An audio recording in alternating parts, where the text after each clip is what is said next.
CrownBet is back in the game, built for the big moments in racing and sport, from a name you know. Bet with CrownBet today. Chances are you're about to lose. Progress. It's relentless. Earned by pushing forwards through the setbacks and the wins, all for an opportunity that others might miss. Two worlds driven by performance, guided by data, insights, and feel. It's never just a move, it's a mindset. Because better never settles.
Here we are at Crown Melbourne for the 2026 Aussie Millions main event. 770 players began and we are down to 7.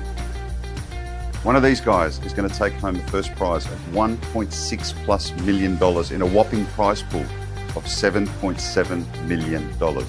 Danny McDonough, our TD, is going to take him home. Join the coverage as we have all the updates, all the actions and all the reactions until we crown a winner. We wish you the very best of luck. We'll see you soon.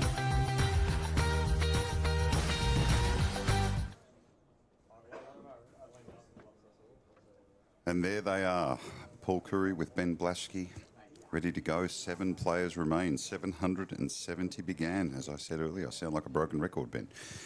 We are at the final table, finally, of the Aussie Millions main event, thanks to CrownBet.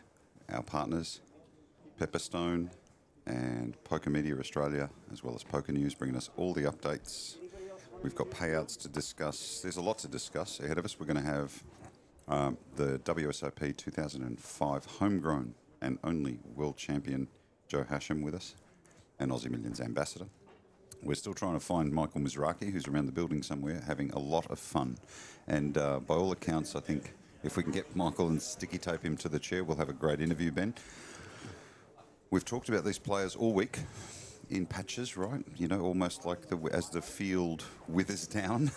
So now we're here. What are your first thoughts when you look? I mean, Malcolm Trainer, Dejan Boskovic, you know, these players, we've been, you know, many of them, Ricky Vigas, they've been on our feature tape. We've watched them play. Yeah, absolutely. Danny's about to introduce the players and we'll pause in a second. But yeah, we've watched this journey of, wait, Danny's about to Here we go. Introduce everyone. Just so you know, that's Tournament Director Danny McDonough doing a quick announcement to the crowd and to the audience. And the Aussies are here in a big way. Seat 1 with 5,400,000 from Melbourne, Ricky Vickers. Quick round of applause to Ricky. Four Melbourne players. The second player for Melbourne. Seat 2, Patrick Barber, 2,350,000.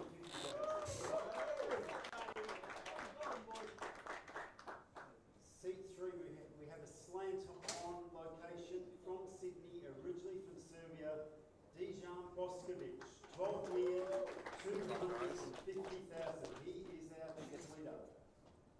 Seat 4 from Sydney, Sheldon Mayer, 9,900,000.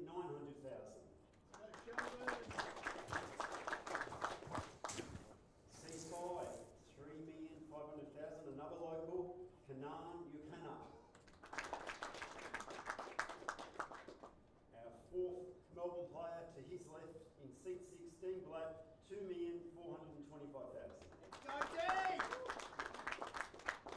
And rounding out the final table with the second biggest chip stack of 10,375,000 from Sydney, Malcolm Trainer. I wish you players all the best. It's been great playing from 770 down to the final 7. We have a 30-second shot clock all the way today, and we're going to play to a winner. All the best players, 1.6 million up top, plus. Enjoy the day. Thank you. Round of applause from the gallery there, Ben. And, you can see in shot to our audience just behind the players, just to add a little bit of implied pressure, the trophy. They get to take the little one home, the bigger trophy where your name goes on for the history books. And then, of course, the beautiful gold and diamond and I don't know what's on that ring that looks like something out of a movie. I said to one of the staff, what would you do with that ring other than display it under, with laser lights or something in security? It's just beautiful. In terms of pressure, who do you think, they all seem very seasoned. They don't seem, meeting the players this morning, that the pressure is getting to them, but ducks on a pond, right? Who knows how pressure affects different people in different situations.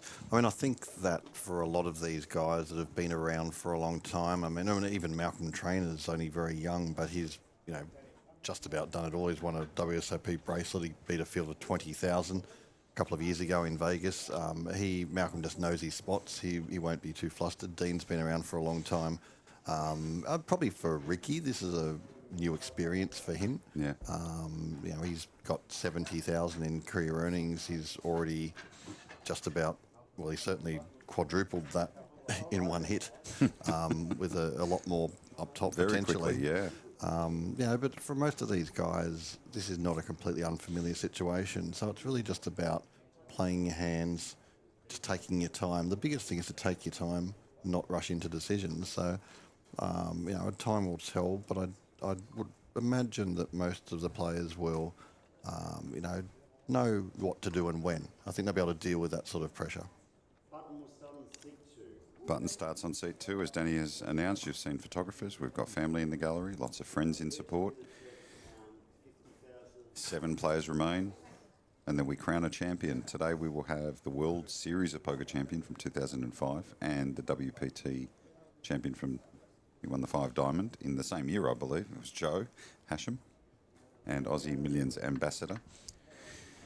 We'll try and get Michael Mizraki. We are desperately trying to get Michael, but he is just having such a good time at the Aussie Millions. We're going to have Jackson Young, and I can't wait to get Jackson Young, who ran very deep at the Aussie Millions. He joined us earlier in the coverage. He's one of our extended commentary team, and I know it'll be awkward, Ben, but Dean Boscovich played, Dejan, what we call him Dean, played a pretty big hand against him before he busted, where he made a play on him, and I'm really interested in finding out what happened in that hand from Jackson's point of view. As we join the action, Ricky Vigas raising First it up hand. with pocket aces. See if there's any action for him. Blinds are 50 and 100,000. Makes it 200 to go. Round to Sheldon. And surely Ricky is thinking there must be some non-believers on hand 1. You would hope. Sheldon with 9.7 million in chips, and he has the big blind, so he's going to defend with a raggy 5-4. And there's a 5 in the door, a queen 8-5, good flop for Ricky. Sheldon catching. Yeah, expect Ricky to continue, of course. There you go. What do I know? Trappy, check. Turn a deuce. And a quick check from Sheldon, playing it quite safe. So Ricky's probably going to put some chips in here. See if he makes me a full 2, Ben. No. Looks like a bet of about 200,000. Yes, it is. Sheldon catching a piece with the 5. It's a pretty good bet here. Just brings him in, doesn't it? Very right size bet. Let's see the river. A jack. That's no help. So 950 in the middle. He puts him on a hand now. 8s, 5s. He can bet accordingly. So I'm going to guess 450.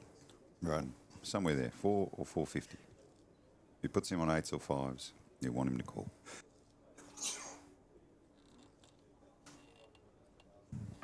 What's the bet? 450. Look at that, Ben. You'd think I was a commentator for 30 years. I've been getting that right all week, haven't I? Well, you've had enough goes that you're bound to get a few, right? Throw But, something at the wall, found a stick. Sheldon recognising that he was probably beat the delayed C bet and then betting on the river. You'd expect that the fives were not good enough there. So Sheldon lets it go. Yeah. Good start for Ricky. Shout out to all our listeners and watchers who are in on the coverage, not just here but abroad. We've had terrific support across the week. We haven't had it all our way with some of the technical stuff in our first year back after 6 years, but we're going to get going in a big way. So far, so good today on the final table. Hoping to take it all the way through tonight to crown a champion, and maybe we'll start talking about next year. And look, thank you to Matt and Craig for putting in the hard yards. And they worked really overnight to get the RFID back up working, and it's looking great. So we're here. Everything's good for the final table. And, we're looking forward to having some great guests. There's a real tension buzz in the room, right? Like, it started yesterday. It really felt like there was a tension build yesterday, and now we're there, right? We're at fever pitch. Everybody knows. Absolutely. There's a little bit of a rail you can see in the background there. There's a bit of a rail. I expect that will sort of build as we get closer to crowning a champion as well throughout the day. In a hand here, Sheldon and Kanan defending out of the big blind. So a raise from Sheldon in the small blind. It goes check, check. Turns a deuce. So Kanan catching. Sheldon's going to take a stab with his pocket threes, and he's ahead with a pair of threes, I beg your pardon. River and ace. So Sheldon ahead. Check, check, and he'll take it down with a pair of threes. As I said, lots of support and lots of interaction from our crowds, both home and abroad. So please keep your comments coming in. We also have other tournaments and final tables going on today. There is your chip count, Dejan Boskovic. Standout chip leader at 12.2, and Malcolm Trainer with just over 10. To John Park in the chat, Paul, that Eagle Eye spotted a bag on a table in the background last night on the coverage. Yes. No damage done. Life has gone on. But what awesome support! You feel like you've got many, not just our fans, but they're right in our corner, looking over our shoulder, which is just fantastic. Well, look, when there were no hole cards to look at, we had to scan the room for anything else that would keep us amused.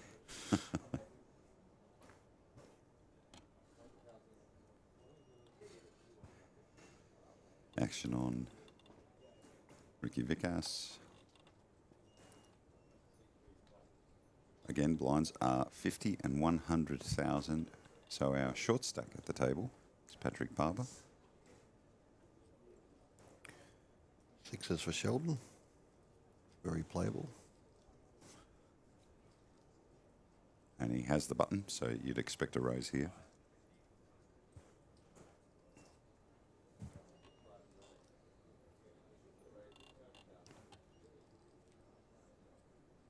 Shout out to Pepperstone, our partners. #1 trading platform. Both crypto and financial services, which I need tons of advice on. So they are my people from now here to eternity. Dean Blatt, the short stack, 22 big blinds. Dejan Boskovic leads with 122 big blinds, so he's in a very comfortable position to make a run at this. We'll talk to Joe Hasham shortly, and he can give us his view, which is, just a little bit further ahead than mine and yours. Of course, all 7 players are guaranteed a minimum of 211,750. Yeah, it's the big stuff. Yeah, I spoke to Dean Blatt just before the start of play. Dean's been around for a long time. I said to Dean, "What's your biggest score, Dean? You've been around for a long time." He said, "This is it." So even Dean, who's had a lot of deep runs, it's the prize money here is so substantial that again, it's a career best for even Dean Blatt. That surprised me. There's Ricky Vikas. Yeah, and the paydays are so significant, right? You can be playing for 20 years and this be your biggest moment. It certainly will be for one of these guys. Ricky Vikas raising it up to 200,000, around to Sheldon with ace 9 and folds. So background to Malcolm Trainer, he He's picked up ace queen in the big blind. We've seen a lot of masking of big hands in the big blind, and Malcolm's taking a conservative line here. And the flop. King, queen, 6. So inside straight draw for Ricky. Malcolm with a pair of queens. Action will be on Ricky. You would expect a continuation bet.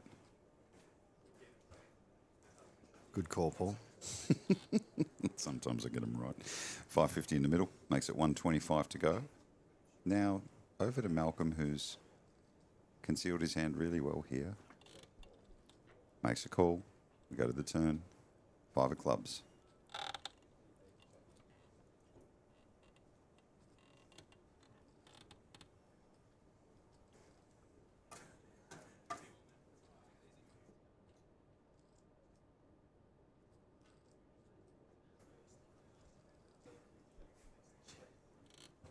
And the river, repeat 5. So Malcolm Trainer with the best hand here, but does he bet into him? My guess is 800,000. He's probably going to take a stab, something like 325, maybe 400. Really depends on what he puts Ricky on, but yeah, he's going for a bit Come of on, Ben. Come on. Get it right. thin-ish value, not that thin. Here we go. 250. Yeah, very thin. Of course, Ricky can only beat a bluff.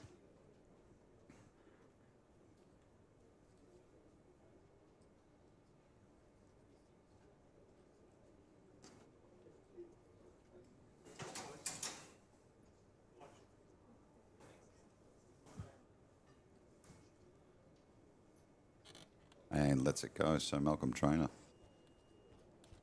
just extending a little bit further with his big stack up to 10.75 million. Dejan's still the chip leader. And Dean Blatt, who was in form. We talked about Dean. You were just mentioning Dean before.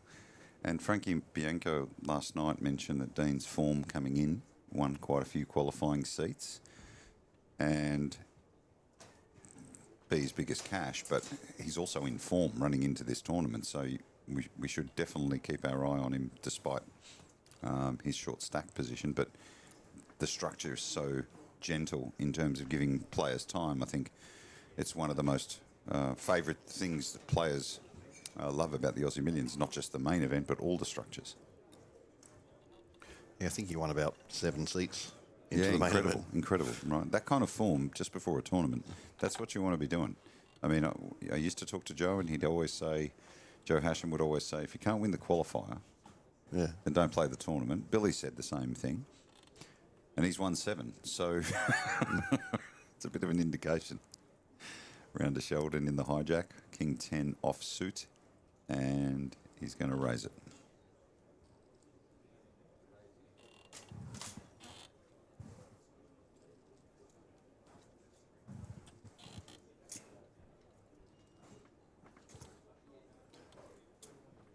Over to Dean Blatt. He's picked up ace 9 off suit.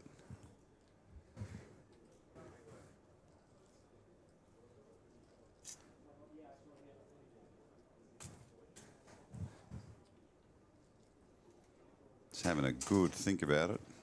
Not this time, he says.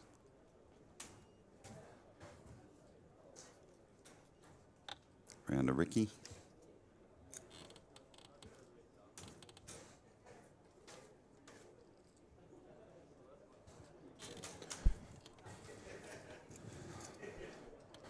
And we go to a flop, so quick call from Ricky in the big blind. King 7-7, so Sheldon picking up a pair of kings. Ricky with not much. Just the backdoor hearts for Ricky.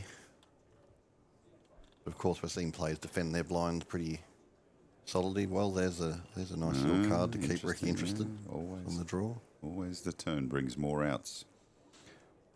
When asked what your hobbies were outside of poker, Sheldon said, I actually work for a living.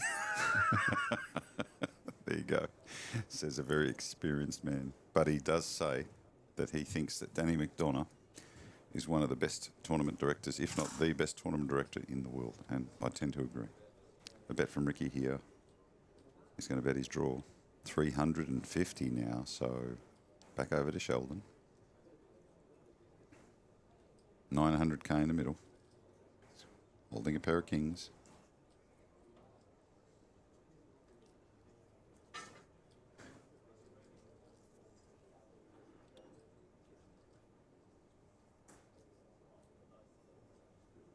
Really taking his time. And look at this. Wow, that's a very very tight fold there by tight Sheldon. fold indeed. That is quite a surprise. So Sheldon taking caution. He's at 9.7 million. Doesn't want to spend any money if he doesn't have to. Ricky though, bringing it right back up to about 5.87 million. So we watched a lot of Ricky yesterday, to be fair, and he played a very good tournament. He also took his hits. We saw Ricky drop to about 1.5 at one stage from about 4 million and then get himself back up again before the end of the day. So great recovery. Of course, coming in today, Dean with the short stack, but still with, I think we started with about 28 big blinds, so not desperately short or anything. Of course, we had the two big stacks, Dayan and Malcolm, with well over 100 big blinds. I think Malcolm was about 103. Yeah. And Dayan significantly more than that. So, quite deep. It's, we're not in any sort of crapshoot here. There's plenty of time for play. No. Malcolm Trainer picking up pocket nines, 11 million in his stack. It also needs to be mentioned that Ricky from Melbourne started playing in pub poker leagues. That's how he started playing. Just for all the pub poker players out there that have got aspiring dreams to play at the Aussie Millions, well, Ricky Vickers started pub poker players, pub poker leagues in Sydney. Then he moved up to cash games, tournaments. That was about 5 years ago, I believe. So doing quite well with just under 6 million, 58 big blinds. Long way to go. 7 players remain before we crown a champion at the 2026 Aussie Millions. I mean, such a great breeding ground, our sort of pub games in Australia, where you can, play a lot of hands, get some experience, sort of work your way up. The ambition, the aspiration is always to play, to make it to this level, to play in the Crown Poker Room is, I think, one of the end games for everybody. And there is a phasing to players coming into these tournaments, picking tournaments to begin. They step into the Crown Room for the first time, from the pub poker leagues. They play a lower level tournament. They start and they go, which tournament structure, suits me. Opening event was, I don't know how many players, 2,000 players. And then you've got the 2.5K, the 5K. There's so much value and there's a huge schedule. So for those players, that you can make step changes as you develop and gain your confidence in your game. The opening event here is one of the great events for anybody to play a part in. For 1.5k, I mean, it's sort of an affordable entry point, and with massive money up top. As I said, 2,100 odd entries. What a great value tournament! Just super fun. Everybody's in a good mood too. The first event of a series, everybody's having a lot of fun. Oh, look at this! Ricky Vickers raising to 200,000. Dijon raising to 8. So a little bit of no nonsense there from Dijon saying, if you're going to raise my big blind, I'm going to come back at you. He only had an ace-3, but he let him know. A little bit of big stack pressure there. Even now, he can utilise that to his advantage. Let's see if that's a trend he's going to stick to. Yeah, I'd imagine that's the path he's going to take. Actually, Dayan is the correct pronunciation for the question in the chat. Yeah, Dayan that's correct. Learned that yesterday.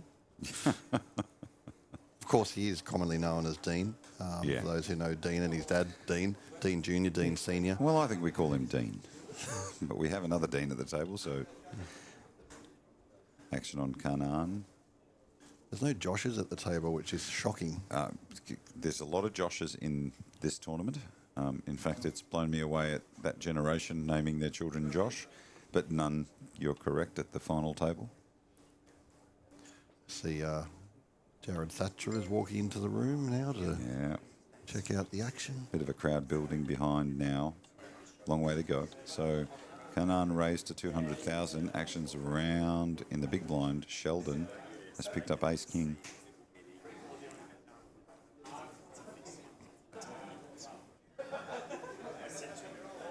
Let's see if he follows Dean's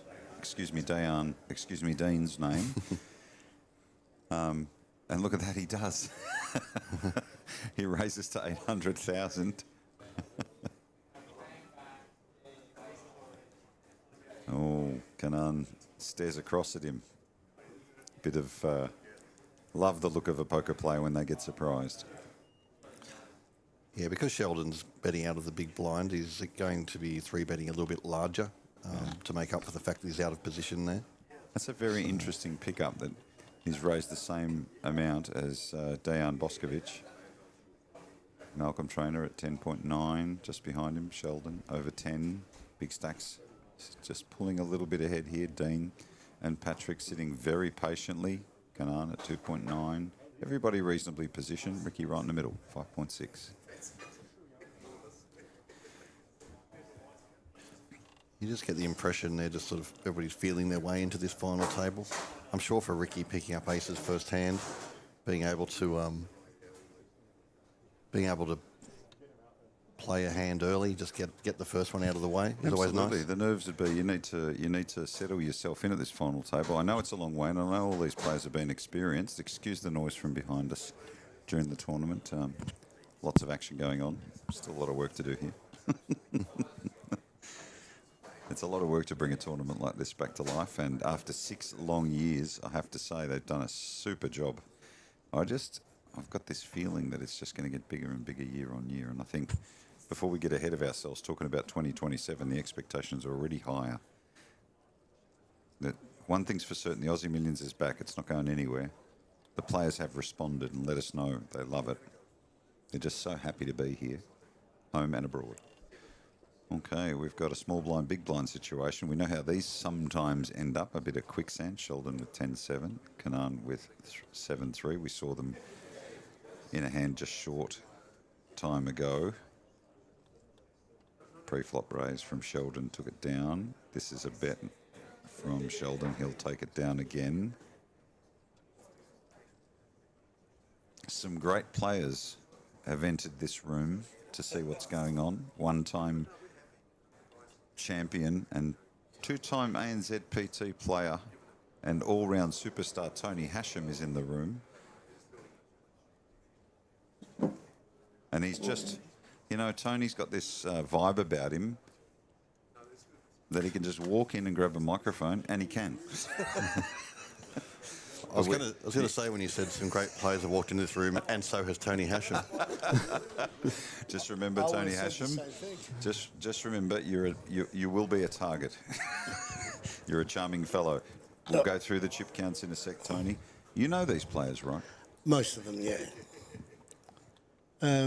Malcolm Trainer is a class player. He's actually a coach as well. He coaches many of the young players. He's actually won quite a number of tournaments, including a couple of APT tournaments and a WSOP bracelet, correct me if I'm wrong. He's on a WSOP bracelet, beat a field of 20,000 to win $1 million 2 years ago. Yeah. I remember also, it might have been, it was either APL or APT event. He won 3 side events in a row one time. Yeah, it was at APT. In the space of a week. Yeah. Ridiculous. Unbelievable. And if there was a player of the series at that time, he would have won it hands down. Ricky Vikas picking up King Queen offsuit, raising it up to 200,000. Kanan in the small blind with ace-7. Flop comes ace-jack 8. Kanan catching an ace and checks over to Ricky.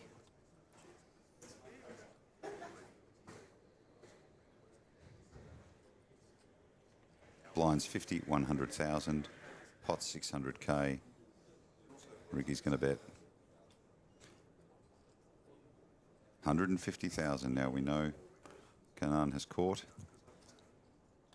And he is raising to 400,000. Now that is what you call, I must say, this is what you call a re-raise, or, when Tony Hasham comes into the room, grabs the microphone, and then as soon as Joe walks in, he stands up and gives him the microphone. That's what I call a hand. And we go to the turn, so he calls. And Kanan has turned a diamond draw to go with his pair of aces. Ricky still with King Queen. Kanan in the small blind. And he's going to lead out this time. 1.4 million in the pot, makes it 400 to go. Back over to Ricky in a bit of a spot here. Looks like Kanan's taken the lead in this hand in a big way. And he's going to let it go. So, interesting play there. There's a little bit of defending out of the big blind. Please allow me to introduce one of my favourite interviews all the time over the last decade, but also a dear friend. And Aussie Millions, now it's really hard to introduce you, if I'm honest, Joe, because you've got, I can start with 2005 World Champ, and then I can go WPT Diamond, and then we can go through all the years of playing, and then we end up back at Aussie Millions Ambassador. It's kind of always, it's never left you. Welcome, it's good to see you. Thanks, Paulie. Good to be here, mate. What a series you've had. What a friggin' series we've had. And mate. you have had some serious deep runs without opening any wounds. Yeah. You've been running. You've had that look in your eye. We've I discovered a new phrase this series. Fake deep run. Hang on, you've discovered it or you've pioneered it? No, someone's. I'm taking it, and I'm going forward with it. But someone said it in front of me, and I go, "You're absolutely right. This is a fake deep run. Coming 50th in the main event. Oh, yeah. It's a deep run, but it's fake, right? Coming whatever I did in the other two events that I ran deep in, but unless you're making final table and Yeah. top 3, top 5, they're fake deep runs. But such is your expectation. They're bittersweet though, but they're fine. When we saw you in the, when I first saw you playing in the 5K, and I do love. Part of the reason I love my job, and Ben loves his job, is because we get to watch you guys play. And over the years, I've watched you play, and you had a look about you in the 5K. You had that look in your eye, like a determination. I've had that look all series for some reason. I don't know why. Yeah, I agree.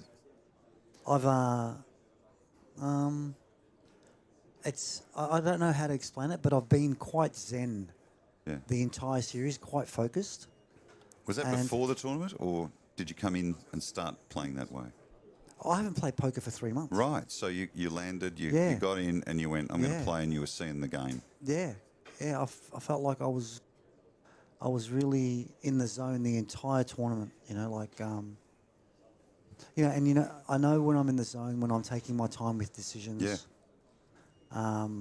When I'm not speculating too often, and I think as something to all the wannabe poker champs out there, and who aspire to be good players, let me tell you something, guys. Sometimes speculating just costs you money, just bleeds.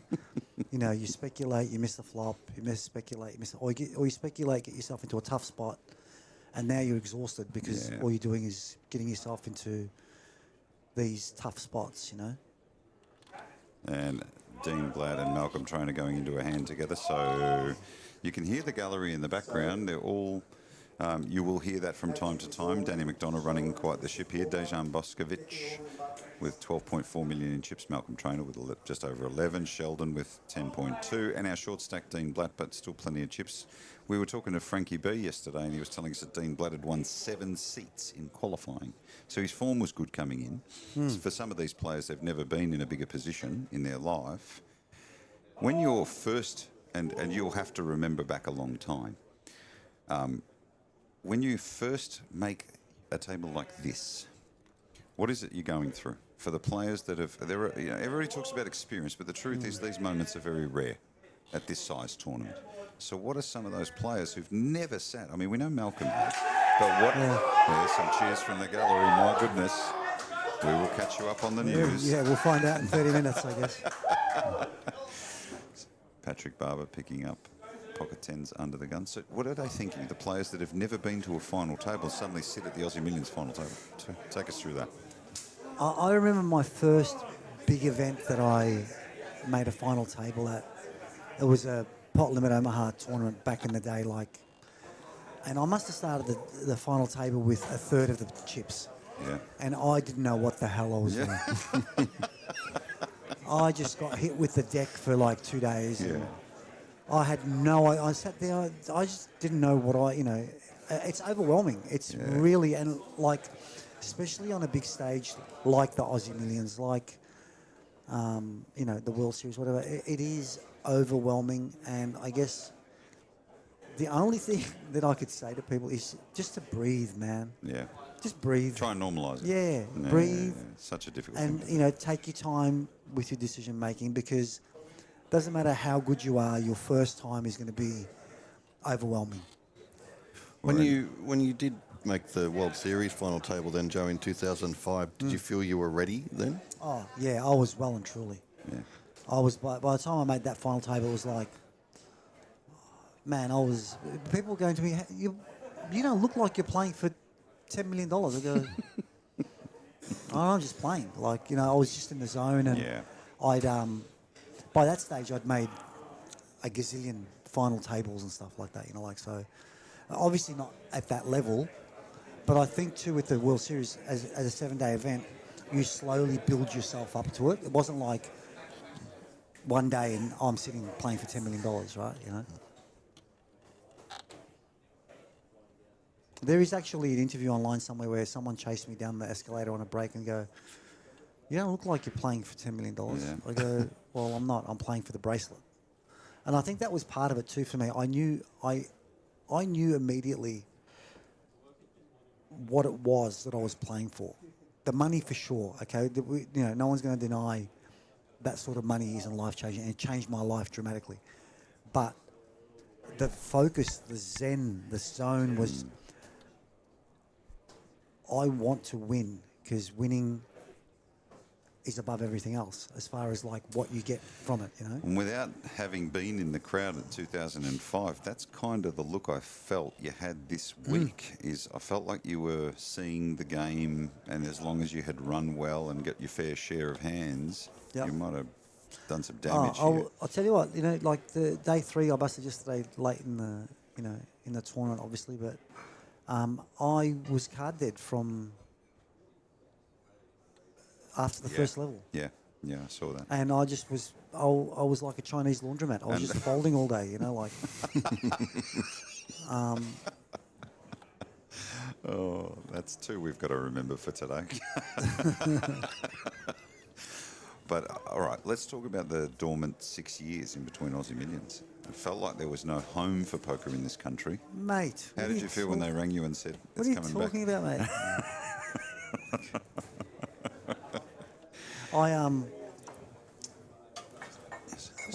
What were you doing for 6 years when they rang you and said, it's coming back? What was I doing? Yeah, where were you playing? I played in Adelaide, in Sydney, in Gold Coast, Brisbane. Obviously, my brother with the APT, I support his events a little bit when I can. But there was no... Yeah, Aussie Millions is different, bro. Yeah, there's nothing to even compare it to. Yeah, that's right. And the proof is in the pudding. Yeah. We've the public have responded. The people have spoken, dude.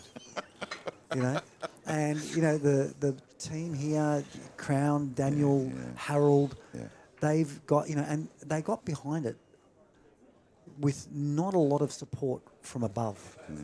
They were given like a. Well, they didn't know, did they? Yeah, they gave them a little bit, and they said, and it was only because Daniel and Harold were so passionate about the mission. Yeah.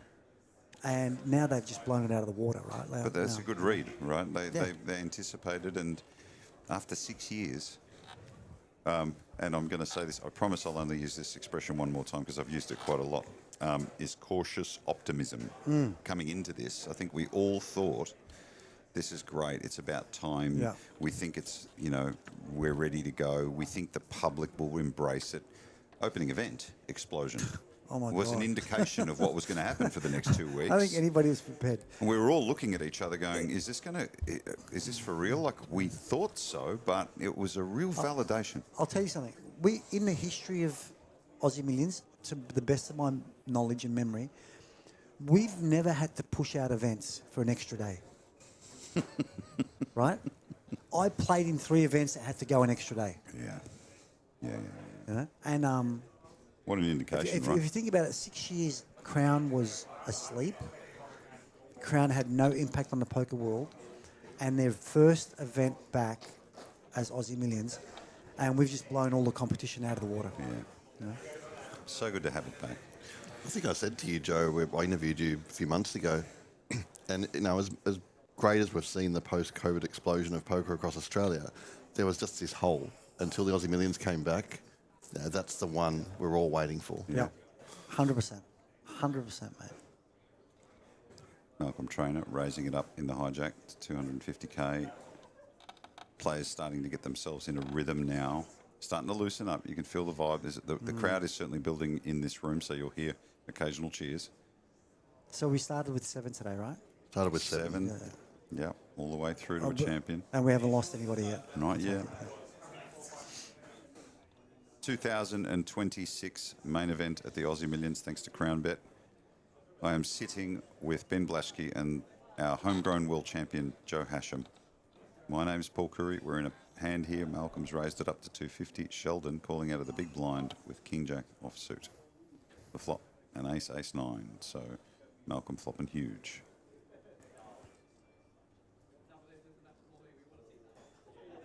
And a check from Sheldon, a bet from Malcolm, and out he goes.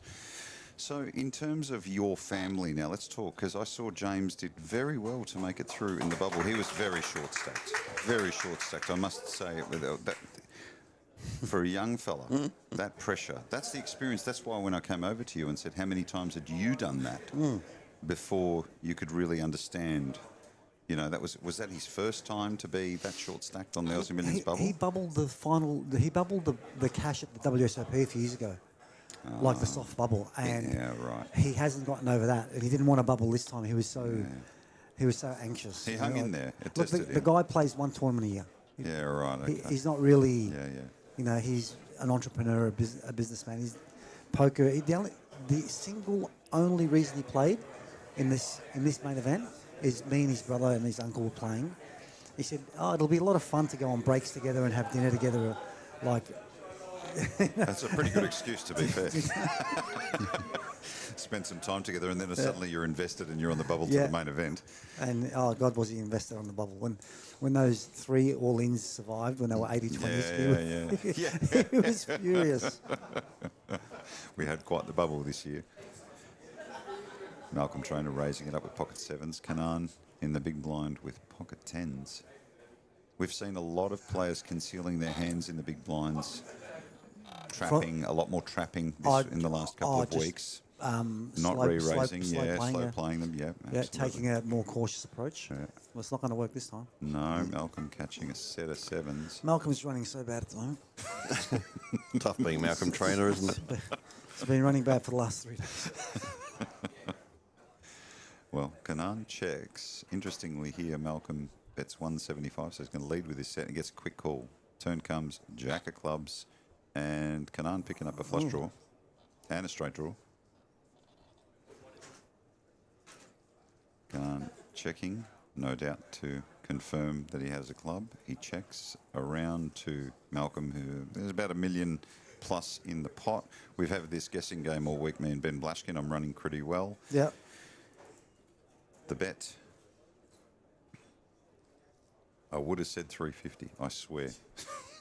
You can't wait till after the bet to put out there. I know. Live. Okay. It's called River Repeat Jack. That's no help. So Malcolm Trainer has got a full house. Now it's about how much you can extract. 1.8 million in the pot. If he puts him on something like 10s, he's going to bet about 650. Joe, how far off am I? We've also seen a bit of overbetting to mask it, right? It depends what Malcolm puts him on. Yeah. Puts him on an ace, he's going to bet bigger. Which I think he has to put him on an ace. He can't put him on a pair.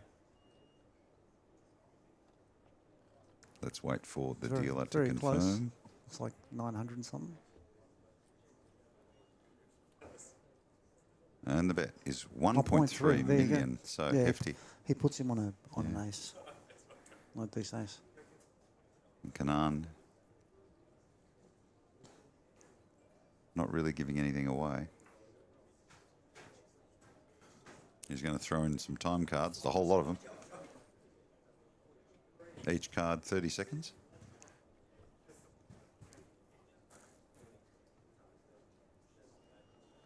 He really wants to have a good think about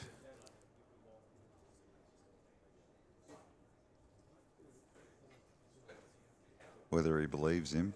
Malcolm with a huge flop and a great river.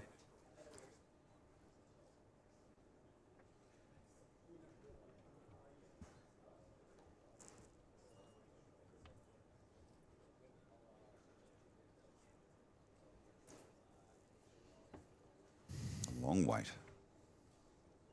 He's really thinking about a call.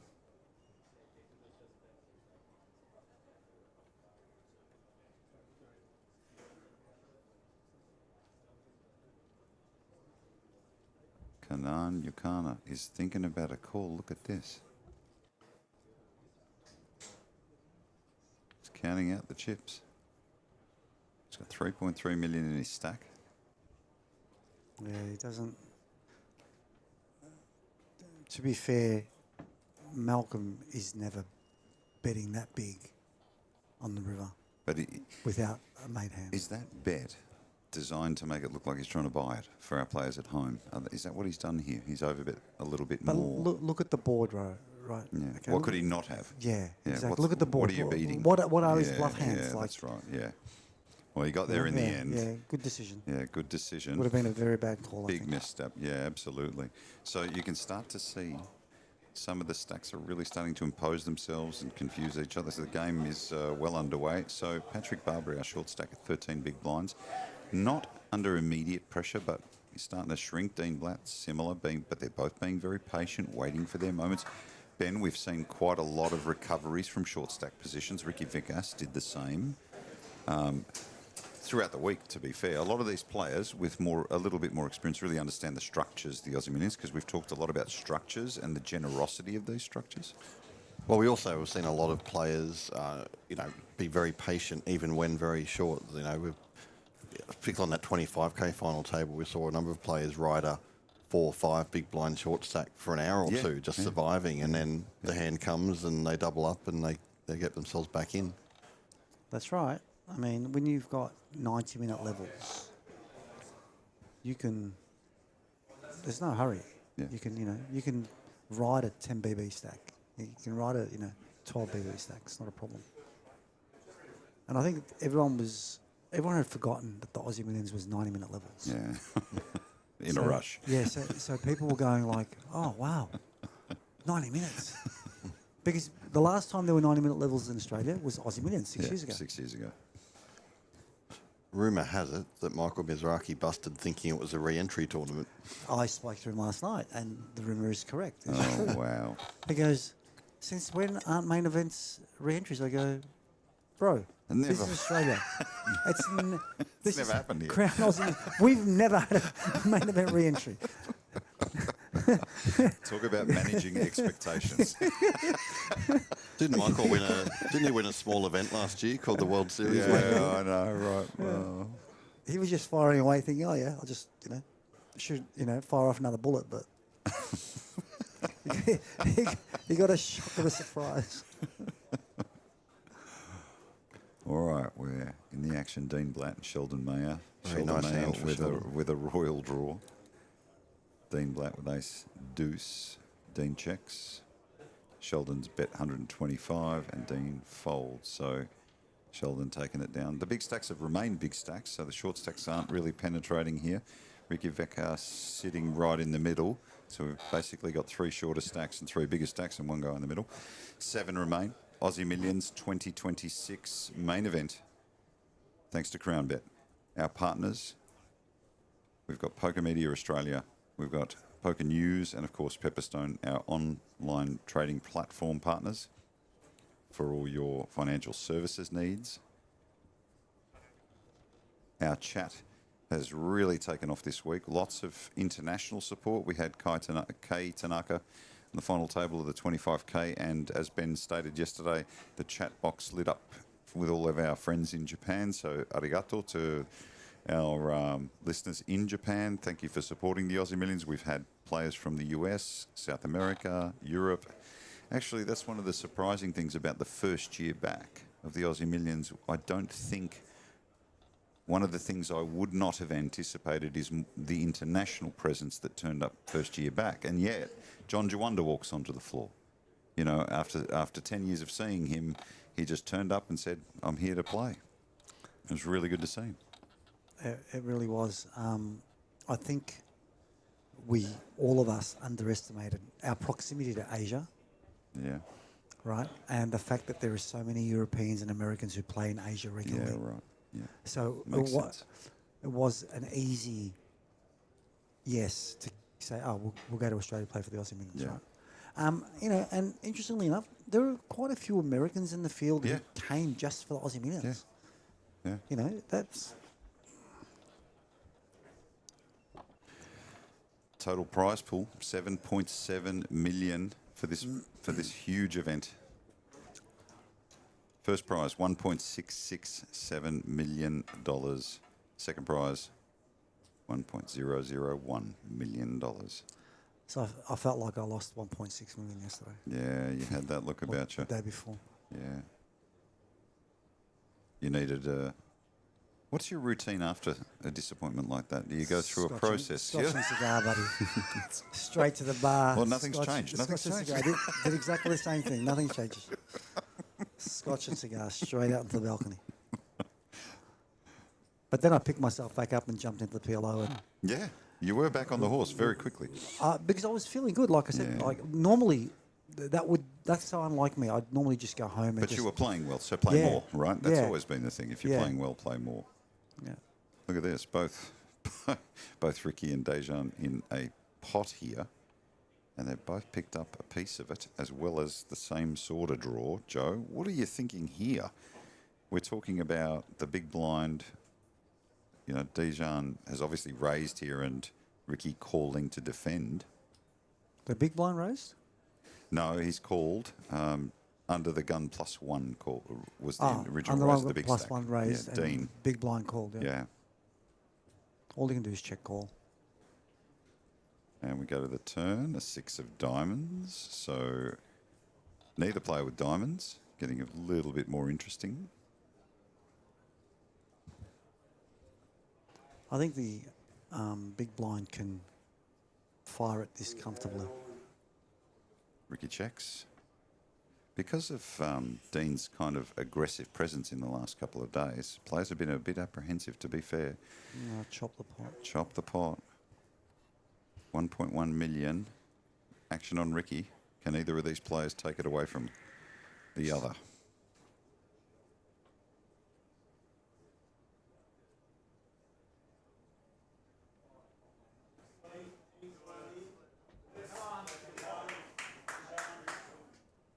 We are live from the tournament floor, so you will hear cheers and sounds and reactions and all of those beautiful things a poker tournament brings, especially a main event. Ricky checks.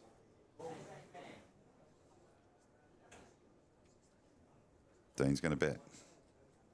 Going to try and take it away from him. Makes it 1 million, and he does take it away from him. So, bit of... the big stack continues to impose 12.7 million in Malcolm Trainer's stack and 12.7 million in Dean's stack. So the big stacks still just sort of inching themselves away. The short stacks remain trying to find their hands. So there's a chat. Can we please call him Dejan Jr.? That's his name. Junior Boss. Oh, I don't know if I want to call him Junior Boss. I feel like he's going to come over and have a word to me later, but we can call him... I don't know if I want to call him Junior at all. Ben, help me out here. There he is, Junior Boss, with Jack 3 of diamonds. Have you played? You must have played against a handful of these guys, Joe, over the recent years. So, mate? You must have played against at least a few of these guys over the years. Dean, for sure. Malcolm, for sure. Who's the other guy? Patrick. I played with him on day 3. All very good players. I haven't played with Ricky and the older 2 gentlemen. Probably Dejan I've played with, but Kanan I've not played with. Ricky comes in here with career earnings of $70,000, so this for him is a huge deal for him to make this final table. Who's that, Ricky? Ricky. Oh, really? Mate, how good are those stories when someone, They're the best. you know, has got like his biggest cash before this is like $6,000 or $3,000. Yeah, it's truly life-changing in those situations.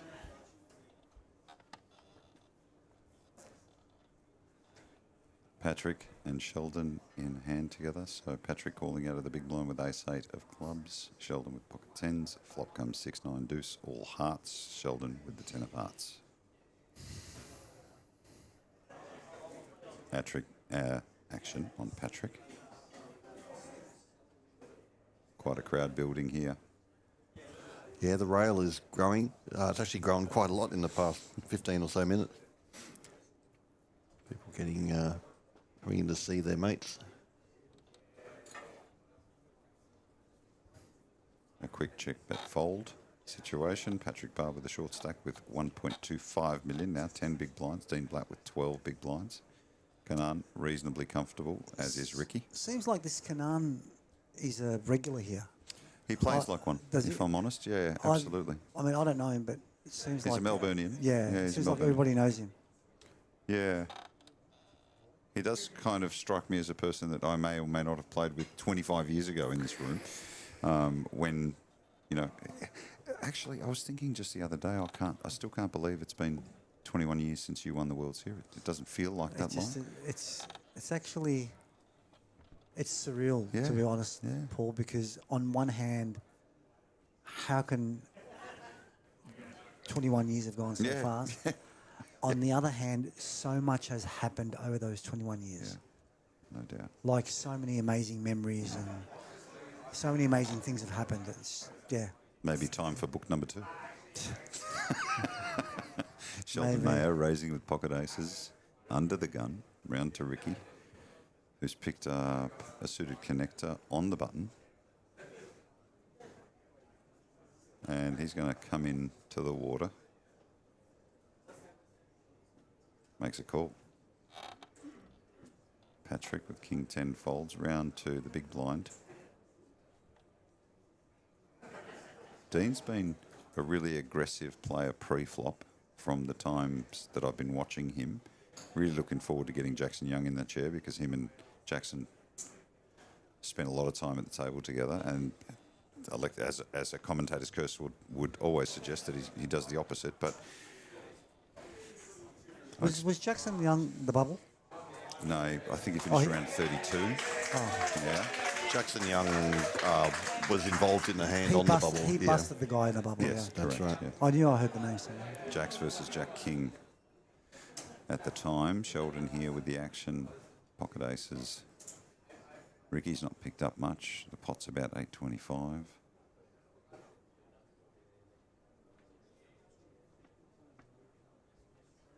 Not much on that board. Might have thought he called with a pair on the button potentially. 825 in the middle makes it 175. Tempting Ricky to come in. Looks like Ricky's going to exit. And 7 players remain. Malcolm Trainer, the big stack. Just behind him, Dean Boscovich. Sheldon Mayer, 3 players with over 11 million in chips at this final table.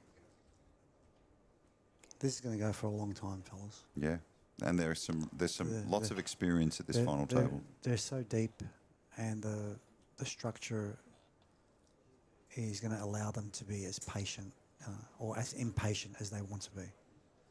The hand will not be forced.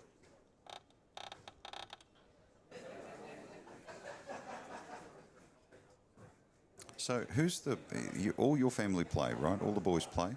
Mm-hmm. In your unbiased view, who's the best player in your family? Other than yourself. You've got to take yourself out of that. Daniel. There's no, everyone. Is that right? Everyone votes Daniel. Is that right? By far, like. What is it that makes him the best player? The ingredients. From the age of 12, when he first started playing, I said to everyone, he's going to be the best player in the family. And he's got a very good analytical mind. He's got very good composure. And mind you, he does no study. Right. He's not like Right. he's not studying charts and solvers and Okay, stuff. right. But he has a very good, I don't know, understanding. Instincts. Yeah. He's got the instincts. Are Yeah. great. It's so important at those He's, tipping points. and you know, when I say Daniel's the best, I mean he's a killer. He's not like just a good player. He's actually a killer. Right. Ask anybody who plays in Melbourne who's played against him. We've been talking about the title of crushers. This seems to be the thing now. If you're a good player, you're a crusher. You're a crusher. And I've been saying to Ben, how do I get that title? But it's strangely eluded me. Have to learn the game first, Paul. Strangely, Ben. Oh, I know. You reckon strangely eluded Lucky him? I have. Lucky I have. We're all shocked, Paul. Hey, look, I'm still searching for other gifts. Ricky Vicash raising it up with Queen 7. Sheldon Mayer in the big blind with 7-4. Flop comes King 10-6. Action on Ricky. Bit of back and forth between these players, still feeling each other out. I am a crusher of soda cans, as the as the chat suggests. Thank you so much for your support, listening in. Oh my goodness. There they are, the 7 players. Blinds are 75, 125. 770 players started. What was your number for the main event? What did you come in with? I came in with 720 once I saw the field. Oh, really? 721, Well actually. done. 720. I went from 500 to 600. Yeah. And It I was got tough, blown out of the water, It was bro. tough. Some people were talking 800 at one point. 770, I mean, I come on. know, that's crazy. Imagine if you had a rebuy ball. Mizraki would have been in for 5 bullets by himself.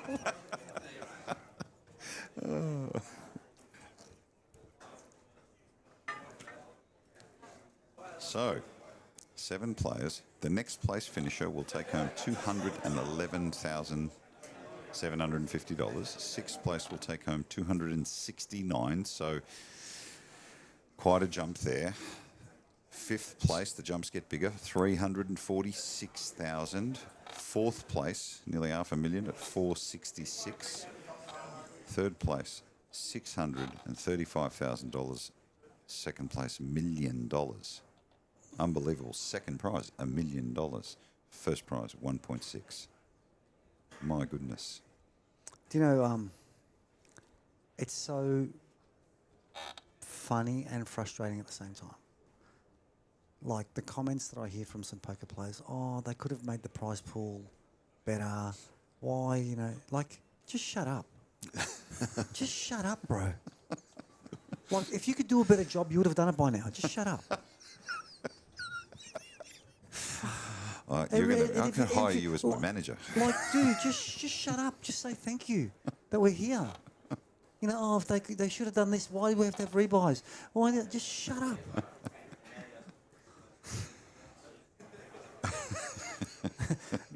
Daniel's sitting there laughing. 'Cause that's the stuff that you want to say, Daniel, don't you? But you can't say it. Dan's giving Joe some notes. Can you say I'm this? here for you, Dan. Just shut up, mate. Just stop whining.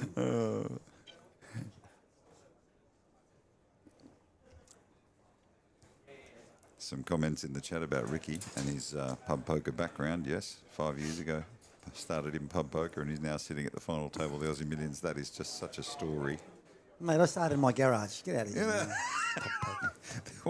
There wasn't a pub poker There was league. no pub poker. It was in my garage with a little pot belly stove and punching away, you know. So there's the aggression frequency, and no surprises really. Malcolm Traynor and Sheldon sitting on top of that. Ricky, he was quite aggressive throughout yesterday's play as well. Really imposes himself when he's got the chips. So you mentioned before about so much has happened over the past 21 years. Is there a moment in the months after you won the World Series where you stopped and went, this is insane? Like, because your life changed so much so quickly. Still do. Yeah. 21 years later. It's a like, real pinch moment, right? It's still insane, Ben, to be Yeah, honest. yeah, Like, yeah. you know, I'm genuinely still very humbled by that. Hang on a second. We've got some chat here saying some of the best games were in that garage. We've got some people that have come from your original home game. Yeah, there you go. We had so much fun. Yeah, Ben, it's like I get on a weekly basis, I'm not going to say daily basis, but on a weekly basis, I'm humbled. I won a poker tournament. I didn't, cure cancer. Yeah, well said. Right? And the fact that I'm still so recognisable, yeah. You feel lucky. I feel lucky. You feel fortunate. Yeah, I feel fortunate. And it's I'm really humbled, nice to hear that because many players, respectfully over the years, and you'll know what I'm talking about here, and with no judgment, come off as a little entitled because they've been playing the game a long time. It's like they deserve it. This is a game. Dude. And if you have your moment... We won a poker tournament. Yeah. Okay, people want to have heroes and stuff, and, we're heroes to some people who aspire to be, or aspire to win that tournament. But at the end of the day... Be humble. I remember one of the World Series, I'm not going to name him, but one of the poker players wanted to charge people $10 for a photo with him. Yeah. And he actually had a photographer going around with him. That lasted like 5 minutes. Yeah. Like, what? I don't know. What do you? It's your, dude. It's a privilege to be in a spot where you're loved. Yeah. And where you're admired and adored. Like, what are you talking about? Mind you, Paul. Let me make sure that this is very clear. I'm very humbled and I appreciate every moment of it. But at the same time, I acknowledge myself for working hard at what I do. Absolutely, absolutely. It's important when you educate others. Yeah. When they ask you. I work hard at what I do. Yeah. I've taken the commitment of being a poker ambassador seriously from day one. Well, you love the game. And We've always talked about that. I love the game, and in those garage games, we were sitting there looking at each other and going, why isn't the rest of the world playing this game? You work hard, not like people like Josh Monk who just sort of flies around and he's got this lifestyle that is very, very Private sort of jets. Teflon and, Yeah, he just walks around. Yeah. If you didn't know, he's just joined us, Josh Monk, our pinch hitter this week. He looks at me, he goes, you want a drink? I go, yeah. He goes, what do you want? I go, like, what do you think I want? You've been playing golf with him? A lot. Is he any good? He's very good. Is he? He's very A good. man of many talents, hidden talents.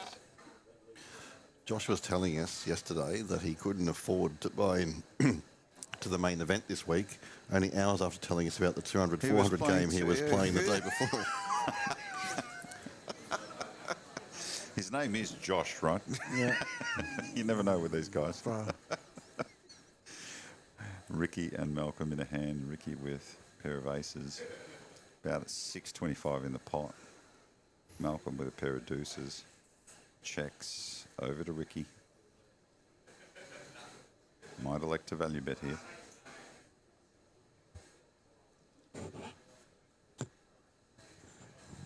And he does.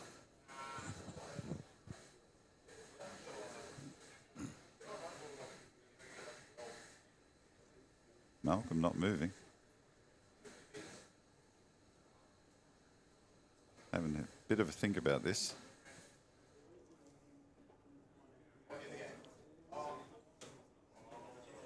Pretty small bet.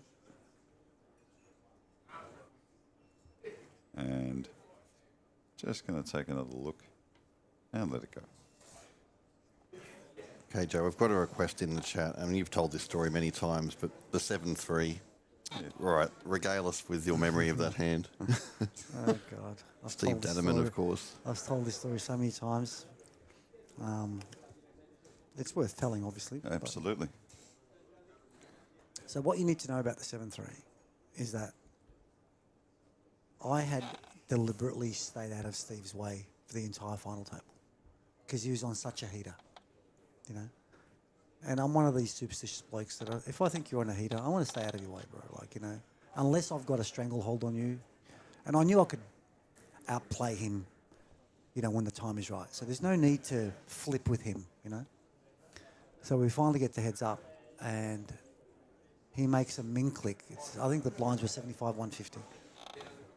or 150, 300, and he makes it 700,000. I look down at 7-3, which is garbage, but I've got 2-1 chips on him. Just see a flop. Obviously, I flop the second nuts. Was it the second nuts? I don't remember. 4, 5, 6, yeah, 7 nuts. Yeah. And my only thought was instantly, how am I going to get all these chips in the middle? Yeah. That's the second half of the challenge of Yeah, poker. It's of not course. just getting hands. Yeah, It's extracting chips. extracting, yeah. That's right. So I decided I was going to check raise him on the flop because he's going to continuation bet. So I check raised him enough that he may consider just jamming on me as he'd done on the entire final Because table. he had done that, right. So you were Right? picking up on Yeah. his historical Yeah, you play. think traditionally you just check call the flop and check raise the turn, but I was trying to get it all, and so I check raise and he calls. Then the ace comes on the turn, and I knew that was just the gin card.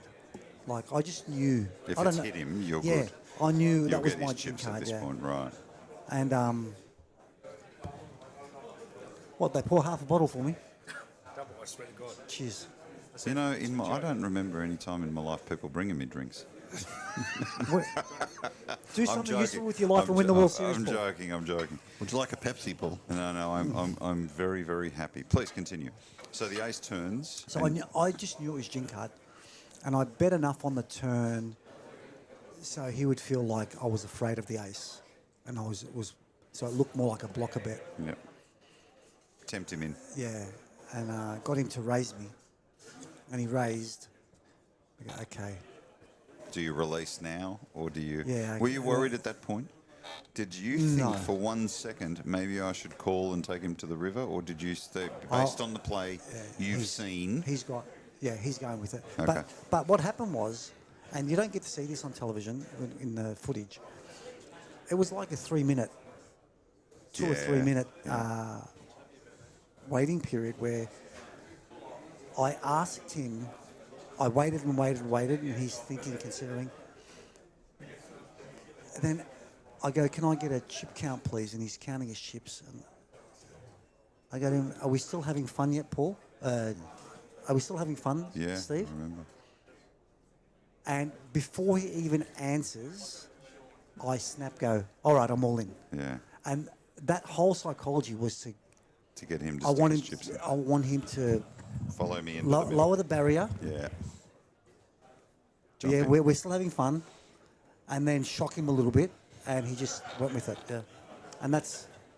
The rest the is rest is history. history. Yeah, absolutely. But then I had to quieten the crowd down because a 7 and we chopped the pot. Yeah, right. Because He's there got- was he's got ace 3. Yeah. We've got the Ricky with the set of 10s here, Malcolm with top pair, the Queen 8.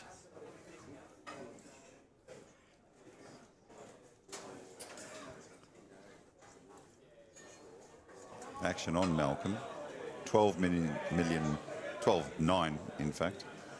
12,900,000. And Ricky working it up to 4.3. So a bet here from Malcolm. 1.5 in the middle, bets 225. Block a bet.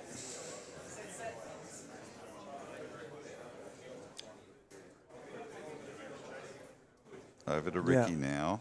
Set of 10s.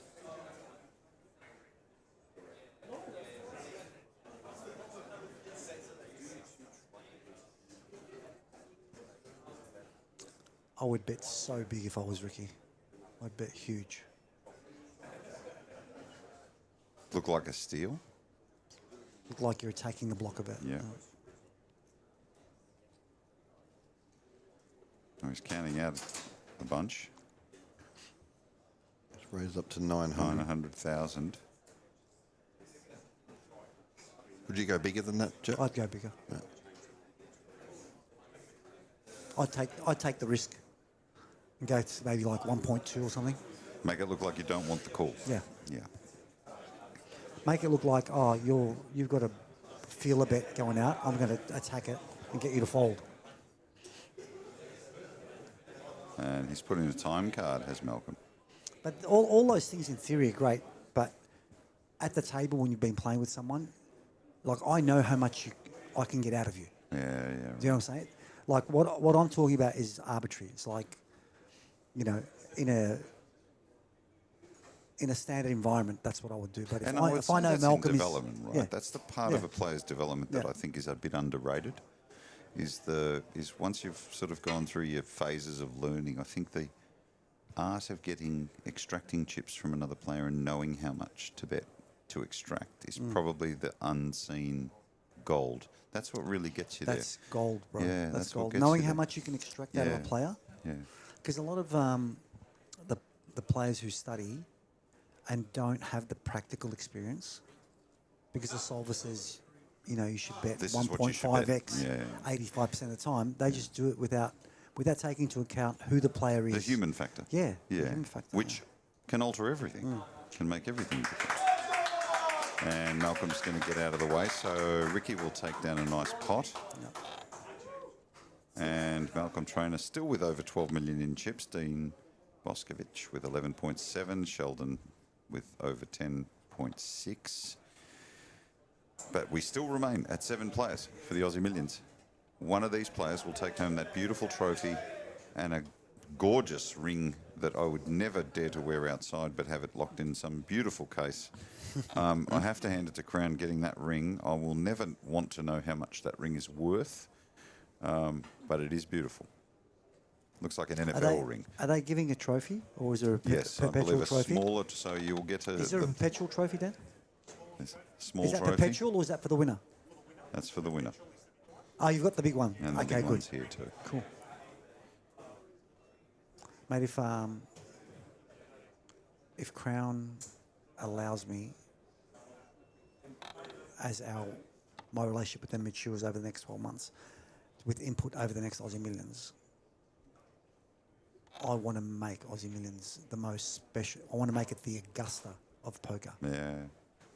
Just like Augusta is a standalone event on the golf. For those of you who don't know, on the golf, calendar, on the golf circuit, it is the tournament on the calendar. They are their own course. They hold their own tournament. It's not part of the PGA or the DPT. They shut the course for 6 months, right, Yeah. before the tournament. It's And crazy. then whoever participates in that feels so special. Yeah. And whoever wins that event feels so special. But that's something that they've harboured and they've nurtured for almost 100 years. I would love, and I think it's worthy of turning the Crown Aussie Millions into the same sort of thing. I'll tell you what, I think that based on this week, that is not a lofty ambition based on the appetite of the players. We have our first all-in moment from Patrick Barber on this final table, who's moved in. He is the short stack for I 850,000. didn't even see him get short. And Sheldon in the big blind with Queen High, pondering a decision. Does this surprise you, Joe, that he's considering a decision here? Should be folding instantly, bro. And he's, well, Oh, well. that's the commentator's curse, Joe, when you step what in. do I know? What do I know? The What do I flop is know? Ace-Jack versus Queen-6, so the all-in player is Patrick Barber. He is the favourite in this hand with Ace-Jack, but as you know, there's lots of poker to be played yet with these 5 cards, so let's have a look to see whether we have our first elimination at the main event final table of the Aussie Millions in 2026. Queen-6 versus Ace-Jack. Ace-Jack, the all-in player. Be sick if he loses this pot. And the flop. 5 deuce 4, so Bit of a my sweat. goodness, yeah, there's a sweat. There's always a sweat. Straight draw, as well as a queen or a 6 now, so a 3. A 9 on the turn, that does nothing, so now 1 card, and we may have a double up. Or will we lose a player? No, we will not lose a player. Patrick Barber, as you can hear from the crowd, doubles up, and he now has 1.9 million in chips, and Sheldon Meyer slips to 9.7. So an interesting call with the Queen. It was quite wide. Is he going for live cards? He's saying simply, I'm going to take the risk and eliminate this guy. He needs 30% to call, but I just don't like it. Like Yeah. it's... you know. I just think there's why put 10 big blinds in or 12 big blinds in to a spot where you're hoping to get lucky. You're hoping to be live in that hoping situation. to be live. It could not easily be. dominated. Yeah, could easily be absolutely. king, Yeah. queen, jack, Yeah. queen, 10 queen. You know, ace six, ace queen. And suddenly you're a big dog. Pocket eights, pocket tens. Bit of a gamble, which surprises us a little bit at the final table, right? When it gets to that gamble point, these are poker's become such a calculated game. Correct. You don't see at this level the gamble. In saying that, though, sometimes you just feel like the gamble. You know, I was watching my son on live stream a couple of weeks ago in Vegas. He was playing at the Venetian live stream, and someone opened for 700, and this is second last hand of the night. Someone else moves all in for 21,000. Yeah, no limit hold'em. In a cash game, this is right. Right. And Daniel's sitting there with king, queen of spades. Feeling like a gamble. And he's... And I'm going, what is he doing? What's this idiot doing, right? Then he goes, call. I go, I might have walked off. the lady with the 21,000 had aces. Oh, wow. Right? Oh, wow. So they run it twice. Daniel makes a flush and a straight. Oh, my goodness. And puts the lady in an absolute coma, right? She's still in hospital, I think. Oh, my goodness. And I messaged him, I go, what was that? He goes, I don't know, it just felt like it. To my point, sometimes you just feel like it, right? Like a gamble, right? Sometimes you just feel like it. What a good way to get out of a situation. Just do a mea culpa and basically say, I'm guilty. Now that would have driven you to a scotch and a cigar right then, Joe. As Yeah. well, yeah, absolutely. If he had lost it, probably more. Yeah, absolutely. But the fact that he won both is ridiculous. Speaking of children, I think it's an apt time to say Happy Mother's Day to all the mums out there. Oh, yeah. My mum is upstairs, no doubt, trying to put a bluff on God, of some kind. But to the mums out there, my wife and kids came past this morning. Bit of buffet, bit of a pool swim for the boys. Yeah, happy Mother's Day to all the beautiful mothers, Yeah. past, present and future. King's here for Malcolm Trainer. I want to answer one of these comments in the chat who asked me about what would I do to make the Aussie Millions the Masters of Poker. Well, if I told you that, then everybody else would do it. So just stay tuned. But you obviously got ideas. Oh, look at this. Ricky has 3-bet Malcolm this time. Picked a interesting time to do it. He's got ace, 3 of diamonds. This isn't unusual for Ricky's play. The question is how does Malcolm play it now? It's a good sort of hand to 3-bet with a suited, ace 2 to 5 sort of hand. Of course, Malcolm will, I assume he will 4-bet him here and Ricky can let it go. 1.275 in the middle. What's the difference in their chips? So Malcolm has 12 million and Ricky has 5.4. Okay. He is counting out a re-raise. Not a surprise, it's been correctly called. Just waiting for the dealer to confirm the amount. 1.8? The 4-bet is 1.6. Very close, Joe. Back over to Ricky now, who I would be shocked if this went any further.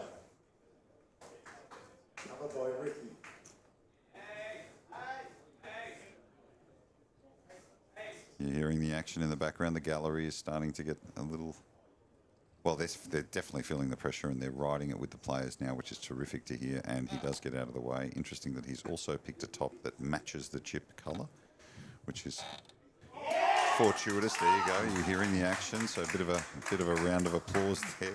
Malcolm Trainer now moving up to 13 million. Dejan with 11.7. Dean Blatt, our short stack. Now, I took my mother out for Mother's Day 2 weeks ago because I knew I was going to be for the Aussie Millions. Yes. But I thought Mother's Day was last Sunday. So last Sunday I messaged Mum and said, Happy Mother's Day. Oops. And Mum said, thank you. Oh. Now, this morning I woke up and saw these Mother's Day messages all over Facebook and I went, oh, shit, I got the weeks wrong. So I messaged Mum again and said, I'm sorry, Mum, I thought it was Mother's Day last week. I wish you Happy Mother's Day today. And Mum wrote back and said, that's okay. I thought it was last week as well. No harm, no foul. Ricky Vikas picking up pocket 10s. under the gun. He's going to open. Raising it up. So when a tournament comes back like this after 6 years, and the appetite is there, Joe, and we've already alluded to the fact that we think this is just the beginning of, in terms of the Aussie Millions continuing what is a royal-style legacy. Going dormant for 6 years and then coming back. Actually, we'll just rejoin the action here because we have a hand between Malcolm and Ricky. Wow. Tens versus jacks and a flop of 7-9 queen. Who's the aggressor?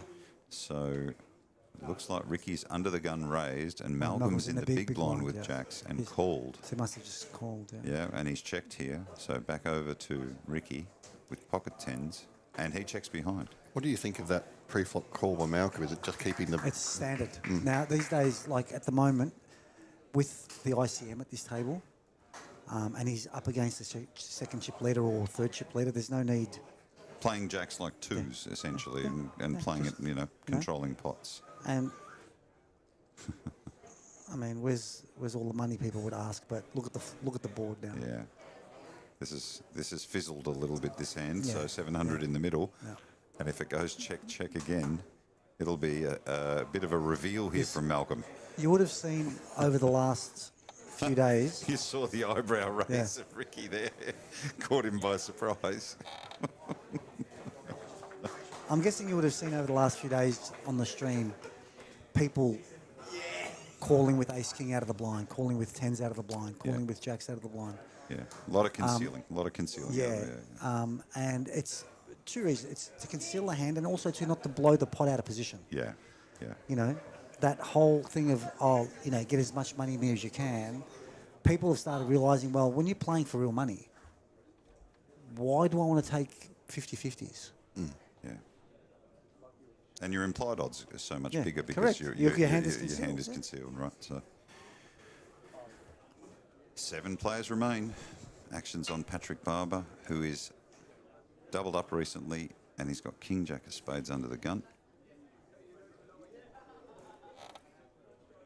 And looks like he's going to fold, and Dean Boscovich is going to raise it up. Do you realise that? He just folded King Jack of Spades under the gun. Yeah. That does feel very tight to me, but what do I know? But it might be that situation where I've just doubled up. I don't want to do anything silly. And I'm going to pass. He's got ICM implications. Yeah. Like, he's got the whole field behind him, and he's the shortest stack at the table. Like, is he the shortest stack? He was, and No, he's now not Dean now. Blatt is the short stack now. Right. So, There's and- 3 of them, like, hovering around 2 million. Right? yeah. And now he'll be questioning that decision with the 2 spades on the flop, as is always the case. Ricky Vickers calling out of the big blind with Jack 7 off suit. Checking quickly over to Dean. Hands like King Jack of Spades look really pretty, right? And they look like they're worthy of being in the mix. Expensive, though. But they can be very expensive. Yeah. Especially when you're first to open from a short stack. He can open fold for sure, but those 2 big blinds mean a lot to him at the moment, especially with 2 other guys who are in similar boats. I mean, what's the difference? If he jumps up two pay spots, what's the difference? From 7th, he'll go from 211 to 346, 150 grand. 150 grand. Yeah. Not bad. Yeah. You're not going to get that in pub poker, right? No. Not at any pub I've ever been to. So, when you're playing for real stakes, you've got to take that into consideration and, find really good spots for yourself. The days of... Do you guys remember, like, 2010, 11, yes. 9, 10, 11, 12, when it was just reckless? Yeah, it was huge. When people with 5 betting with 5-3 Real all aggressive. that sort of... Yeah. Mate, suddenly they find the solvers, and the solvers tell them, you're a bunch of idiots, right? It's not profitable to play like that, which us old bastards, we told them years ago, right? But they, obviously, young And people... and to be fair, the generation of age was always talking in that time, almost like a huge transition was happening. Yeah. Is there was a disbelief of how aggression had entered the poker world when it was always a little bit more gambly and cautious. And it sort of took the world by storm. It became the norm. But so, there's so many famous hands on YouTube now of like 5 bets with 5-3. Yeah, Like, crazy stuff. Interesting hand here developing between Kanan and Ricky. Ricky I'm not calling saying in the small blind. it doesn't happen today, but it's just not like the norm now. Yeah, you know? yeah. Now it's like an isolated event. Like you said, the human factor has to be pulled in, even with all the apps and all those things you can categorise players. But still, there's always the human factor.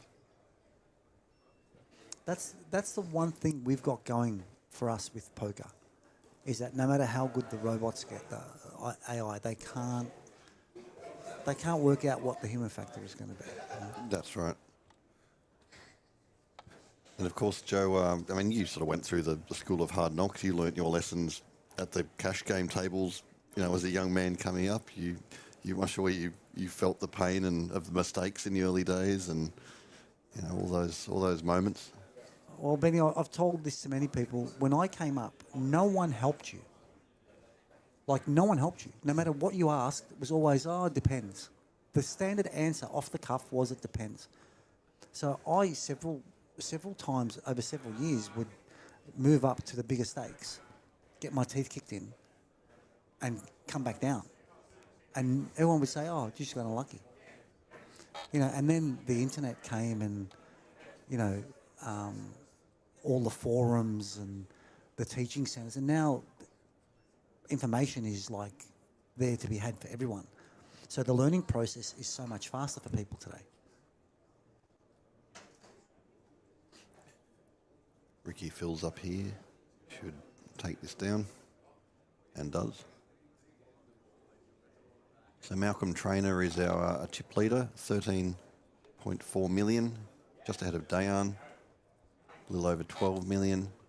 Sheldon's just under 10 million. So, yeah, so Joe, as he was saying, I mean, the short stacks, so Kanan, Dean, even Patrick now, just being very, very wary of where each other are on the ladder there. Yeah, I mean, they're like $150,000 is a lot of money. It just takes one mistake and...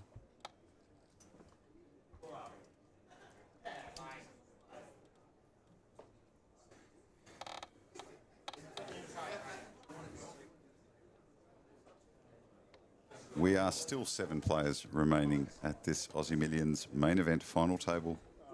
We are back after 6 years, finally.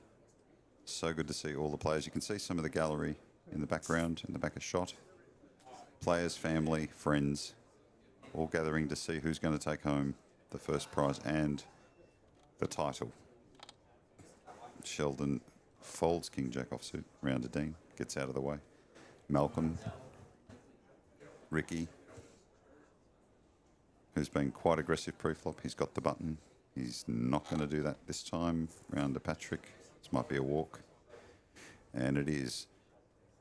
So, Joe, what is the rest of... For those who sort of don't know what the life of, you know, a poker pro or a person that's expected to be at certain tournaments all the year. I'd imagine you play the World Series every year. Now you play the Aussie Millions. What does the rest of the year sort of look like for you in terms of play? How much time do you commit to the game now? These days, I'm a part-time poker player. Yeah. At best. Yeah. But like in the early days... It's hard, right? In the It's early not days, I easy. was on the road for 2 weeks, every 2 weeks, for 10 years. And that can be exhausting, right? It was, you know, I lived out of a suitcase for 10 years, 2 weeks, every 2 weeks. These days, I'm absolutely... This is what you got to understand. I'm absolutely stoked that Crown Poker is back. Yeah. Because now we're going to have the Aussie Millions, the Vic champs, the Melbourne champs, that are 3 minutes from my home. Right? In a world-class environment. Yeah. That's really So that'll fortunate. give me... Yeah, and then having... People are sort of complaining about having the Aussie Millions in April.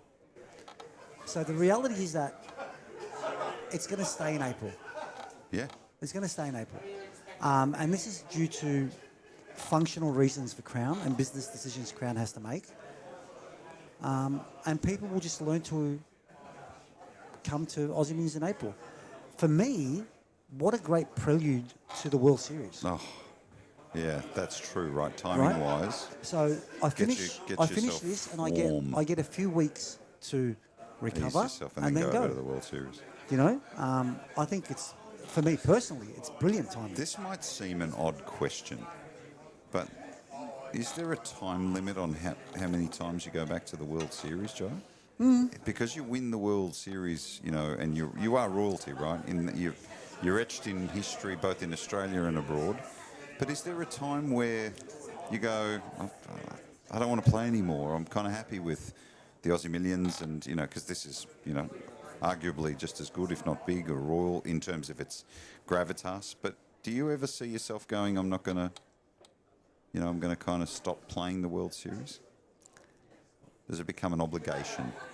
No, I think the obligation days are over. Yeah. For me and my family, Vegas is like a second home. Yeah, right. So we kind of use it as our winter holiday. And that's a great way to enjoy it, Yeah. to continue to enjoy when it. I go to the World Series now, I'll play half a dozen tournaments, and the rest of the time I play golf and Yeah, swim, right, okay. you know, Yeah. be in the pool and whatever. So at some stage, it'll probably be, well, you know, as much as I'd love to. But So it doesn't create an unreasonable expectation on you. You make the most of it when you're there. yeah, not anymore. Yeah. At one stage it was like, Yeah. I have to be there. The implied pressure of going back At and one the stage I had to be expectation there. of going, you know, I've got to perform. And Yeah. That's long, you know, past. Someone asked me what dates for the Vic Champs and Melbourne Champs. If I was a gambling man, I would say October for the Vic Champs and probably February As a lead for up, the Melbourne Champs. which would be great timing. Dean Yeah. Blatt here under the gun, one of the shortest stacks at the table, has ace queen and he's moved all in. And Malcolm Trainer with queen nine of spades is just taking his time thinking about it, and he's getting out of the way. Folds around to Patrick Barber. So Dean hasn't had much opportunity getting a call here. and he's going to get looked up because Dean Boscovich has got 12 million. Junior. Dean Junior. He's got about 4 names, but I'll just keep rolling them around and hope I'm right. To the family at home, I apologise.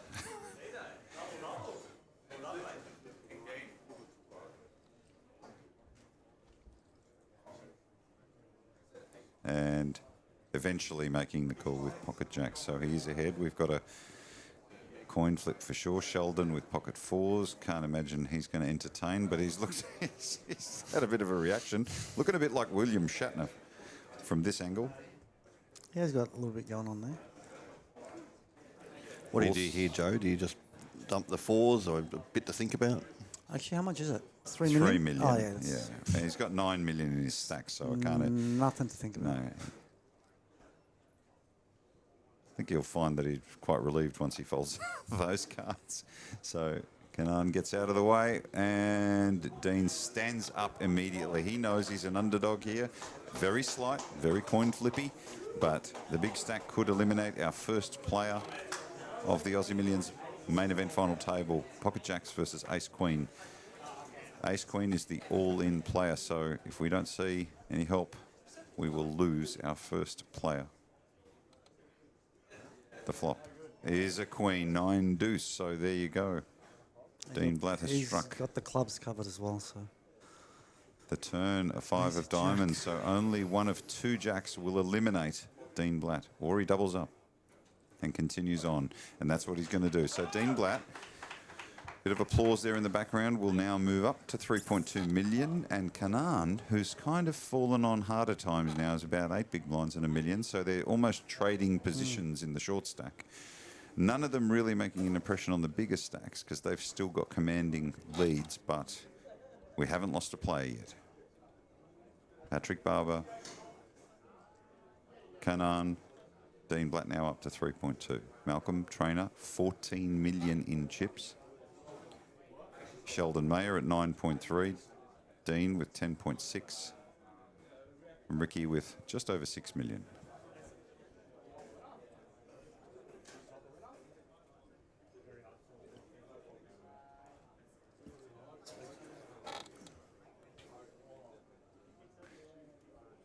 Seven players remain. More guests throughout the night. Saw Tony's beat. He was sitting right here when he got busted. The Aces versus Ace Ace King, and that really, it doesn't matter how many times you see it, does it? That's brutal. Does bro. not matter how many times you see it. We've seen a lot of brutal. But at that stage of the on the soft bubble, it's just heartbreaking.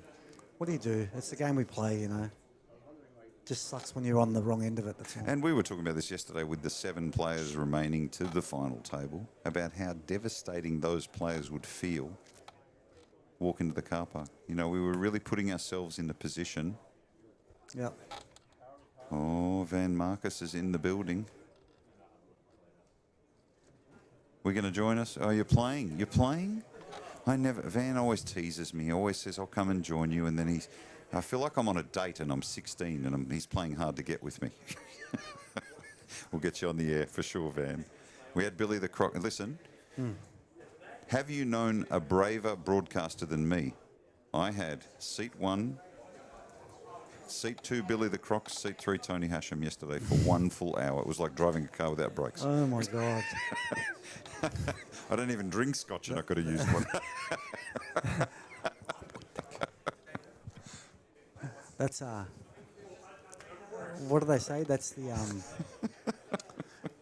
that's the asylum being run by the inmates? Is that the correct saying? Well, let's just say it's appropriate. I felt like I was completely out of control. Oh, my God.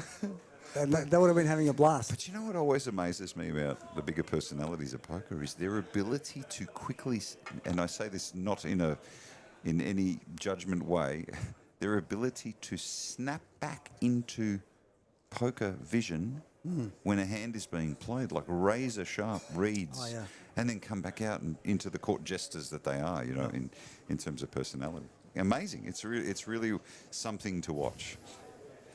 Billy has got quite an ability. When you're watching him at a table, he picks up the most amazing things that other players wouldn't normally pick up. He's been around for a long time. Very easily because he's been around for a long time. Yeah.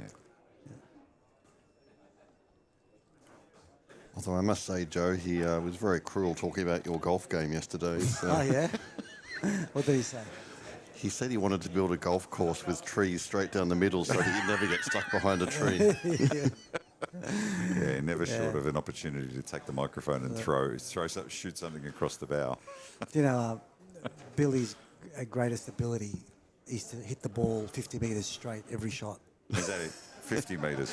Actually, straight every shot. Isn't that the Which is why whenever his ball is in a bad position, he's like, who put it there? He never has enough, ball speed for the ball to actually deviate to go in any direction. Yep. You might as well putt off the tee. That is, tell you, solid and consistent. 50 metres, 80 metres.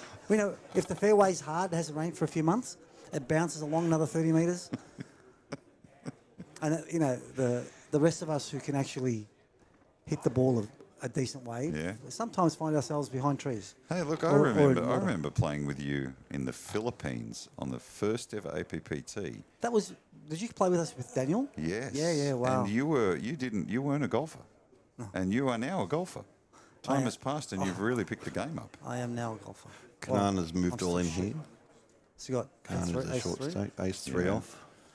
He's in the cutoff. Ace looking for a customer, or is he? No, he doesn't want a customer. He No. wants to take the block. He wants a customer with ace deuce. That's what he does. So Kanan now starting to feel the pinch. 10 big blinds, 1.2 million in chips. Patrick just ahead of him at 1.9. Our big stacks remain Malcolm and Dean. On that note, lads, it's time for me to head off. It's been a pleasure. So what does the rest of the week look like? Is it you've alluded to that. You've sort of got a couple of weeks and then you're going to take off to the US Yeah, and play the World Series. Take off on June 17th. So I've got a few weeks at home just to, basically I slept until midday today. Yeah. That's how tired I was. Well, mate, from us at the Aussie Millions, thank you for once again leading us as not just the ambassador, but pretty much you're the homegrown champion, Joe, and it's just wonderful to have this tournament back and you at the centre of it. We wish you the very best. As usual, send our love to Jenny and the kids, and Thanks, best of luck in Vegas, and we'll see you very soon. See you soon, my friend. My Thank pleasure. You. Thank you, Thanks, Ben. Joe.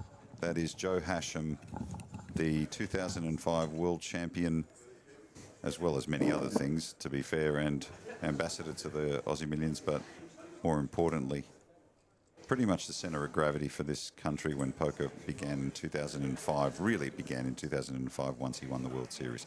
He was one of the catalysts for the success of the game in this country, and he still carries that as a responsibility. Now we've got a raise here, 250k from Dean, round to Malcolm Trainer, who's picked up pocket threes, and he's on the button. He makes the call. Ricky folds, round to the big blind, who is Patrick, and he's got Jack 10 of hearts. Interesting hand in the big blinds here. Now, Patrick's only got 1.7, but he'd be in against the two big stacks. So potential opportunity, potential danger. Yeah, but it's a very, very nice hand to pick up in the big blind. He can close the action. And it looks like he's going to come in while the water is warm. So interesting hand developing here. So Dean with the nuts. Malcolm with pocket threes. See what happens. Ace, 8, 6. What a flop for Dean. No hearts on that board. No threes on that board, but a set of aces. I mean, the only disappointment for Dean is that nobody else really has anything they can continue with here, so he should take this down. He bets out. Makes it 250. Trying to invite his opponents into the water with him, Malcolm, with not much. Avoids disaster. And so does Patrick, so Dean will take it down. Big flop. Top set. Yeah, I mean, interesting comment in the chat. He really needs to check that flop. You know, possibly that may have been the only way he could get any money out of that situation. Just to check. I mean, he may not have got anything anyway. It was just, it really missed everybody else. And the difficulty with that is, you are an aggressive player pre-flop. You are continuation betting 80-90% of the time. Suddenly you're in against two players and you check. Well, I mean, if as a pre-flop aggressor, you are meant to be betting the ace. So you're setting off whether red you have it or flags not. if you check here, yeah, right? Exactly. It does sort of suggest that. I mean, it means either one of two things, right? Either you're a little bit scared of the ace, or you've got a monster. Yeah. Sheldon Mayer. Queen 4 under the gun. We'll get out of the way. Kanan, our short stack at 1.275. Dean Black, our one-time short stack, has doubled up to 3.275 million. Has picked up King Jack offsuit in the hijack. Gets out of the way. Round to Malcolm, who is our chip leader here, 14 million. Raises it up with Queen out offsuit. And Ricky has picked up Ace King on the button. These two have gone at it a few times, so I think a bit of a subplot developing here. Just great to see Joe back at the Aussie Millions, isn't it? He really feels like he's home when this tournament's up and running. He was right, Joe. I mean, he's looked really relaxed this week. We've both known Joe for a long time. He does look very well. Even, you know, he came in hoping to win this thing, and you know, he didn't get there, but he seemed very chill about it. So not easy to win one of these things. No. Now, interestingly enough, Ricky Vickers has called with Ace King on the button. We haven't seen this from him yet.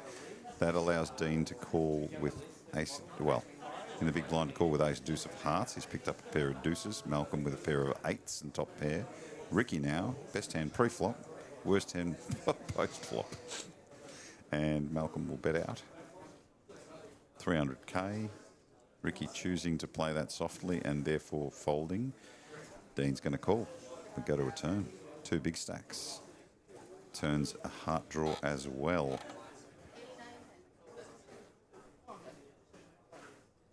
Dean checks. Over to Malcolm. Still with top pair.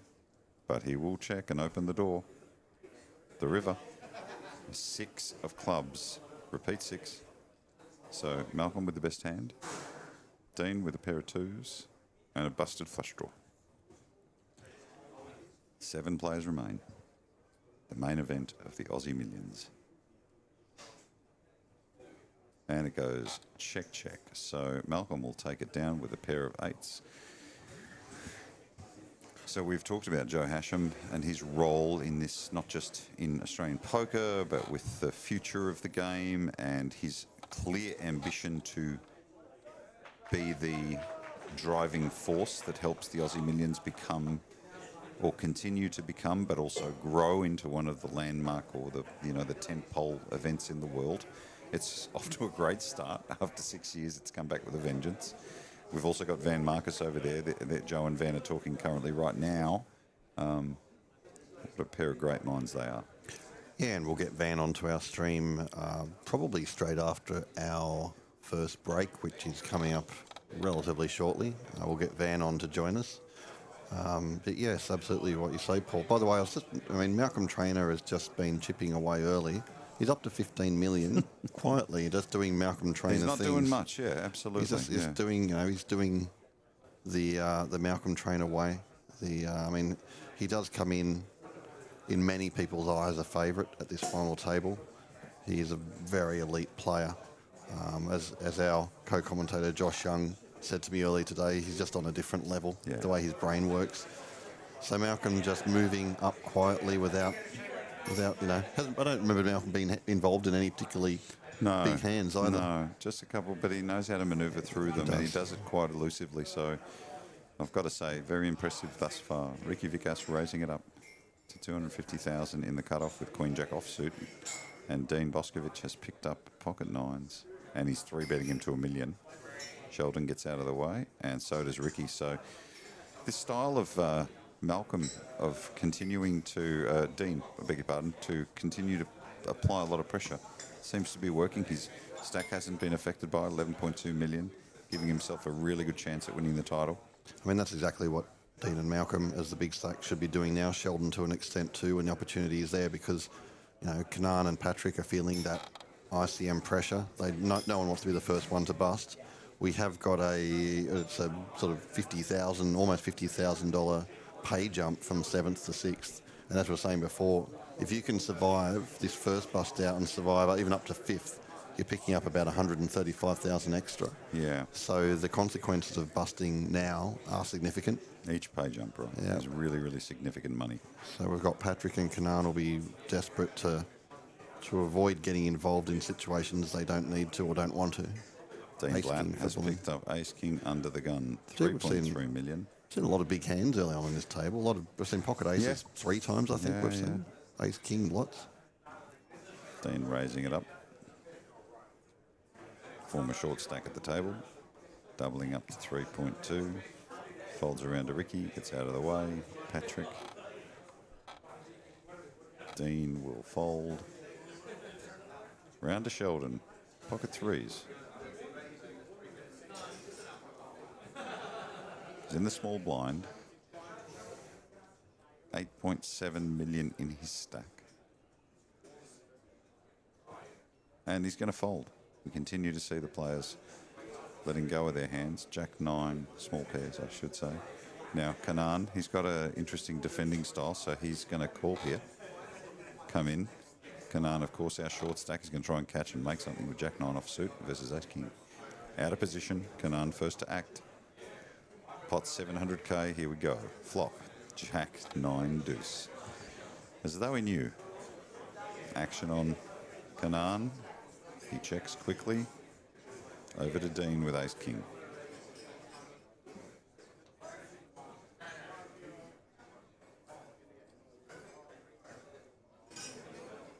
Taking his time.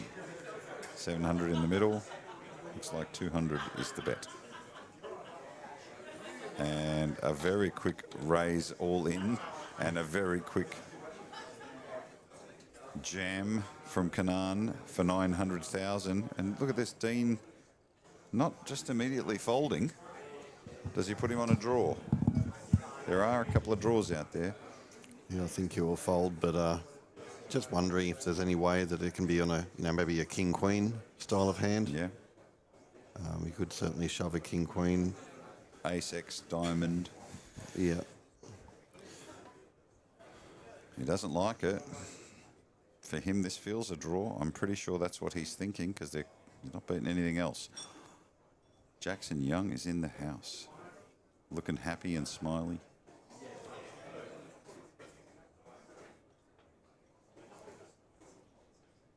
Really considering a call here.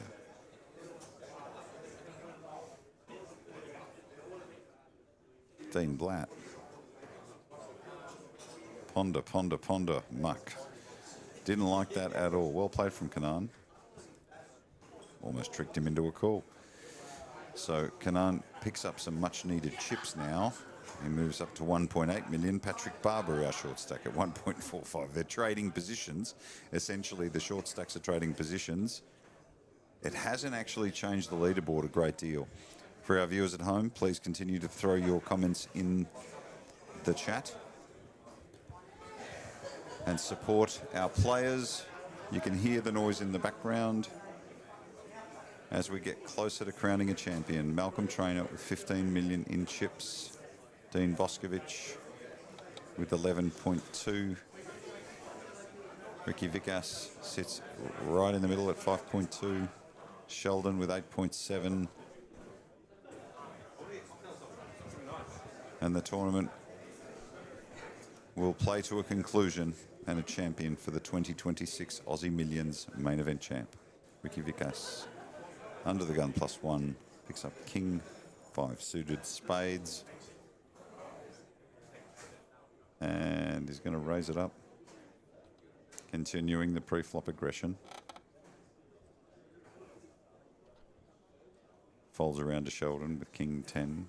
Gets out of the way. Kanan. Round to Dean. And finally around to Malcolm.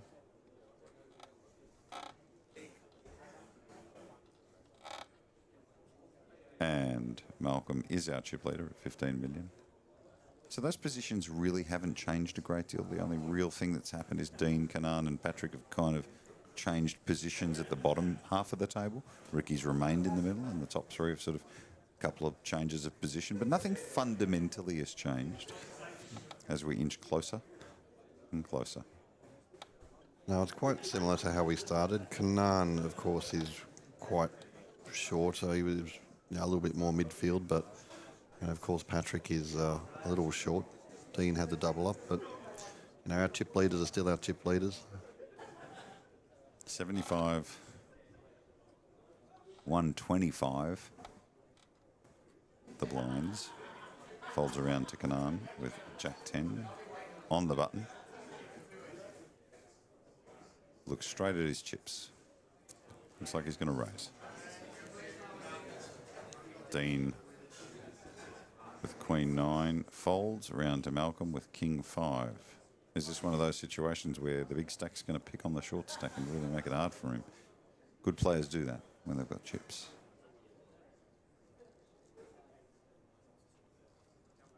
$15 million in his stack, 1.5 in Kanan's. Very difficult if a raise happens here.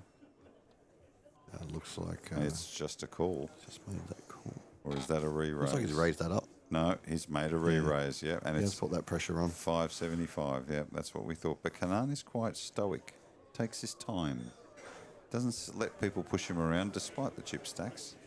He's not afraid, I've got to give him that. And he's made the call. Yeah, he has. Kanan with 1.2 million in his stack. David and Goliath situation sort of here. So Malcolm Trainer catching a king. Kanan with Jack 10. Inside straight draw. Malcolm reaching for chips. Going to continue to pile the pressure on him. 1.35 in the middle. He bets 250,000. And look at this. Kanan's going to chase it. Turn an ace of diamonds. Does that slow the players down now? Potentially. Does Kanan get a free card here, or is Malcolm going to continue to fire at him? No, he gets a free card. Now, will Kanan take it or take his opportunity? No, he checks. And the river's a repeat ace. So opportunity here for Kanan, as Malcolm's got the best hand.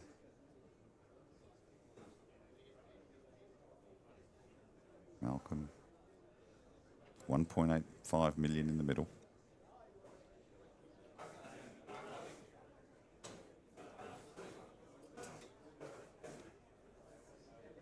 reaching for chips. He's going to bet at it and test Kanan's resolve. 225 in the middle is the bet.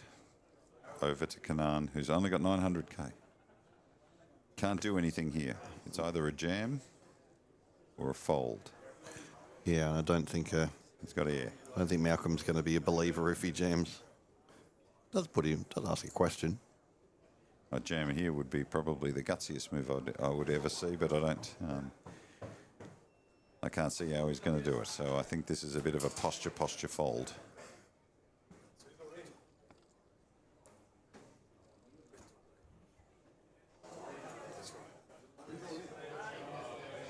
Lots of support for our players today at the final table. He's thinking about this Kanan, but he does let it go. Yeah, and he's taken his time. He knows when he might have a hand, but you can hear now in the background the gallery is growing. You just heard Joe Hasham join us for a couple of hours, which is fantastic to have him on the stream. Players will be on a break soon. Kanan really struggling now with 900,000 as our short stack. Patrick Barber 1.45. Still 7 players remain though at the main event of the Aussie Millions. Yeah, well, Joe was mentioning that this could go a long time tonight because the players are very deep. Of course, the blinds are going up, so the pressure will eventually build. But you know, we're not. The players are not under immense stack pressure at this stage. There's almost an implied pressure from the big stacks, if I'm honest, less than the actual blind pressure, if I may be so bold. Action on ace on Sheldon with a weak ace. He gets out of the way. Round to Kanan, who shoves all in with ace-10 of diamonds. So now over to Dean with ace-7 of spades. And he's got 2.5 million in chips. And he folds. Over to Malcolm. Out of the way. Ricky. Folds.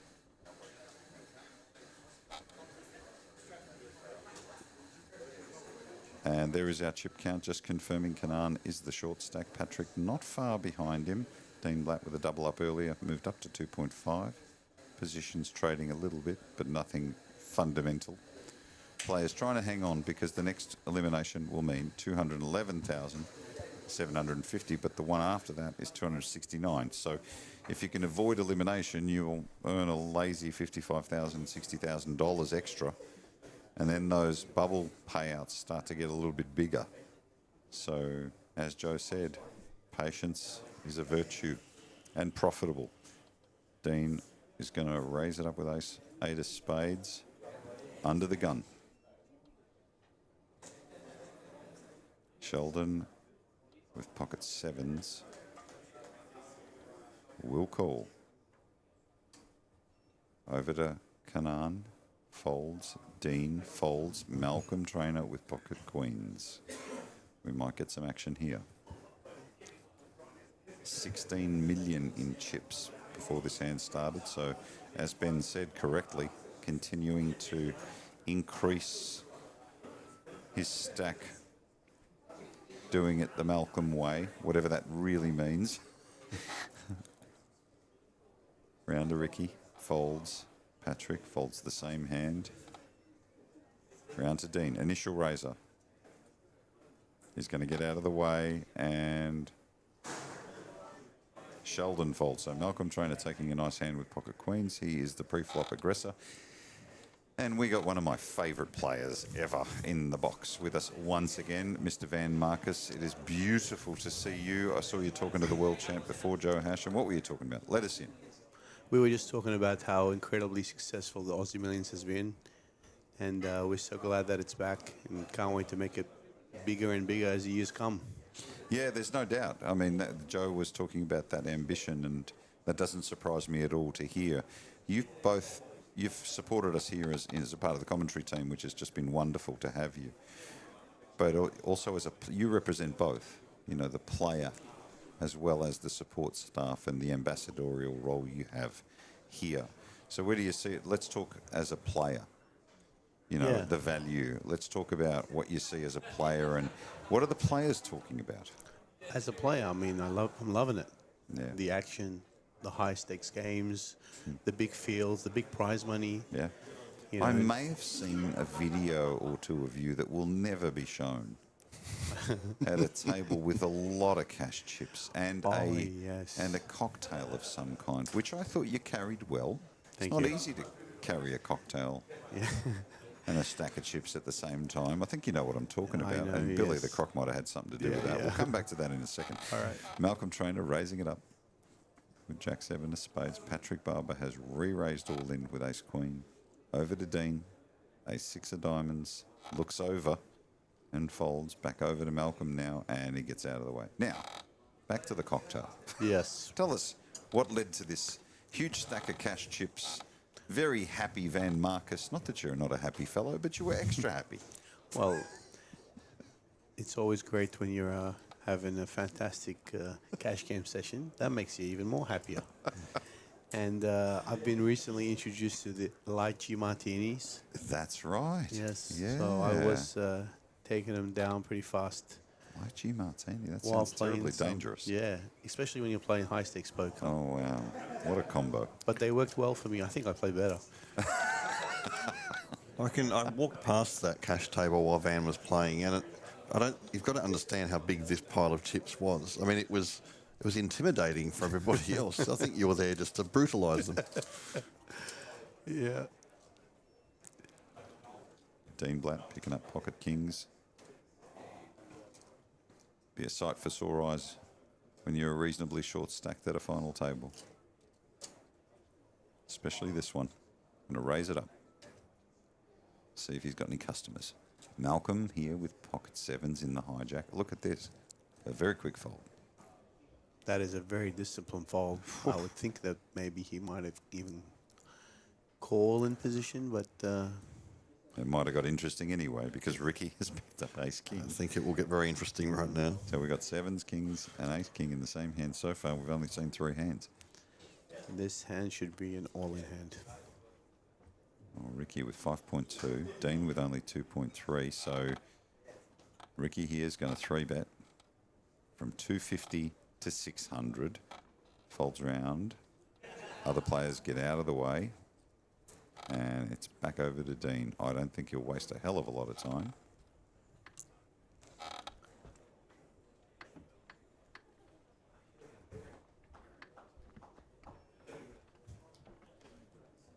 You can see the other players getting up to go on their break, so this hand will play out. What a hand to pick up before the break. Exactly.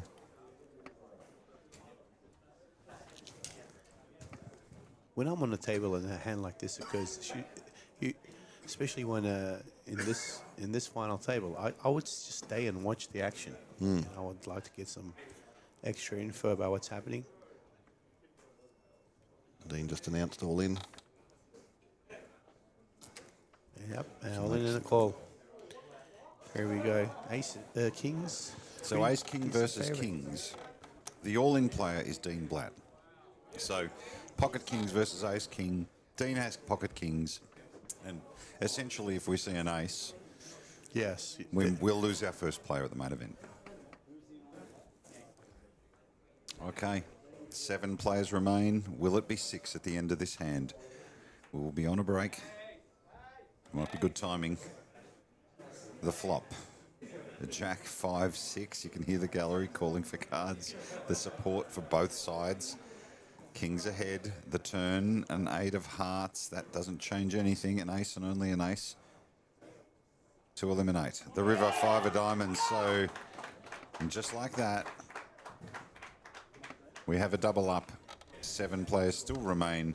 Kanan Yukana is our short stack. Patrick Barber at 1.7.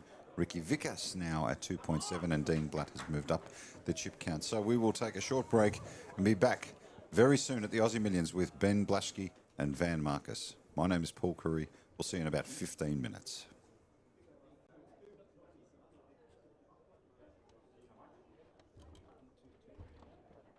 The 2026 Aussie Millions kicked off with an absolute banger at charity poker event. Legends providing GP care to some of the most vulnerable people on our streets. The room was stacked. Poker royalty Joe Hasham, AFL greats and Crown Resorts executives all in the mix.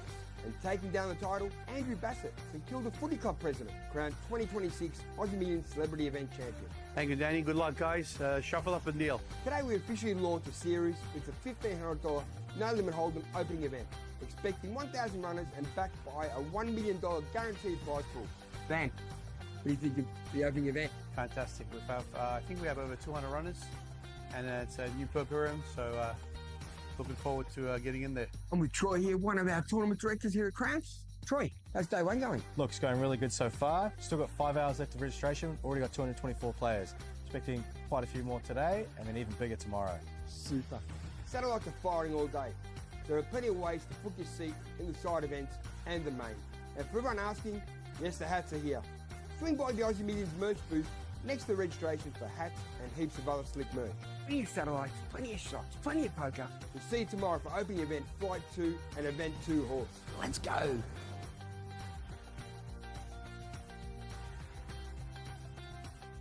Don't miss a moment of the 2026 Aussie Millions. Follow all the action with our daily updates on X at Crown Poker, Crown Poker on Facebook, and catch the feature table live stream on YouTube at Crown Resorts. See you there.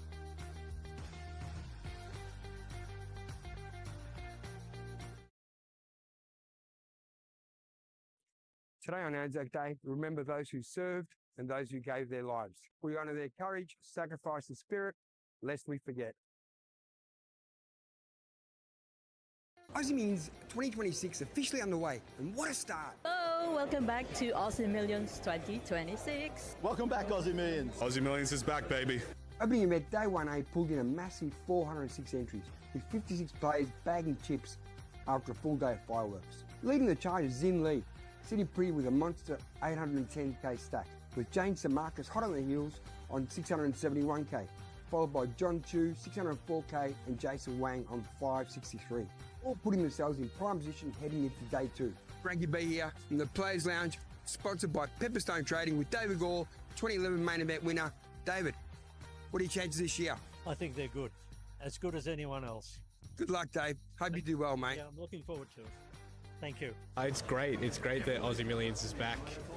Finally get to deal the horse again, which is just incredible. It's a great challenge, and good luck to all the players. The action keeps rolling today with Event 2, Horse, kicking off at 2:10 p.m, including a main event rebuy satellite tonight at 9:10 p.m. Every day during Aussie Millions, Royal Stacks available. Order online. See Zach. $20 for the burgers, $5 for the shake. Good, good. Big fields, big stacks, big chances. See you on the floor.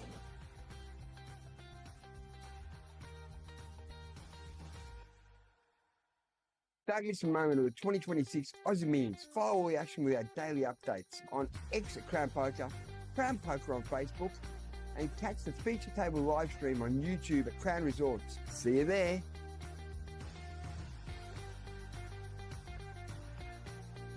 Day 3, one word, record-breaking numbers. Frankie, that's 2 words. Day 3 of the 2026 Aussie Millions at Crown Melbourne delivered a massive day of poker action. Flight 1B attracted a huge field of 589 entries, officially pushing the tournament past the $1 million guarantee. By the end of the play, 86 players successfully bagged chips and advanced. Sitting atop the leaderboard is Subramanyam Vanapathy, who dominated the field to close the day with an impressive 930k stack, positioning themselves well heading into the next stage. Over the 2.5k horse event, a record 64 players took part, with 18 players returning today. Sasha Mann leads the way, but the pressure is on, with 2 Aussie Millions ambassadors still in the hunt, Joe Hasham and Van Marcus, both chasing the title. With 9 players reaching the money and a strong 43k first prize awaiting the winner, the stage is set for an exciting finish. I'm with Mixed Game Academy's Shannon Vandenberg, Director of Poker and Director of Tournaments. I'd like to thank you for your contribution that you brought to the horse game, and we've got a record field this year. What do you think about the Aussie Millions after a 6-year hiatus? Mate, it has been 6 years, it's been a long time, and the numbers that you guys are producing, this opening event is nuts. The experience in the last couple of days, given that you guys haven't been doing this that often, dealer's been fantastic. The TDs have been great. And obviously I sit back and I'm looking back. I do this stuff all the time. A couple of tweaks. I loved it. So, yeah, had a great time. Dealers are fantastic. TDs are great. Everybody's friendly. And the community of the mixed game players is just great. Well, good luck in the 8 game next week. Fresh off an overseas flight, poker's ultimate grinder, multi-bracelet winner, and serial champion Michael Mizraki has arrived ready to make his mark once again. What do you think of Australia so far in Melbourne? Well, I just got here. You know, it's a long haul to get here. It took about 18 hours of flying, a little jet lag. So my first buy-in, I didn't play so well. I was a little too tired, but I was like, I'm gonna come back in and win it. I'm gonna play really strong later. But I love it here. It's amazing. The venue, they treat you. I mean, best people in the world. I love the crown. I've lost millions. It's been a while since we had it, and I'm glad to be here and be the face of it. And you're gonna have for dinner now? Going to have dinner now, freshen up a little bit. I was trying to take a nap, but it's not gonna look good for the nap. But hopefully the dinner doesn't put me back to sleep. But and after that, I'll come back, play the horse, and crush them. We love having you, mate. Thanks, Good luck, eh? Thanks All for the having best. me. Thanks, Frank. Thanks, guys. Feeling a little sore? Call over the guys from Best Hands Massage. At $2.50 a minute, you'll feel $1 million in no time. When there's buzzing, cards are in the air. We'll see you on the tables tomorrow.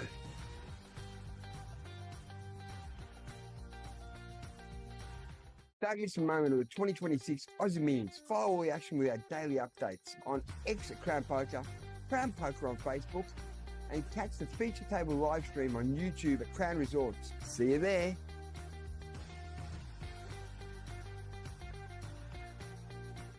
Frankie B here, and what a day! Another record-smashing Aussie Millions 2026, and the energy in the room is absolutely electric. This series is not just delivering, it's erupting. We have officially crowned our first Aussie Millions 2026 champion, and it's a big one. Sasha Man stands tall after going the distance at Event 2 Horse, logging up the title at $43,200 in prize money. Second place, the ever dangerous Gary Benson. Third place, none other than our own 2026 Aussie Millions ambassador Van Marcus. Pure class, pure experience. I'm here with Sasha Mans, winner of Event 2 Horse. Congratulations on your win, Sasha. Thank you. Appreciate it. So, and just coming off the back of a big win over in Europe. So it was my third time Irish Open. From the first time I managed to get a trophy there, and it was also in a horse tournament. So I had a mission. And Nice now one. I did it. Wearing Two in the a row. same hat? Were you wearing the same hat? Yeah, I'm wearing the same hat, actually. Yeah, if you look at the pictures of the Irish Open, that's now going to be my lucky hat forever. And your chip leader coming into today? I had a bit, I was a bit, had a good run tilt, I call it. I gave away some chips early, and I had to, reset myself, and then, it went pretty well. I hit some good boards, and people didn't believe me, so here we are.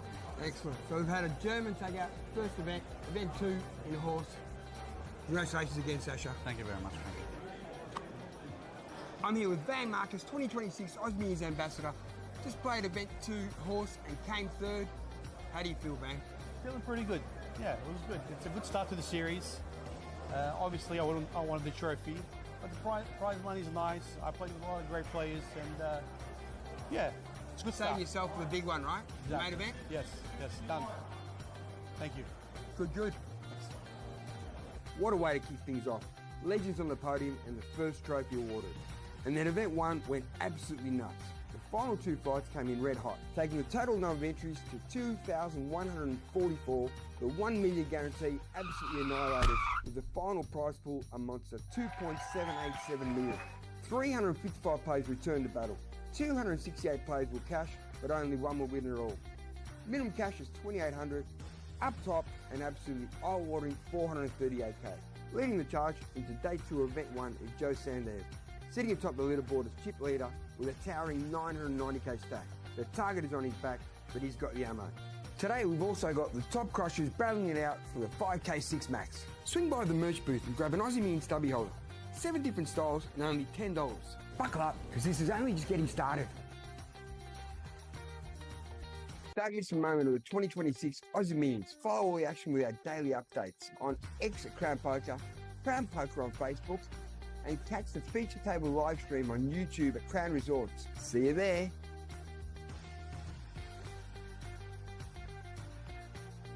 Don't miss a moment of the 2026 Aussie Millions. Follow all the action with our daily updates on X at Crown Poker, Crown Poker on Facebook, and catch the feature table live stream on YouTube at Crown Resorts. See you there.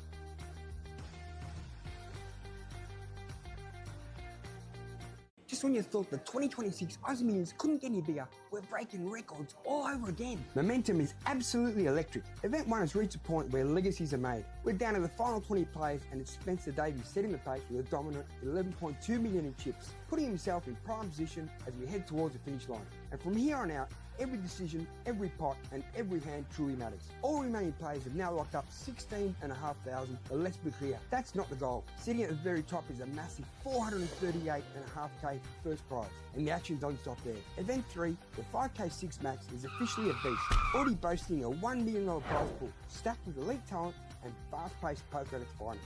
Today also marks the start of Event 4, the always wild Mystery Bounty, where every knockout could be huge and no stack is ever safe. Plus, Event 5, the Hyper Turbo No Limit Hold'em is kicking off. Pure speed, pure intensity, no room to breathe. What are women bringing to the poker table these days?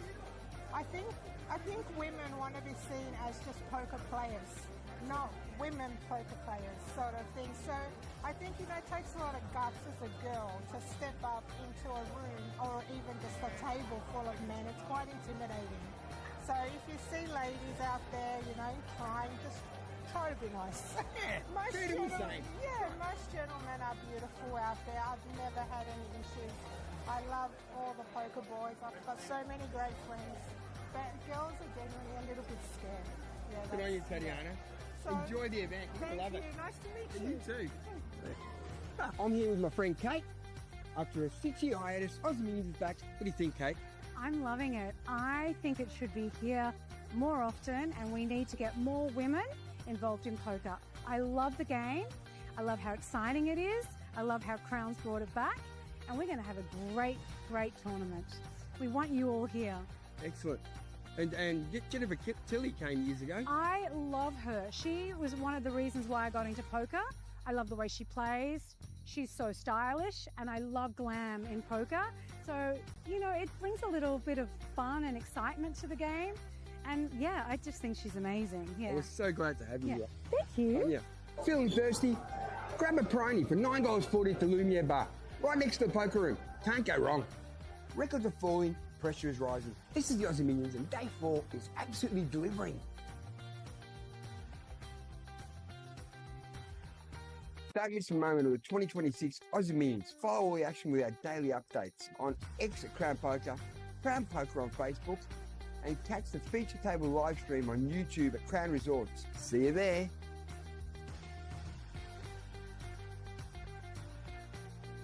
Frankie B here.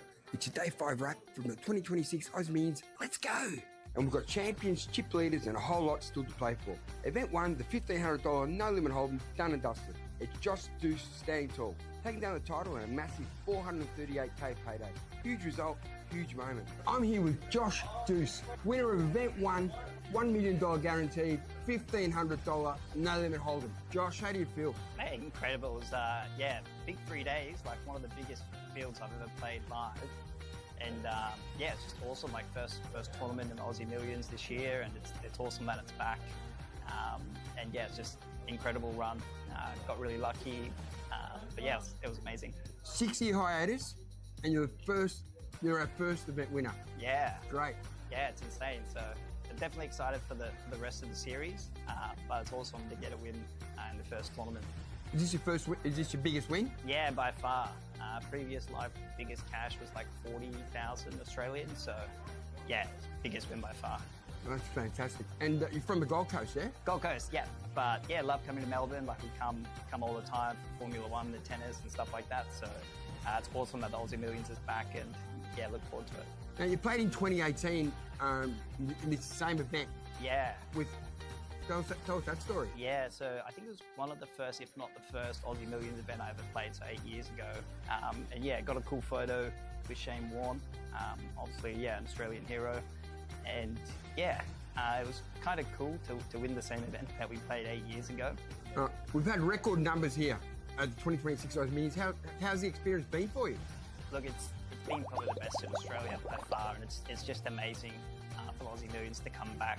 Like, big props to the whole staff at Crown, Danny, the whole crew. The dealers are amazing as well, even just chatting. Welcome back to our coverage of the Aussie Millions. This is the main event final table. This is the big one, playing for 1.67 million up top. We started today with 7 players. We still have 7 players remaining. And Malcolm Trainer has taken control in the first 2 hours of play today. Malcolm came in as the second big stack, but he's moved up to, as you can see on the screen, 16.4 million in chips. Dejan Boskovic was our overnight chip leader. He's still very comfortable, 10.6 million. Just before the break, we saw a big swing in momentum with Dean Blatt doubling through Ricky Vickers. It was Kings versus Ace King. Dean Blatt held the Kings, and the Kings held. So all of a sudden, Ricky under a little bit more stack pressure, and Dean suddenly feeling pretty good about himself. Dean was very short earlier. He's doubled through twice, and now 5.3 million. Pleased to be joined by, of course, the Golden Tonsils, the voice, Paul Curry, in the number 1 seat here, and of course the great Van Marcus here sitting to my right. Van, how are you going? Oh, I better turn you on. I'm doing very well. Right. It's very easy to do. You just just press a button. Yeah. Just turns him on. Always a pleasure to be here with you guys. Ricky walks straight into an ace queen, picks it, takes it down. So Canaan, just above 6 big blinds. Patrick, 1.7. Malcolm, we talked a little bit earlier about how some players have an ability to accumulate chips without great deal of confrontation. Malcolm appears to be one of those players. Yes, that's right, Paul. He's got a lot of experience. He's the favorite right now. And also, when you do have a big stack like this, a lot of players will stay out of your way. Yeah. The ladder board, as you can see, the prizes are going up and up, so they each have to think about that along the way. And that adds an implied pressure to all players, right? I've been watching Dean Boskovic for days now. A combative, aggressive style that's really great to watch, I must say. But he's been a bit tame, and that might be, I'm guessing, because he also says, I've got a reasonable chip stack. I don't want to do anything silly. I just want to get to the top 3 and then battle it out. And also Malcolm, right across from him on the table is got a really formidable stack as the chip leader. Correct. For him, the worst thing right now is getting involved with Malcolm in a very big pot. Yeah. So, as I say that, Dean raising it up with Jack-9 offsuit around to Canaan, who's got 850,000. We expect Canaan to start to push. He started to show us signs of that before the break. Dean Blatt, Queen Deuce. The good thing with Dijon. Oh, it's So Dijon. Dijon has several names. I believe the correct pronunciation is Dejan. Dijon, okay. But his friends call him Dean. We're going to call ourselves his friends. We hope that's okay. So we've got Dean Blatt, and we're going to call him Dean Boskovic. We've also been suggested in the chat that we could call him Junior, yes, or Junior Boss even. Junior Boss. Junior Boss feels like I'm raising the expectations on the poor guy. I think there's enough expectations on him as it is. He was in a hand with Jackson Young, a pivotal hand, which we're going to talk to Jackson a little bit more about later. We might also see if we can catch Michael Mizraki. He's been talked about quite a lot over the last couple of years in poker. He's like you suggest, Ben, he's done things in the game that not many people have thought possible in the last couple of years. But I do remember watching Van, some 12, 13 years ago, maybe even longer, playing online with Michael. Yes. So he's seen it all, Michael. He's ridden the roller coaster of poker well and truly. Yes, we've battled a lot on the online felt, playing a lot of the mixed games. Sheldon, who's got 7.9 million, raising it up around to Malcolm now with ace-10. He's in the big blind, and he's going to look him up. And we're going to see a flop.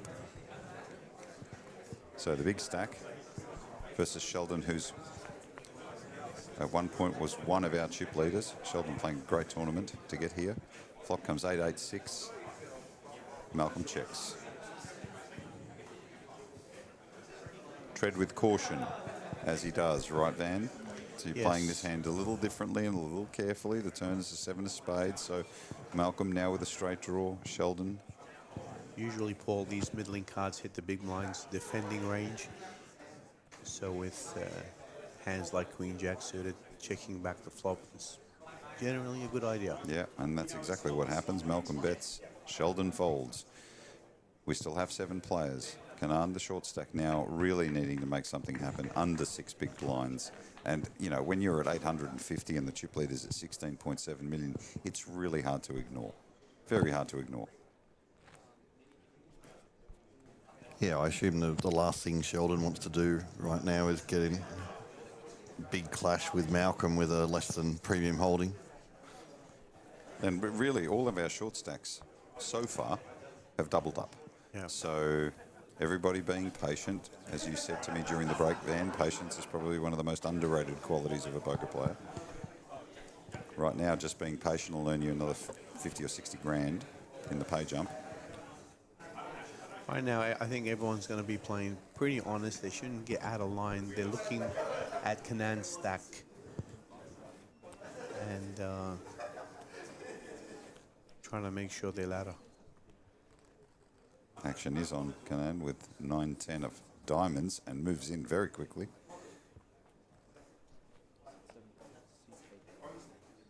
Folds around to Ricky. 8-6 in the big blind. Asks for a count.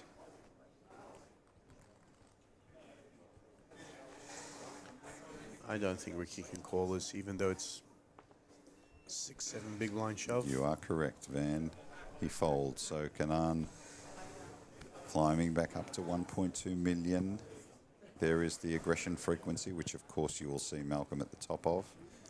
Ricky, who's been consistent in his pre-flop aggression throughout this tournament, active in a lot of hands, not afraid to mix it. 5 years ago, he was beginning poker or playing at pub poker in Sydney, which is just great to hear. This is his biggest and best results so far, and we don't know where the story ends, which is probably one of the most poetic things about the game that we love. The surprises, the stories, the subplots. Everyone at this table will have a story. It won't mean less to anyone at this table. This is the biggest thing in their poker careers for sure. Dean picks up King, Queen of Spades, is going to raise it up under the gun. Sheldon has picked up pocket nines. Early position also. Tough spot for nines here, but he's going to call. Call and take a flop, I think that's the right play. Oh, he's 3-bet. Wow, he re-raises to 800,000. So, Van, this really signals a strong hand in this position, right? So this narrows the range of the rest of the players. Yes. Folds all the way around to Patrick, gets out of the way, so we have back over to, and look at this, a really quick fold from Dean. So everybody erring to the side of caution. That's right. And like you said, being honest, right? They're playing honest poker at the moment. They need to, especially with a couple of short stacks. You really don't want to put yourself in a bad situation It's right an now. odd word, though. Honest isn't a word you would normally use to describe poker players or styles. Yeah. It almost feels oxymoronic. Yeah, that's right. To put honest at the table, because the very point of the game is to deceive. Correct, Paul. If you're playing great poker, you're deceiving your opponent every time. Yeah, right. Although sometimes these kind of spots come up where you'll see that people are playing the hand face up. It is incredible. That's always been the thing about this game, the behavioural shifts that happen by virtue of osmosis almost, where players come together and then separate to kill each other. And right now they're coming together so they can get a little bit further ahead once the short stack goes, and then it's almost like the swords have come out again and it's muskets at dawn. That's right. Right, and it's agreed, everybody agrees with it. Round to Malcolm, King Jack in the cutoff, raises it up. Yes, to the chat, we've spoken about Malcolm's WSOP bracelet in 2024. Beat out a field of 20,000 to win that bracelet. I actually jumped on a phone call with Malcolm a couple of days after that to ask him about that win, and I mean, he blew me away. He was talking about all sorts of technical stuff that was way above my pay grade.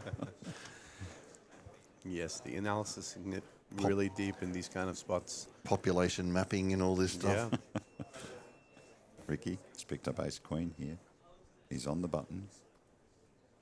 Now, you know, you've got 2.7 million. And look at this. He's not Yes. messing around. He's just going to jam. I think that's just the most profitable line, under 20 big blinds in late position. And does he do that because he's like, I don't want to play with hand with Malcolm right now. I just want to take this down. I believe I've got the best hand, so I'm going to move in. That's right. He knows that Malcolm is going to be opening very wide with a chip lead, applying pressure on everyone. And with a hand like ace-queen, you really just got to take the spot. Yeah.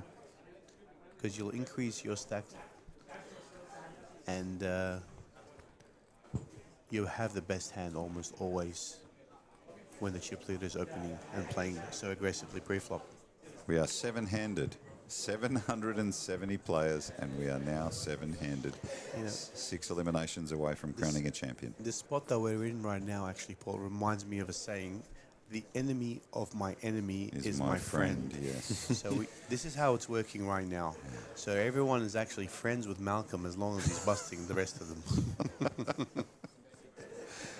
Oh my goodness, fascinating game that we love. And Malcolm's picked up ace-queen this time. So this is where a raise from Malcolm doesn't get the credit, right? So Correct. This is what begins to unfold underneath. And now Ricky with the reverse hand. So exactly. In the last hand we saw Ricky with ace-queen and Malcolm with king-jack. This time, Ricky here. What's he do? In the cutoff. He might do it again. Yeah. He might re-raise this time. He is going to re-raise. But this time Malcolm with a stronger hand. Patrick out of the way, as does Dean. Be interesting to see how this hand progresses. Back over now to Malcolm. In a really strong position pre-flop. What do you think of the 3-bet size there, Ben? It's not a big 3-bet. No. Oh, He's going to put them all in, yes. Malcolm does put him all in, and Ricky quickly folds. So Yep. a reversal, That's right. essentially, in the next hand. When Ricky chooses this kind of sizing, he's pretty much saying that he has a really, really top-heavy, strong hand, or is on the other side of a bluff. Yeah. Bluff hands include picture The cards. roll reversal here Yes. too in back-to-back hands. Malcolm Trainer now with 17.5 million in chips. Kanan the short stack at 1.2. Everyone else a smattering in between. So what he's doing really is risking the least amount of chips on a bluff instead of putting a stack on the line. Yeah. And he should do that also when he has a monster hand like aces and kings. Great to see Dean Black working his way up to 5 million, just about 5 million in chips. He was one-time short stack at this table. Patrick Barber remains just behind Kanan as the fellow short stack. Ricky Vikas slipping now down to 2.6 million in chips. Action on Dean Blatt.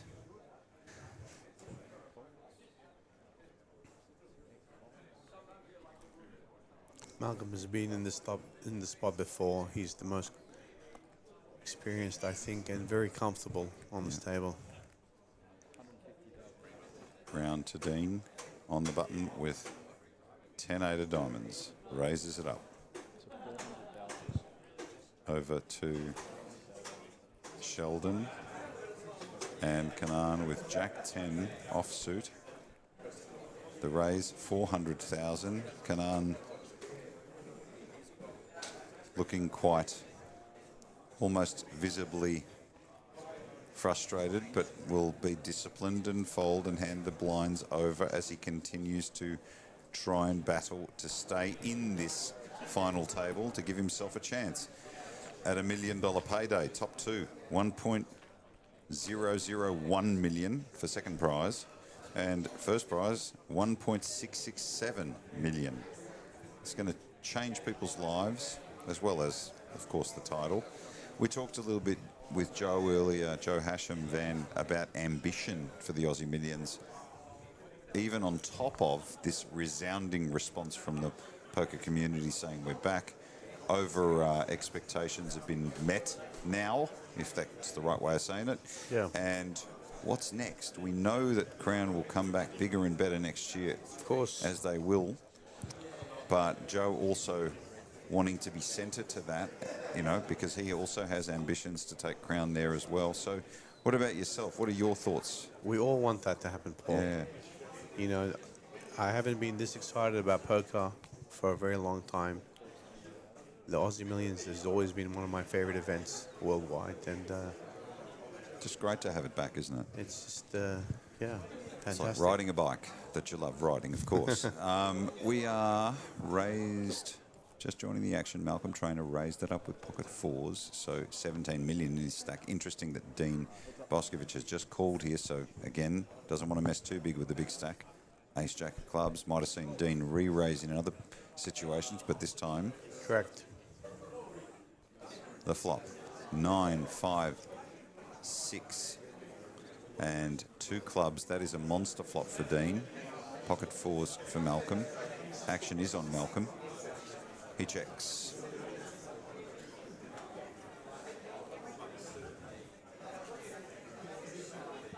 Blind 75, 150, and Dean will bet. Should probably go for a small sizing, 1/3. And he will take it down with a bet of 325. So nice flop for Dean. Nice play, taking just a little bit out of the chip leader, but he's still at 17.5 million. Dean at 11.3. Kanan, 850. And Patrick, 1.3. Both looking for a bit of help to double up and stay in the game. You know, Paul, I spoke to Ben about this in one of our interviews. The Aussie Millions, winning the Aussie Millions, not only do you get such a huge prize, you get the title. Yeah, wow. Aussie And Millions really, champ. that's what it's Main event about, champion. you know? Yeah. The legacy behind it. Yeah. And that's, for me, that's what true achievement is in poker. And players all around Australia, pub poker players, you know, weekly players, home game players, Crown players, you know, in every part of the country and the world, because we've got lots of internationals here. This is the jewel in the crown, right? So Yeah, for sure. it's back in a big way, and there are lots of events. So, you know, possibilities of winning titles. We saw Andy Lee take out the 25K, you know, he's title champion. He's one of the biggest events on the calendar. Here we see Sheldon raising it up to 300K with Ace King, looking for a custom. Paul, I put the Aussie Millions right alongside the North Sydney Leagues Club Thursday night game that I won a little over a year ago. In that level of prestige. Oh, I'm not sure. We'll need to do a bit of work to find out whether we've closed the gap. The flop comes Ace Queen 10. Malcolm has called here in the big blind with the Jack 3 offsuit. Interesting, he's picked up a straight draw. Sheldon with Ace King well in command. Sheldon betting into the pot of 825 is going to make it 150, pretty thin, and of course Malcolm's going to look him up. Let's see what the turn does. Wouldn't want to see a king. The turn is a jack, so nut straight for Sheldon.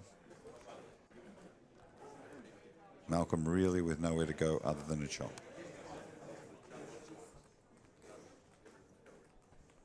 Action on Malcolm. This time Sheldon checks his nut straight. Let's see what the river does. The 7 of hearts doesn't change anything.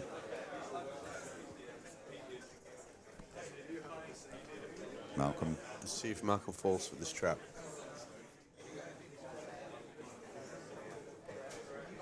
He's going to check over to Sheldon now. Can he extract any? The pot's 1.125 million. It's going to make a value bet. Looks like 400,000. Does Malcolm call with his pair of jacks? No, he doesn't. He's not going to fall for that. Nice hand there by Sheldon.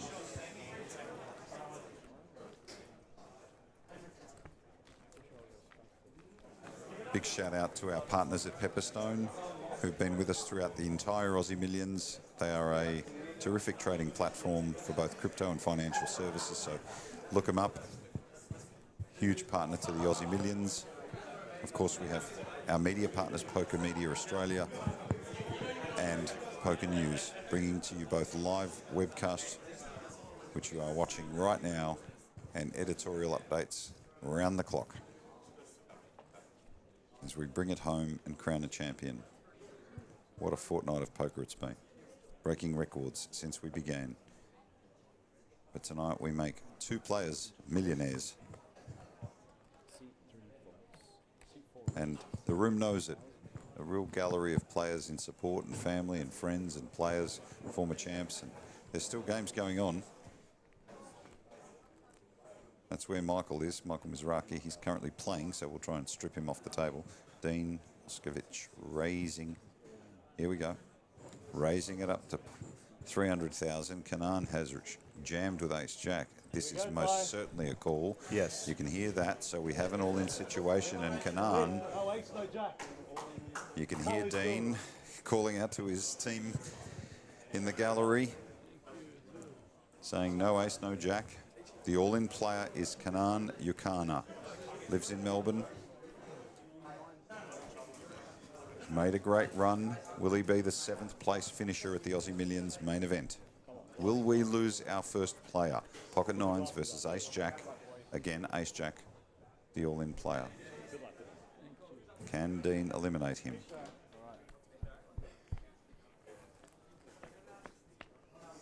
Here comes the flop. Wow. Yeah, 9 in the door. Wow. Oh. Wow. Flop's a full house. I think it's over here. Kanan still hopeful for a way through the pot. Of course you would be, but he won't get there. So we will lose our first player here at the main event final table. It is Kanan Yukana from Melbourne. He will take home $211,000 and change, and a gracious gentleman at the table. Handshakes all round, and just like that, we're down to 6, and everybody's moved up in the pay. So now we're talking about that pay bubble, 269,000 plus for the next place finisher. Who will it be? Meanwhile, Dean picks up his chip stack and closes that gap with Malcolm to 12.6 million. Nothing unusual. A coin flip, there's always drama. But the short stacks have doubled up at this final table, and this is the first time we've seen one go. As the short stacks leave, you'll see play open up more. Yeah. See, now players are more comfortable because they survived the short stack on the table. So now the target is on Patrick's That's back. exactly right. And that is the osmosis we talked about, right? My friend, the friend of my friend is my enemy. Is, yes. Yeah, you know the saying. So does the focus immediately shift to Patrick now? Instantly. Straight away. All eyes. He's All the of next them. target now. Wow. And for Kanan, I think he won his seat on a satellite ball. So for him, turning a small investment into such a great pace. I mean, this is why we love the game. Yeah, it's a great payday. Big congratulations to Kanan. Folds around to our chip leader, Malcolm. He's got the button. He's got the suited ace, which we know Ben Blaschke loves, especially the spades. Especially the spades. You're playing with Ben. Now the you prettiest have his kryptonite. The prettiest of all hands. Ricky with an offsuit king queen doesn't choose to play. Doesn't want to get involved. Yes, taking a safer line. Could it be that once again we're still seeing that, and I use this quote unquote honest poker, which is quite hard to say but very true to the narrative, where we're waiting for the short stacks to bust and then they might just pull the swords out and start fencing. Right. For the short stack, it's going to be mostly that way. For Malcolm, it's going to be completely the opposite. For him, he's going to try to attack and take every spot he can because he knows everyone's being cautious. Yeah. And this is just a way for him to accumulate more chips. Yeah. He just went all in on that hand, Malcolm, just to put maximum pressure. Max pressure. Yeah. He doesn't want the big blind to defend with the king queen and see a flop and hit the pair or something, so he just sets him in. You can actually hear champagne corks in the background. Yeah. Certainly what it sounded like. Exactly. There are not many games in the world, Paul, where you can sit, an amateur can sit and play with a world champion. You just love the story of a player that's been playing at pub poker and then gets to this point. Right. You just love that story.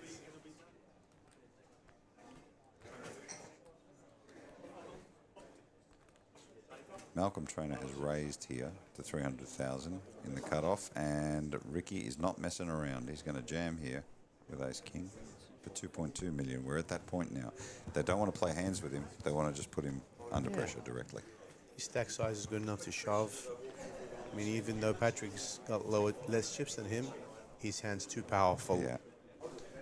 And Malcolm has so many chips, he can call wide, right? He can call to eliminate. He won't. I don't think he will. No, I don't think he won't. I think he'll raise with a lot of wide hands, but he will not call Yeah. because they can still damage him. Yeah. If he loses 2-3 million, that's going to take away some portion of his stack, and he wants to maintain that lead.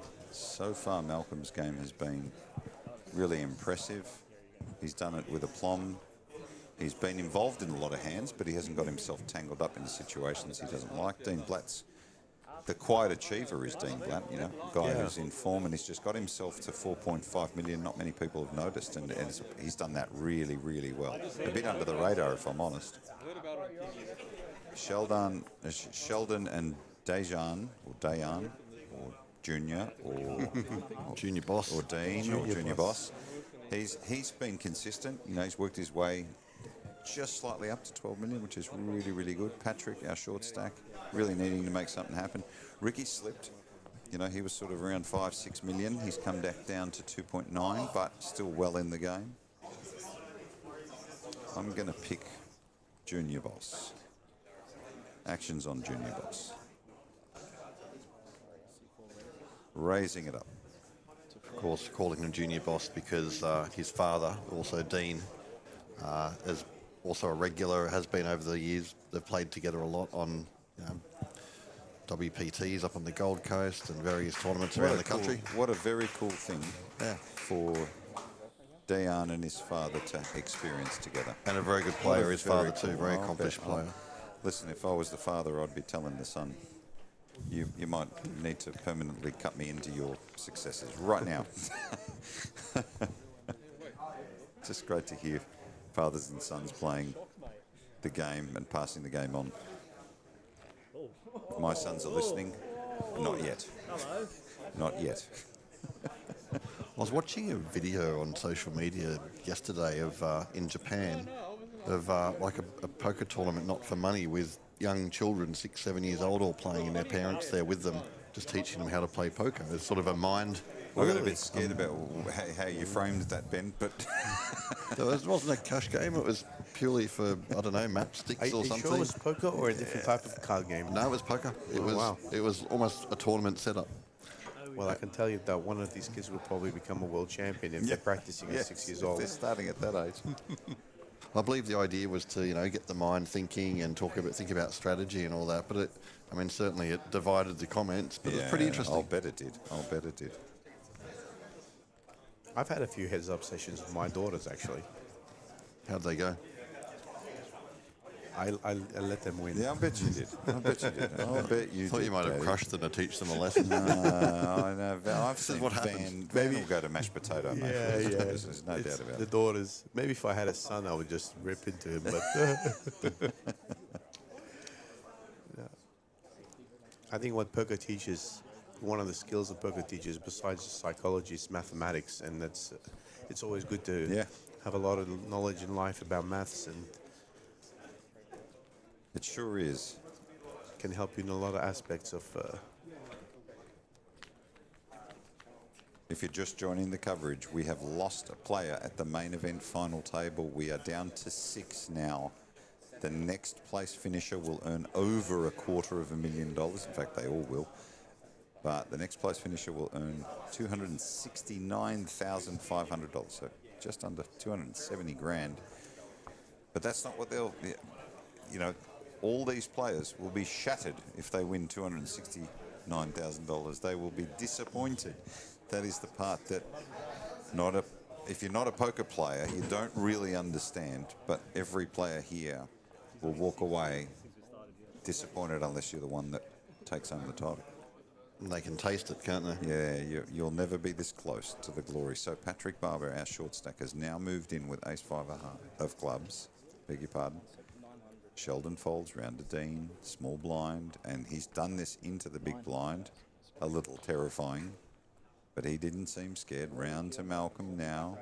16.6 million in chips. He's got 8-6 off suit. And he's going to fold. So Patrick will take it down.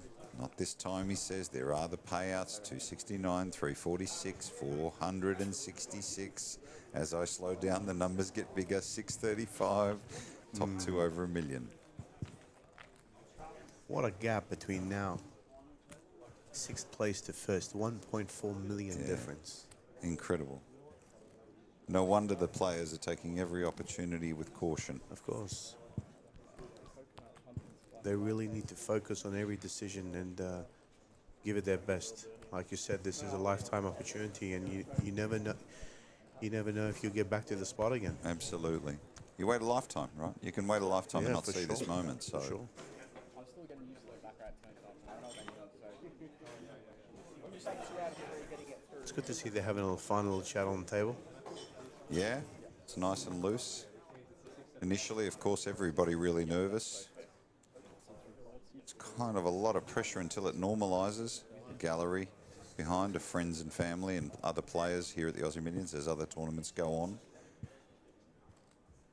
What a fortnight it has been. Dean Blatt, 4.7 million, done really well to get himself back into this position. After starting one of the short stacks at this table, has raised the button with ace-10. Malcolm, the small blind, folding his arms and taking a good look at him. Knowing the way he plays, I think this is he's going to play his hand. Yeah, he makes the call. In the small blind, does that strike you as a little odd there, Van? I think I would have preferred for him to 3-bet the king, but since it's suited, I don't mind him seeing the flop. Maybe a king 7 offsuit would have been a better 3-bet candidate. Here comes the flop. A 9, a 4, a deuce, 2 diamonds. Nothing for anyone. Dean ahead. Malcolm checks. Is he in this hand thinking there might be an opportunity with a raggy flop to take it away from him? This is more attacking what we're seeing here. Yeah. Out of position too, a little unconventional. It goes check, check. Let's see if Malcolm has a plan. The turn is a jack. Doesn't change anything. But a check here from Malcolm. Hasn't initiated post-flop aggression.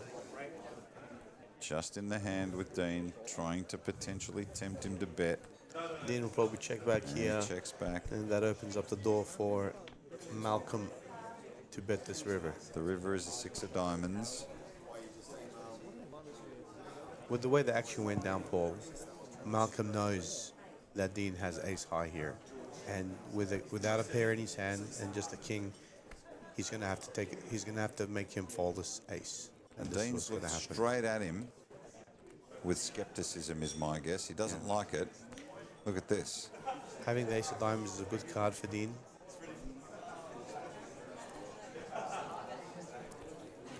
He did not like that bet, and he is looking at his chips. My guess is that Dean is on to him here. But it's a big bet, Paul. It's over the size of the pot. And that's the thing. He's using his stack. It's like he played this hand waiting for that moment, not knowing that moment was coming, but he anticipated there would be an opportunity. And like look at that. That is impressive play. Even though Dean knew he couldn't do anything about it. So Malcolm Trainer, very nicely played. Dean obviously showing caution, but still done so well to get himself into a position to challenge for this at 4.3 million. But Malcolm Trainer is the standout. Nearly 17 million in chips.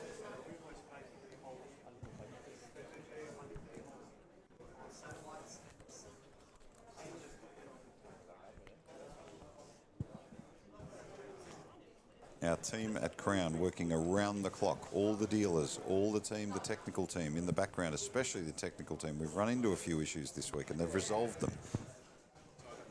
I must say, very impressive in resurrecting the Aussie Millions after 6 years. Has not been easy to do. It's taken the full support of everyone involved.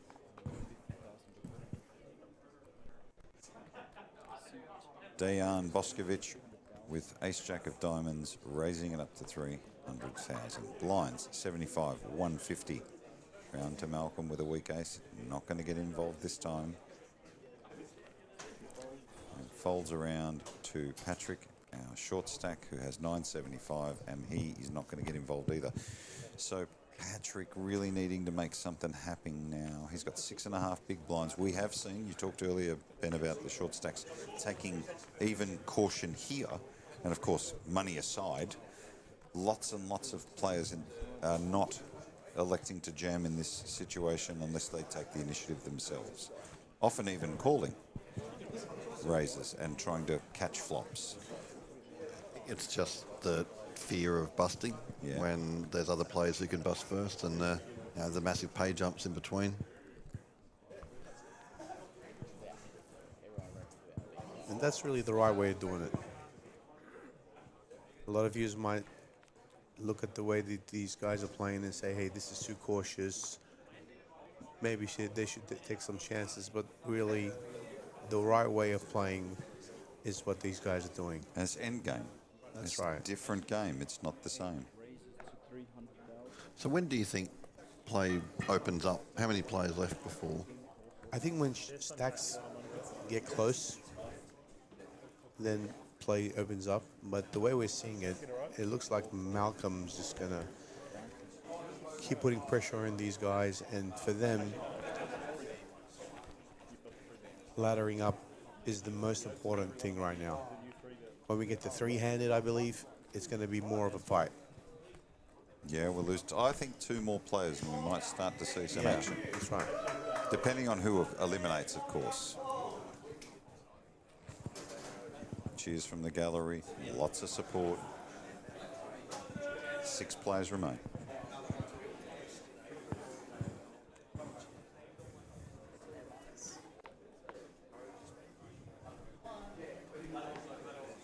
Cards are in the air. Can anyone challenge Malcolm Trainer's lead? Dejan Boscovich is staying with him. Malcolm raising it up in the hijack with a suited 9-10. We have the closing event going on as well. Another record field of over 300 players, Paul. Almost 100K crazy first value prize. in every field, right? Every For a field has 1500 value. buy-in, Yeah, yeah. it's crazy. Malcolm starting to put some serious distance in between him and everyone else at this table.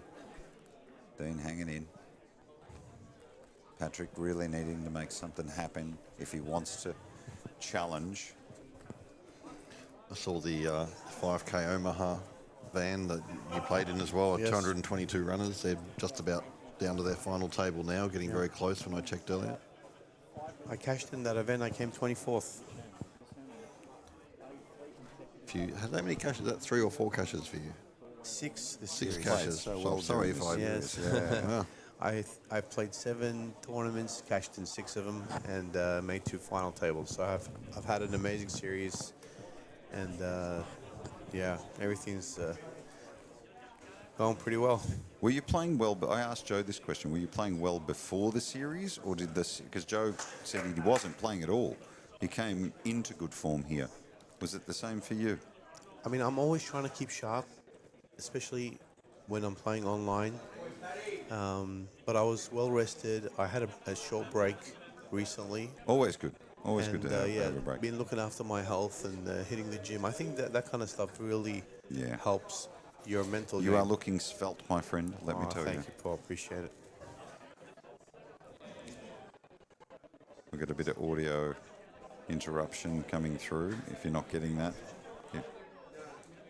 beg your pardon. If you are getting that, apologies. Sheldon raising it up, Dean folding. So nothing much changing here other than the fact that Patrick really needs to make something happen soon. Ricky reasonably safe at 2.5. Dean at 4 million.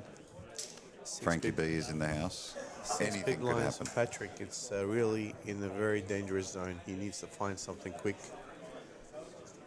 and take a stand. Is it a real gold whale, Malcolm, or no?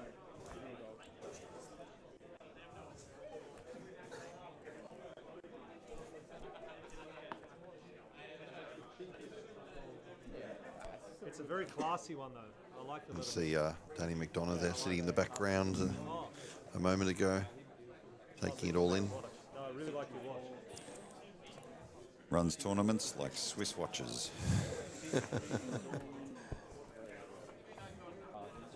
Patrick Barber has now moved all in. So as we spoke, he needed to make something happen. He's done that now. Folds around to Dean with Queen 10, gets out of the way. Malcolm with 5-6 gets out of the way. Oh, we had a mystery hand there. Yeah, mystery hand. VPIP, the stat, voluntarily putting your chips into the pot, essentially. Malcolm right at the top. That stat is directly linked to your aggression, which most of the time with some of the aggressive players increases as the stack size does.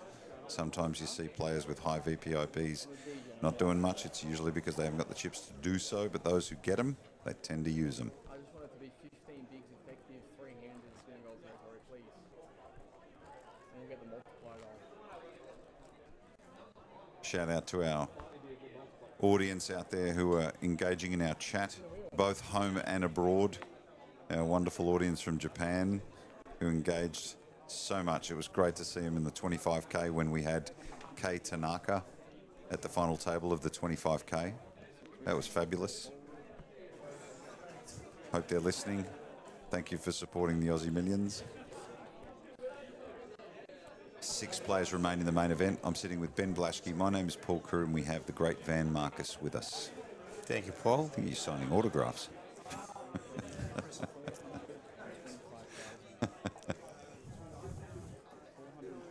So Malcolm once again raising it up, 425, really putting the pressure on to the players, and Ricky here with King 9 offsuit.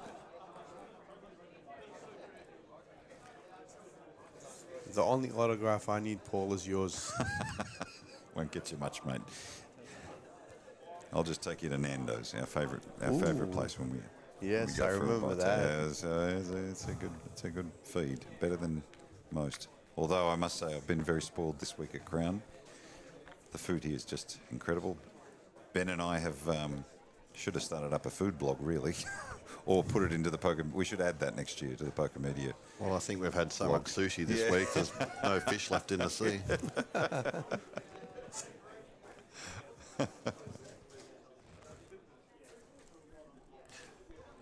Yeah, it's been an interesting few days. For those that have been following the stream the past few days, we had a bit of more than a little technical difficulties over the past few days with the RFID, but it's back now. It's back up and running today. Sure it's great. is. It's just brilliant to have it up and running for this final table. Yeah. And you know, with our great guests, we had Joe Hasham in early. We've got Van on now. We're hoping to get the grinder, Michael Mizraki, on later. Although he's been very elusive this week, Paul. Well, he's been having fun, to be fair. I must say, I understand that. Over the years, I've seen many poker players just get caught up in the swirl of all of the fun. It's just great having him here, really. Malcolm Trainer with now 18 million. I would like to shout out to Tony Unique, who's just messaged me saying, my brother is still in the game. Yes, that's right. Big Tone, miss you. I hope you're well. I hope you guys are both well, you and Amanda, and send in my love. Be great to see you either next year or even sooner. We've got the Vic Champs, Melbourne Champs, lots of good excuses to catch up. This has been very much a reunion. You know, we've spent so much time this week and last week catching up with players that we haven't seen in so long. Just such a good excuse to get together again. And now we get to give away millions of dollars. That's always one of the great benefits. Sheldon under the gun with a big hand, ace queen, 6-handed, on our way.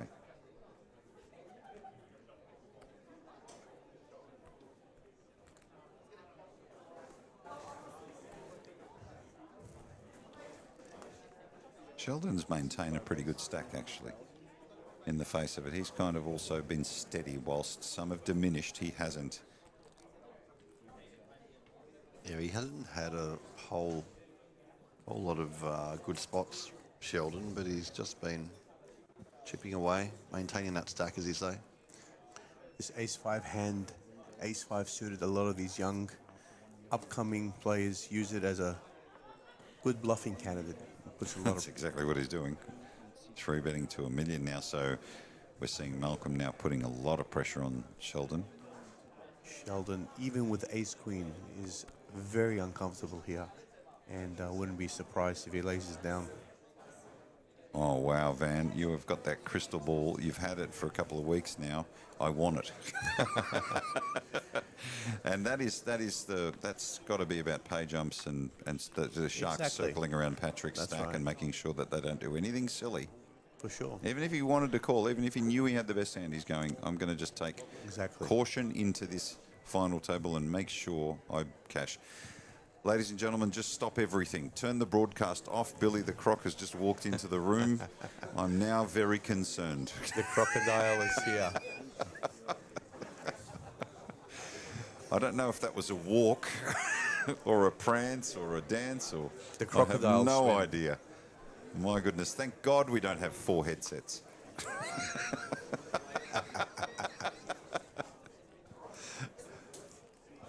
Oh, Billy. God bless you, Billy. He's got best stories. He really does. He's only been around for 400 years. I've known him for 20 of them. Unbelievable. Great stories. He's got stories about players, to be fair to Billy, that is the stuff of books, more than one. God help us if he ever writes a book. Yeah, we've heard a few of them this week, and many of them cannot be broadcast on this stream.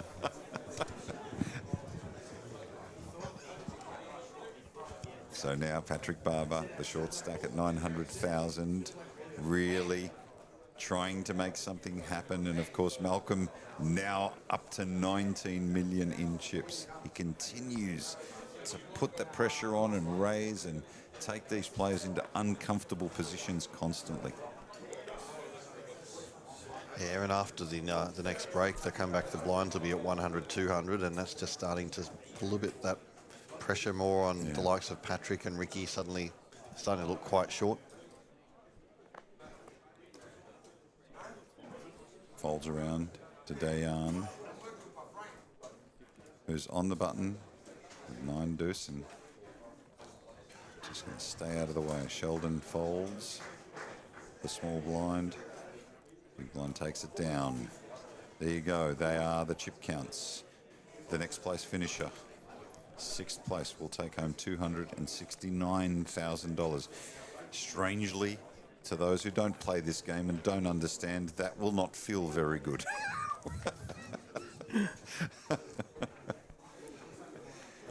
Malcolm's moved up to 19.1 million. Incredible. It's becoming very, very top heavy now, these chip stacks. If you had told these players that at the beginning of this event that they would pick up 270K, they would have instantly taken that. But right now, that's definitely not on their mind.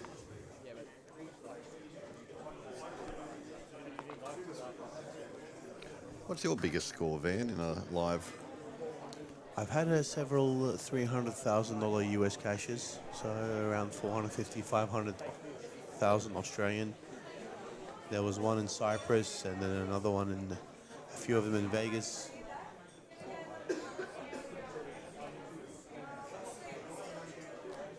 Came close a few times to winning a World Series poker bracelet in the 10K and 5K PLO events. And suddenly we have the 2 big stacks in a hand here.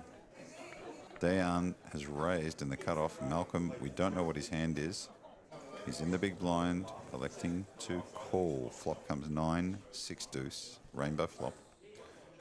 Always grabs my attention when the 2 big stacks just fall into a pot together. It goes check from Malcolm and a bet from Dean, 200,000. Malcolm going to stay away. So the big stacks taking it easy, just being very cautious. Malcolm, the most aggressive pre-flop raiser at the tournament. Jackson Young, we're going to get him on the air because we've got lots to talk about. Superstar in the making. Really loved his game, watching his game during the main event. Really good form.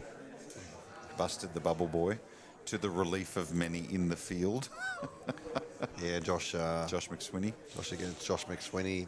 King Jack suited versus Josh Young's Jacks.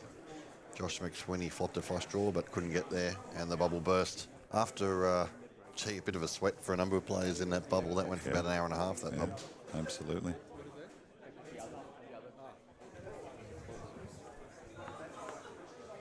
I was actually watching that hand live, and yeah, a lot of players were sweating that moment.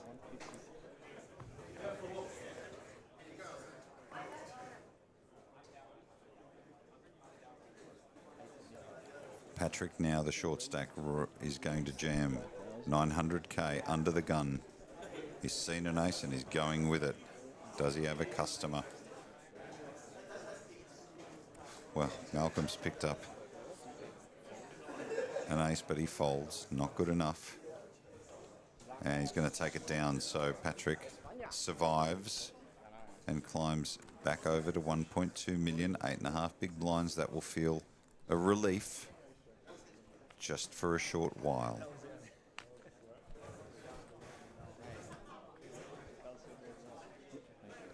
Agree with the chat. Malcolm is so good. He's playing a very impressive final table thus far.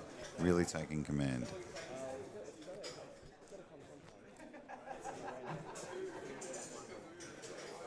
Aussie Millions main event final table live at Crown Melbourne.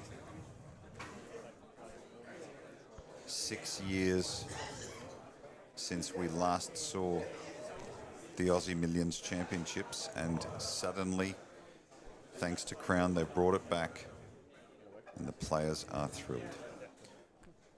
Action is on Dean and he folds a suited connector. Round to Sheldon, gets out of the way. Dean Blatt folding Malcolm, the big stack, picking up kings as well. Ricky now with pocket threes, 1.8 million. Might think his threes are good here. Yes. Oh, and he avoided Disciplined disaster. laydown. Well done. I wouldn't Patrick have Barber, blamed the him. short stack, is going to get out of the way. What would you have done, Van? I You might wouldn't have jammed? I wouldn't have blamed him if he shoved on Yeah. the Malcolm's button open. But again, You know you're going to get called, right? no, not necessarily. He's eyeing the Patrick. So if Patrick wasn't in the picture and he was the shorter stack, he would have probably taken that play.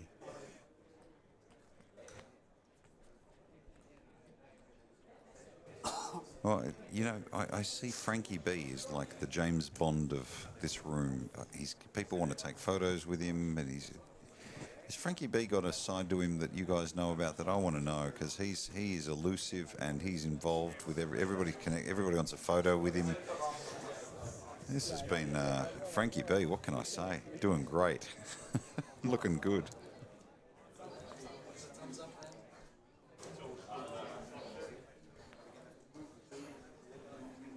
Sheldon Mayer, under the gun with pocket eights, 7.7 million in his stack. Frankie's got his own T-shirts. You see some of these other guys, they're wearing his T-shirt. You're going to ask Billy the Croc about his TJ Cloutier story. If you don't know that, I think I might have heard it. But the expression of T-shirts has a whole new meaning.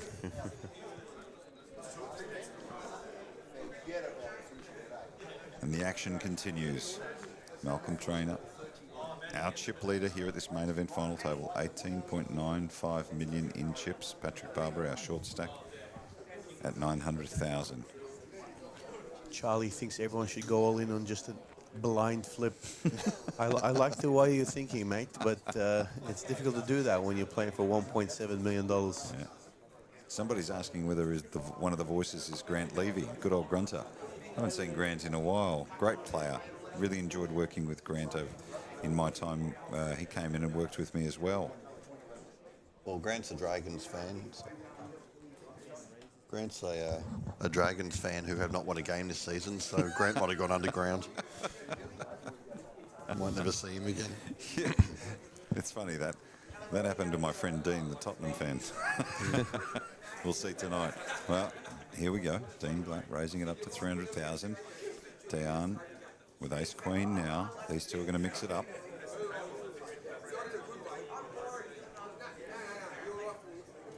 Shout out to my wife for Mother's Day. Thank you for letting me be at the Aussie Millions. Unopposed. Actually, anyone who knows my wife, the only problem I'd have is that she'd want to be here in my place. Play a few hands. Does the shout out help your cause, Paul? Not at all. Not at all. She'll have a laugh, but she won't let it go. No, you'll be paying for that for the next year.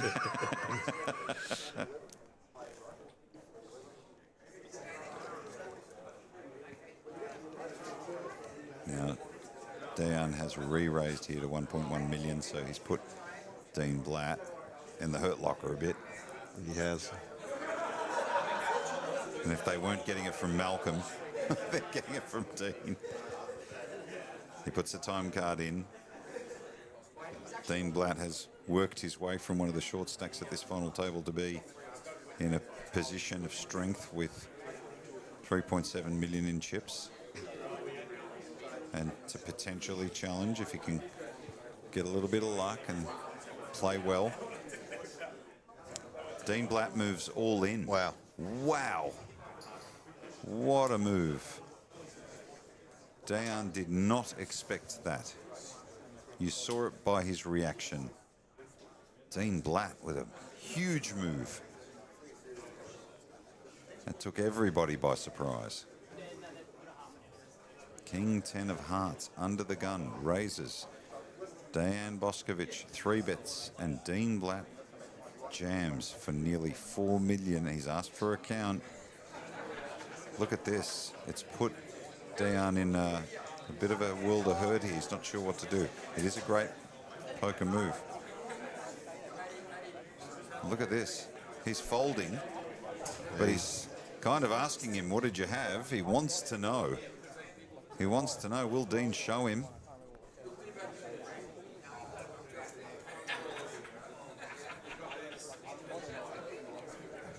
Has he folded?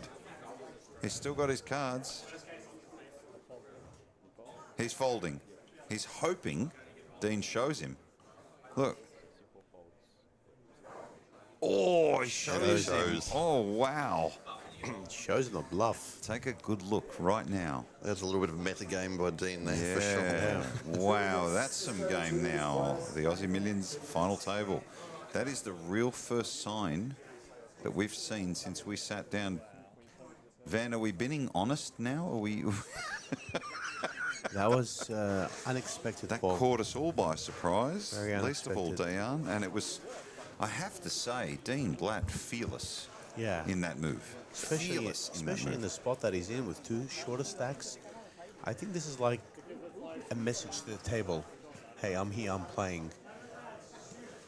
And Tennille wants to ask you, Van, my wife, why did he show his cards? That is a good question. That is a great question. Yeah. Can't believe she asked that question, by the way. I think sometimes you'd show the hand to you want to show to the table, like, I'm not easy to run over. I'm willing to put it all on the line. I'm willing to risk it. And they'll stay away. Stay out of my They'll stay away. Yeah. Give you a little bit of room. Yeah. What does that do to Dejan now? Well, that right now, his head's not there. Like he just got bluffed in a big pot. He kind of, it might shake him a little bit. Yeah. It could do that. Yeah. Definitely in these kind of spots, it could shake him up a little bit. And the other players have noticed that Dean is willing to go for We're it. playing some poker now. Yes. You don't This see is that what at I a like. final table every day. That's right. This is what I like to see. It's the first time we've really seen someone, Yeah. What you might say, just about get out of line a little bit.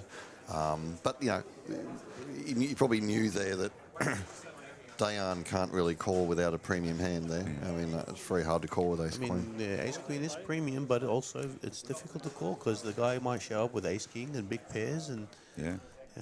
and someone just mentioned in the chat that Dean's largest score has been 80K. So making these kind of moves. on What a the final move. table What a is, move. I huge think I'm for a him. little bit scared that my wife asked that question because now, if I see her showing cards to me in our home games, that's going to terrify me. Which I'm sure that's what's going to happen.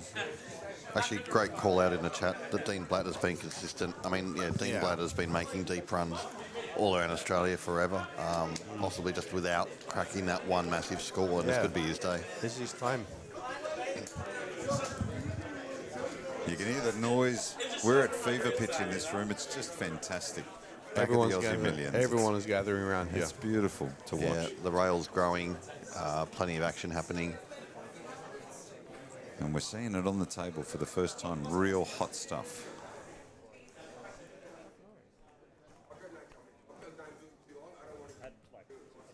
A raise from Dion. Now a call from Dean. So they're going at it again, these two. Let's see what happens in the second chapter of Dean and Dion. The flop, 10-3 jack. So Dion with queen 7, Dean with pocket 4s. Dean in the big blind. We'll check.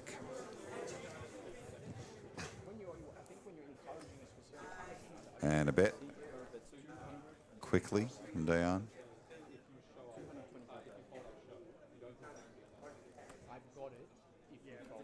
Over to Dean. He must be feeling pretty strong right now. Yeah, the players are kind of discussing that hand that happened. I think Dean said to Dion that if he folds, I'll show you my hand, which kind of plays a little bit of meta game between them. Yeah. So the players have a little more info on what's happening right now. You know it's a big hand if we're 2 hands on and they're still talking about it at the Yeah, table. that's You've for made the impression that you wanted. Dean took a stand and said, I'm not going to let you move me around. I'm willing to put it all in, like you said, Van. And he even said to him that if he folded, he'd show him. So it was very interesting indeed. Oh, there we go. Oh, there's action on the floor as well. Everywhere. My goodness. So you can hear it in the background. Danny McDonough and the team. Oh, my goodness. You've got Patrick now at... Oh, look at this. The short stack's picked up. Pocket aces. What a time to get him. Now he needs a customer to stay in the game. Yes, he needs a customer to stay in the Cheers game. in the audience. As many of you know, slight delay in the telecast. We'll tell you what's going on shortly. That's what happens. We're live, but the broadcast is slightly delayed. We're just behind the play. You'll find out what that's all about very shortly. Stick with us.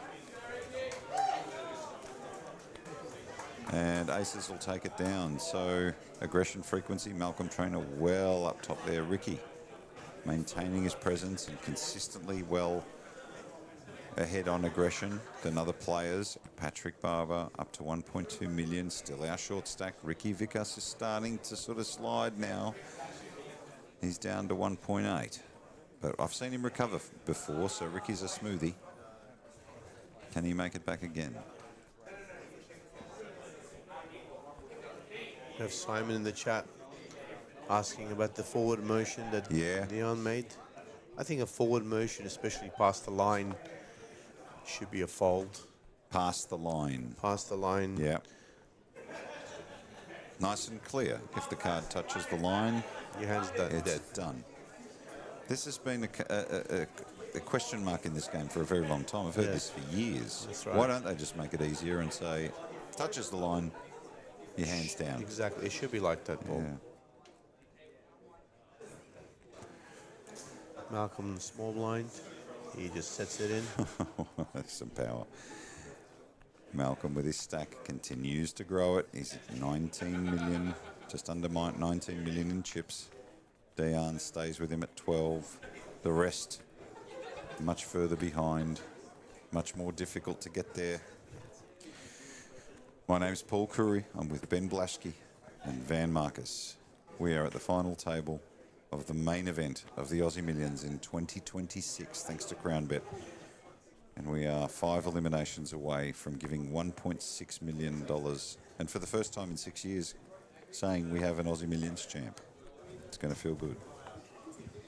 Our beautiful staff here at Crown, working around the clock, non-stop, always behind the scenes, amazing, always with a smile. Not like disgruntled poker players. We don't give the staff enough credit, Paul. Yeah, I mean, they've done an incredible job. We don't.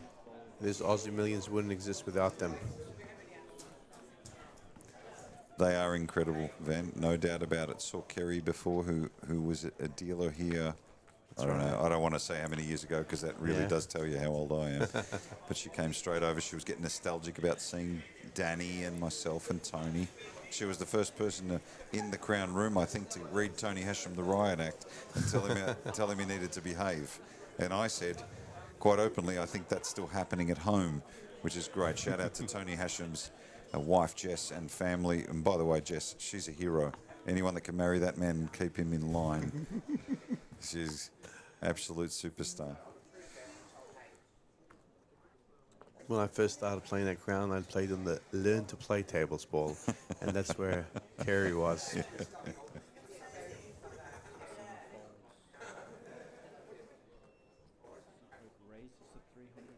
Sometimes, just a shout out to our audience, sometimes the cards don't show up, and that might be because the card is slightly folded up on a corner or something like that, and what happens then is when they pick that up, we change the deck, and then the RFID kicks in. So that's not unusual. So if we don't see cards, that's we just need to wait until the deck change. Patrick Barber still the short stack.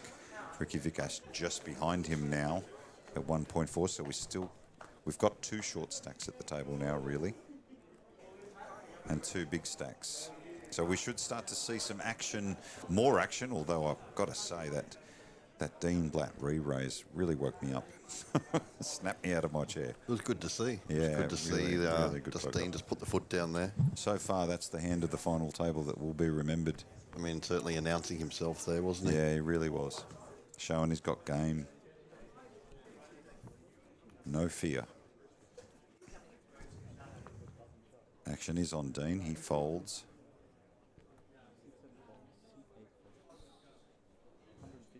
Round to Ricky. Now short stacked. Round to Patrick. 9-5 of hearts. Cheers from the gallery in the background as the hands continue to unfold. Just minutes away from us, which I love. It's anticipating more action and more fun. Round to Sheldon. So Diane has called in the small blind here. Just slipped in, and Sheldon is in the big blind. He's going to re-raise to $500,000 and a quick fold from Diane. So no soft big blind here. What can I say? There's our top 6 in this main event. Applause from the gallery. Malcolm Trainer nearing 20 million in chips. Those short stacks, Patrick Barber and Ricky Vikas, really needing to make something happen now. But it's so difficult to do when the big stacks continue to raise and re-raise and take that play away from you. It's really hard to do. Malcolm just keeps accumulating, and everyone else is trying to survive. And when he doesn't, Dean has a pop. And when they don't, you know, there's so many opportunities in between. How hard is it to get that? Look at this. Ricky, one of the short stacks now, with King Queen in the hijack. Does he wait or does he continue? He's not going to wait. He's going to raise. This is consistent. Makes it 300K. Got 1.1 behind. Down with Queen Jack offsuit, electing to fold. Round to Sheldon in the small blind. Folds. Dean. Lets it go. So Ricky picking up some much needed chips. Pushes back up. He's got now 1.8 million. 12 big blinds. Patrick with 6 big blinds. Malcolm around 130 big blinds. Is there an obligation, Van, here for Malcolm to call more hands because he's got that? Does it feel that way? Does a big stack often feel like it's their role? That's right. To eliminate players? His they role, want to do it, but they might need to call a little looser to do his that. role is to put maximum pressure, and sometimes if he's got enough chips in there, he'll have to call off light when someone shoves. Yeah. And that's not necessarily a bad thing. He has a chance to knock out another player, gain more chips, and it just shows everyone else, hey, I'm willing to call down light. So again, more of that, stay out of my way. Yeah. And is Malcolm looking more at those sort of medium stacks to really apply pressure to rather than the short stacks necessarily? That's right. So, because he knows that the medium stacks want to survive the short stacks, and this is where he's going to attack. They've got more to lose than the short stacks in theory. Exactly. Mathematically, their stack is worth more. So Malcolm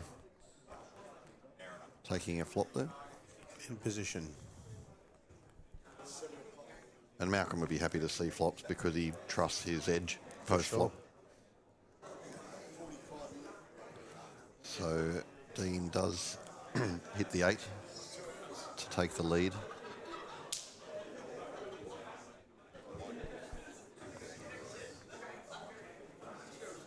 Check, check. Dean will probably bet this card. And I think Malcolm will call with his ace high, thinking it might be good some of the time.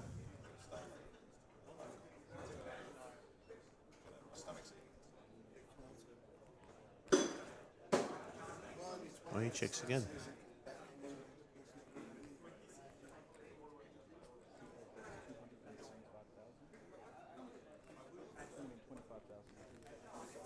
Checking to induce there. Expect Dean to make this call.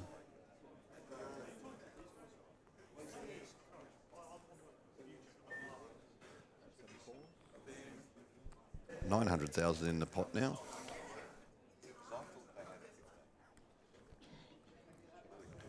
Dean's going to check here, and then Malcolm has to really decide, does his ace high have enough showdown value? And I don't think it does. But he's got some great side cards. At 9 of hearts, it's a fantastic card. It blocks a lot of straights, flushes that he may try to represent here. He checks it back and gives up the pot to Dean.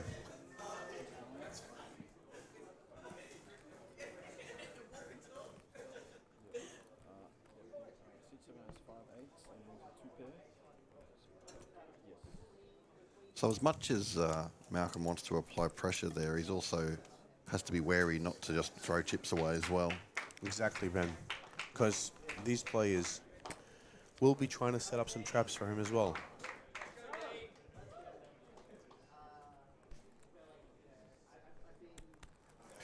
Good question there at the bottom of the chat, Ben. Yeah, like I said, I would have used the 9 of hearts as a good blocker card and bet there on the river. You don't even necessarily have to overbet. 60-70% size of the pot would have probably done the trick. 6 players remaining, all guaranteed $269,500. The next player bust means that the remaining 5 players will enjoy a, well, it's a $76,000 pay jump. Pretty handy money. Oh, life-changing money. Not much for you, Van, but for a lot of players, it's...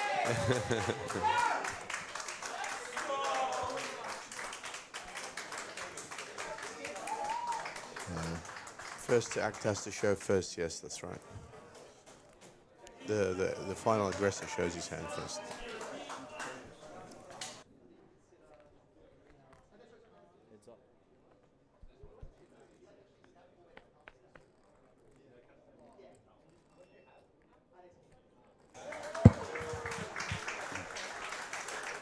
We have a raise here. The 6s. And the hijack and the big line defend. Flopping middle set. Pretty handy flop there for Dayan. Now, can he get any value out of Ricky? That's one big line. And gets a call. Oh, that's a great card for Dayan. Not a great card for Ricky.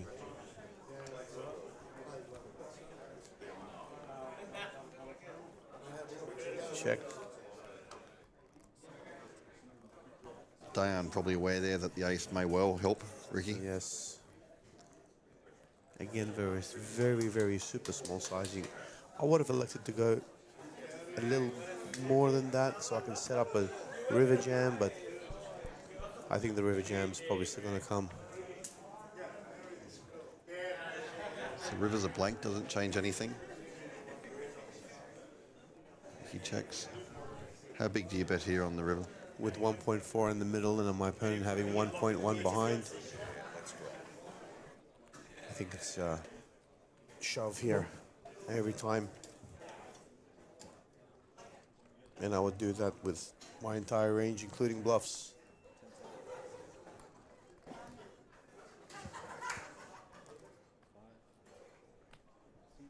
Oh. Goes small. Goes for a milky bet and gets snap called. Well, he got some value. He got a lot of value out of that. I think he missed out on some, but maybe also he believes that if he put Ricky in, he might lay down because we have Patrick so short too. I mean, so what we're seeing now is that Patrick and Ricky have 6 big blinds and 4.5 big blinds and 6 big blinds respectively. And then we jump up to Dean with, sort of 32, 34 big blinds. So Yes. the gap between those bottom two is massive. Huge gap. And these bottom two, both of them, they want to survive one more pay jump. You're talking about 269,000 and 346,000 being our next two payouts.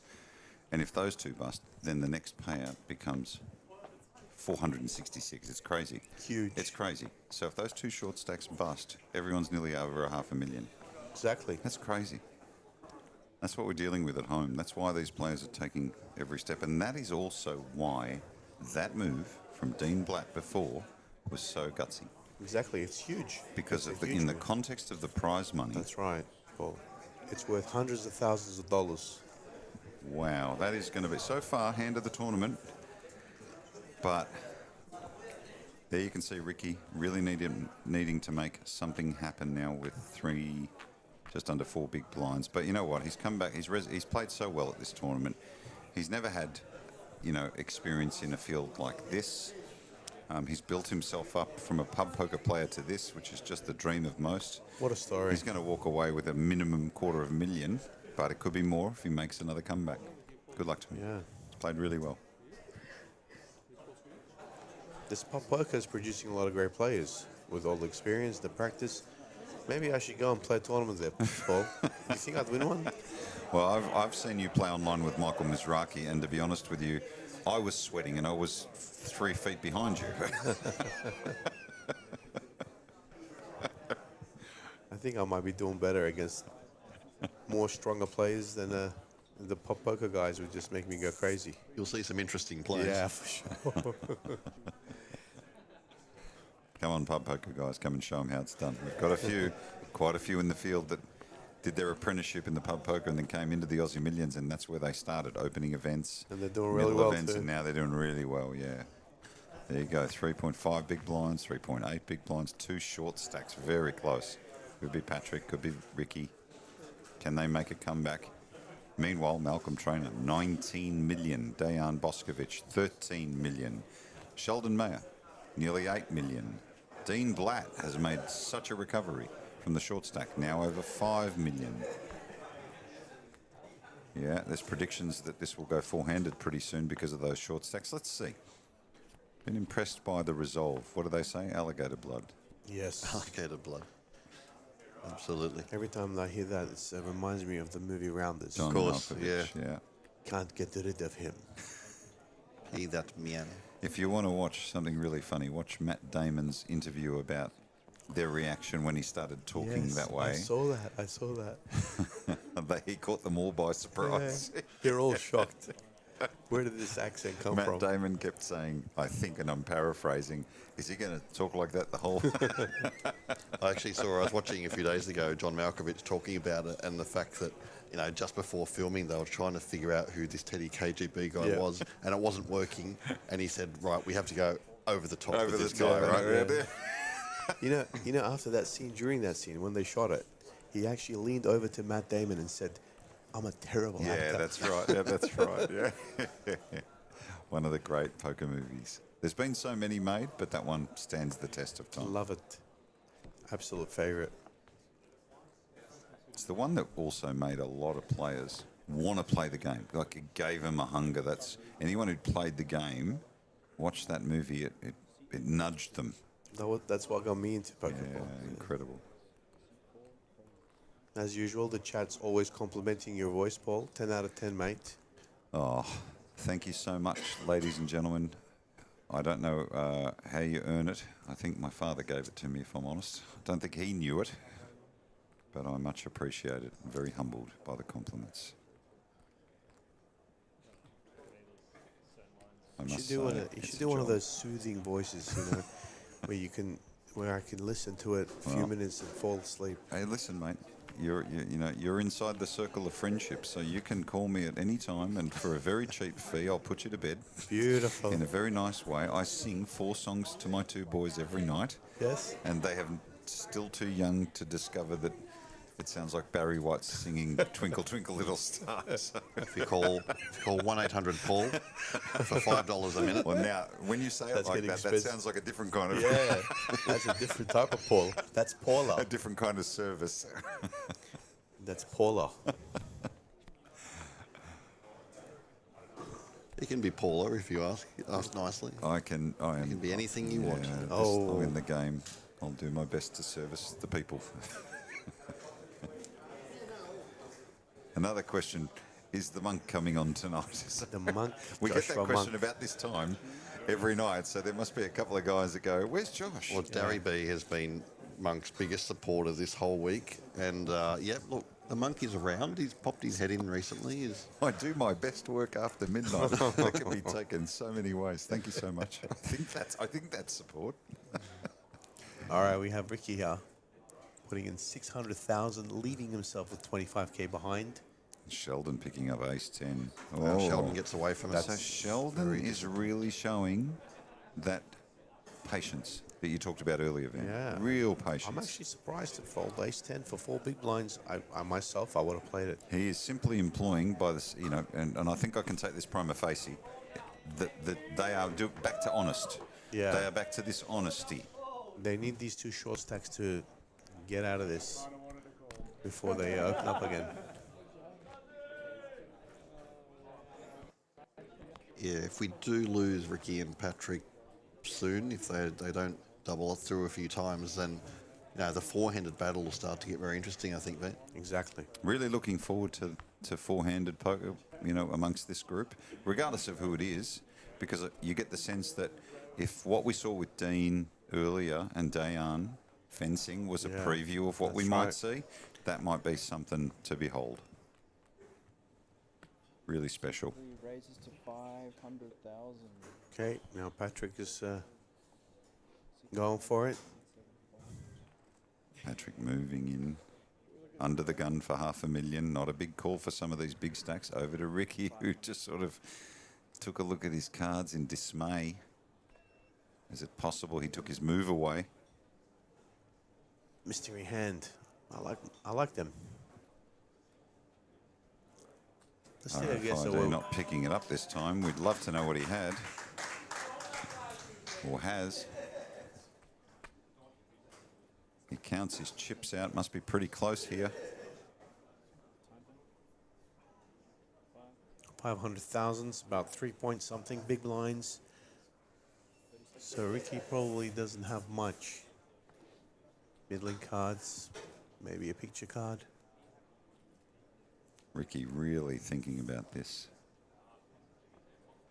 Be something to see the short stacks go at it together, but he doesn't elect to get in the water, and he will take it down. So Ricky now the short stack at 700. Patrick up to 9, still under 6 big blinds, both of them. Dean Blatt worked himself into a really strong position of 4.7 million to try and charge at this title, but he's got a long way to go to take Dayan and Malcolm out, because they continue to accumulate and add to their stacks. Sheldon has also been rather consistent and kept his stack nice and healthy, giving himself a really good chance. So the next break, 15-minute break, coming up in around about 6 minutes from now. Players will have their second 15-minute break of the night. I'll come back for another level after that before the dinner break. Of course, we are playing down to a champion in the Aussie Millions main event tonight.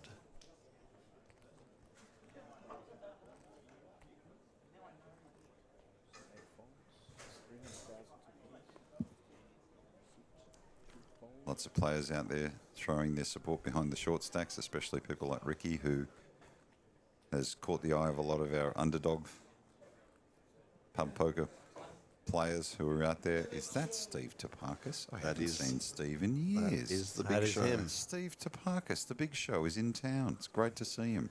Him and Tony Hasham at a table. That's a rare occasion. We are live, and I'm just going to stand up and give the man a shake. The big show's here. Good to see you, Steve.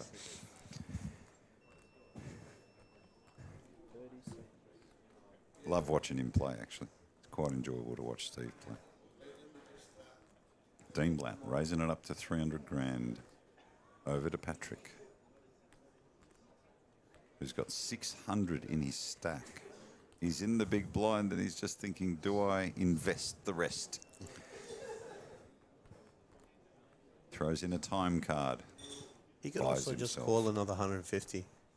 You can. We've seen this. We've seen players be really conservative, try and catch and give himself 1 foot out the door. Yeah, essentially. I think it's okay to call with the king nine here for one big blind and take a look. If you have any part of it, you go with it. Otherwise, you've got something. You've got one more round. Then yeah, that's right. Another time card goes in. And also, the cutoff could actually have a worse hand than king nine. He's in the steal position. Could have 10 jack, queen jack. Yeah, your king could be good. That's right.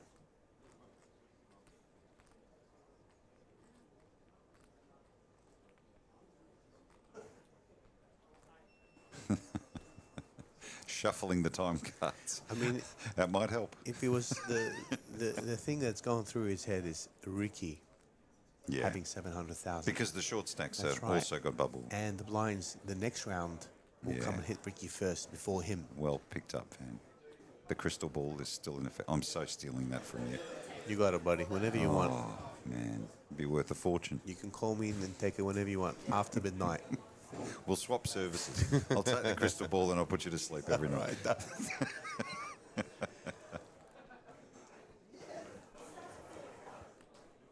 Patrick really using those cards. He's running out of them, though. It's actually a very tough spot. See if he takes your advice, Van. Whether he folds or call, I think there are way better options than going all in here.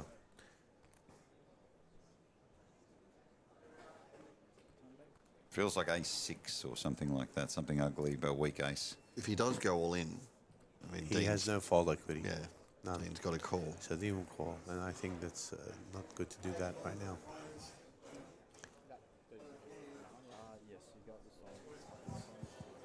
A lot of people have also been using time banks even when they're very strong. So if he had a monster here, doing that would have been cool. And he folds eventually. So all of those decisions you were thinking through there, Van, obviously culminated It's in... pretty much only because of Ricky having 700,000. Yeah. So 6th place finisher will earn 269,000. And our 5th place finisher, 346,000. So lots of money up for grabs.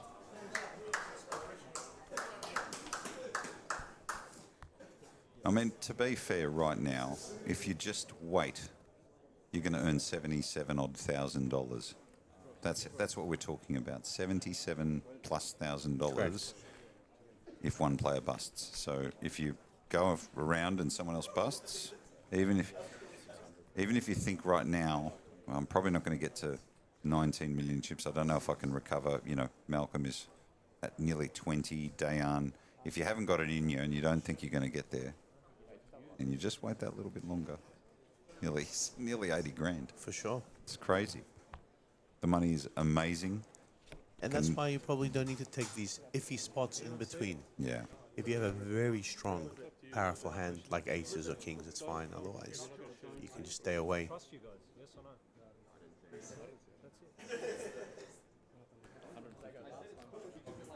Sheldon with pocket twos. Camaraderie at the final table, even though in between the hands they're all good colleagues and friends, and then all of a sudden Malcolm going to raise it up to 300,000. Over to Ricky with pocket fives now.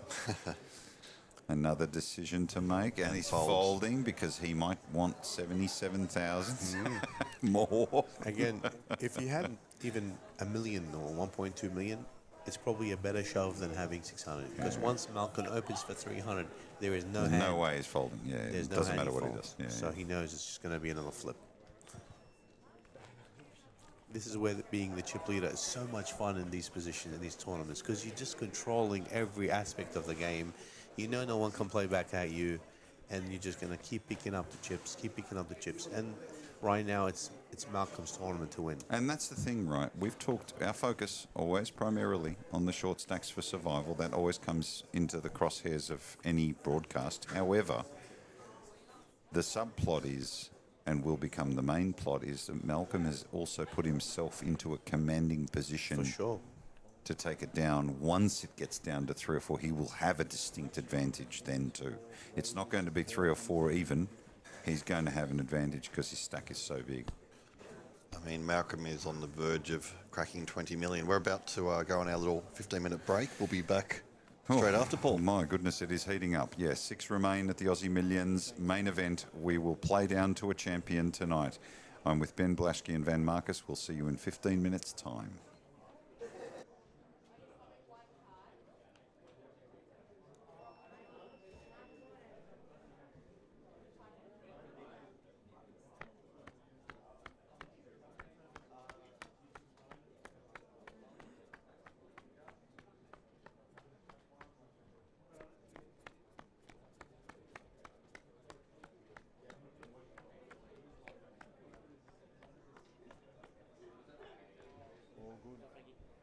All good. Got a bit of drama with the speech play. Oh yeah, we're all here for that. We also had that. Yes, we're going to get around the yeah. Oh, usually we choose but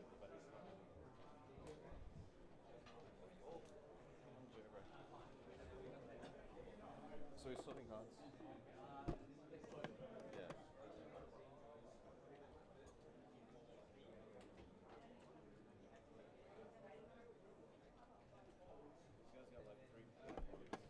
Oh shit! I think that's why we're paying money because one of the other. Yeah. Stuck down that line. Yeah. Frank just did it. Okay. Okay. So we got the market. Yeah. The likes of like Melbourne have the peeling like background. Okay. Event. Come back. Just use that for. Yeah. So swap both decks on the dinner break. Matt's gonna check. So we're not. Oh, yeah, we'll do chips as well. Yeah. 625. Don't swap a card.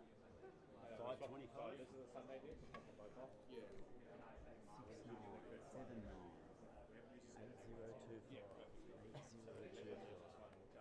13025.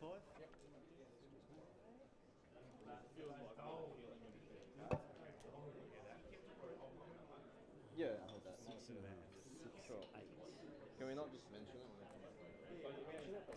7.1. Thank you. I'm heading off. I'm finishing up. But I just want to thank you for everything. Thank you for letting me help. No, I'm so good. Thanks. Sorry, I'm having to be in bed by 10. 5,075,000. Thank you. But yeah, I'm off. So thank you.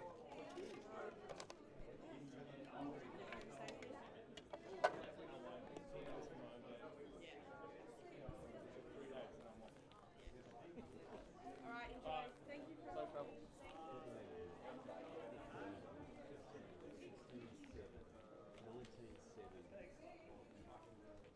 19,850. Okay, I'll take a photo then. Thank you. Yeah, so when they come back, right, let's have a quick chat. There's a couple of hands there that like shot it, right?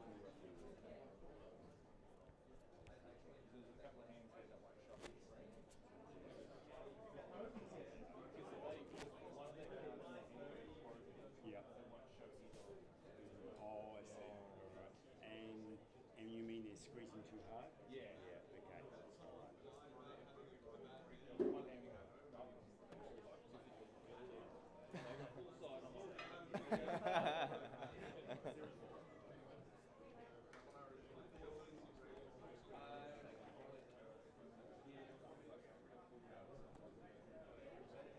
Yeah.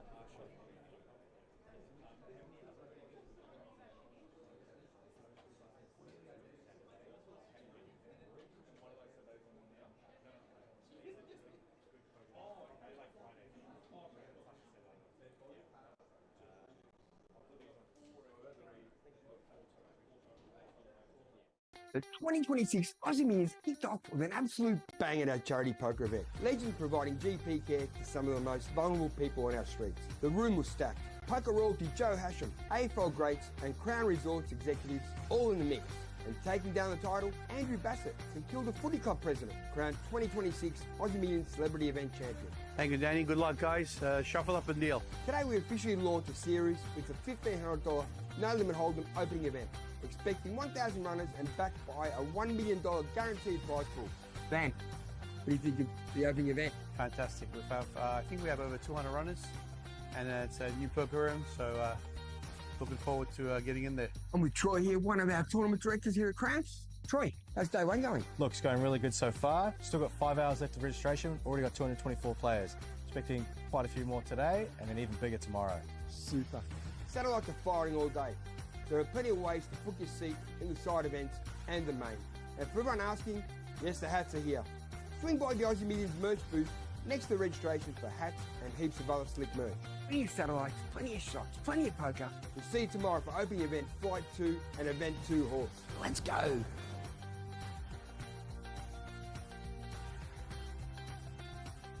Don't miss a moment of the 2026 Aussie Millions. Follow all the action with our daily updates on X at Crown Poker, Crown Poker on Facebook, and catch the feature table live stream on YouTube at Crown Resorts. See you there.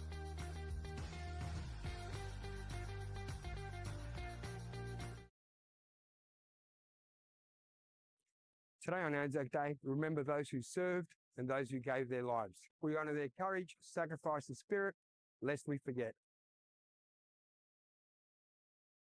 Aussie Millions 2026 officially underway, and what a start! Hello, welcome back to Aussie Millions 2026. Welcome back, Aussie Millions. Aussie Millions is back, baby. Opening event Day 1A pulled in a massive 406 entries, with 56 players bagging chips after a full day of fireworks. Leading the charge is Zin Lee, sitting pretty with a monster 810k stack, with James St Marcus hot on the heels on 671k, followed by John Chu 604k and Jason Wang on 563. All putting themselves in prime position heading into Day 2. Frankie B here in the Players Lounge, sponsored by Pepperstone Trading with David Gore, 2011 main event winner. David, what are your chances this year? I think they're good. As good as anyone else. Good luck, Dave. Hope you do well, mate. Yeah, I'm looking forward to it. Thank you. It's great. It's great that Aussie Millions is back. Finally get to deal the horse again, which is just incredible. It's a great challenge, and good luck to all the players. The action keeps rolling today with Event 2, Horse, kicking off at 2:10 p.m, including a main event rebuy satellite tonight at 9:10 p.m. Every day during Aussie Millions, Royal Stacks available. Order online. See Zach. $20 for the burgers, $5 for the shake. Good, good. Big fields, big stacks, big chances. See you on the floor.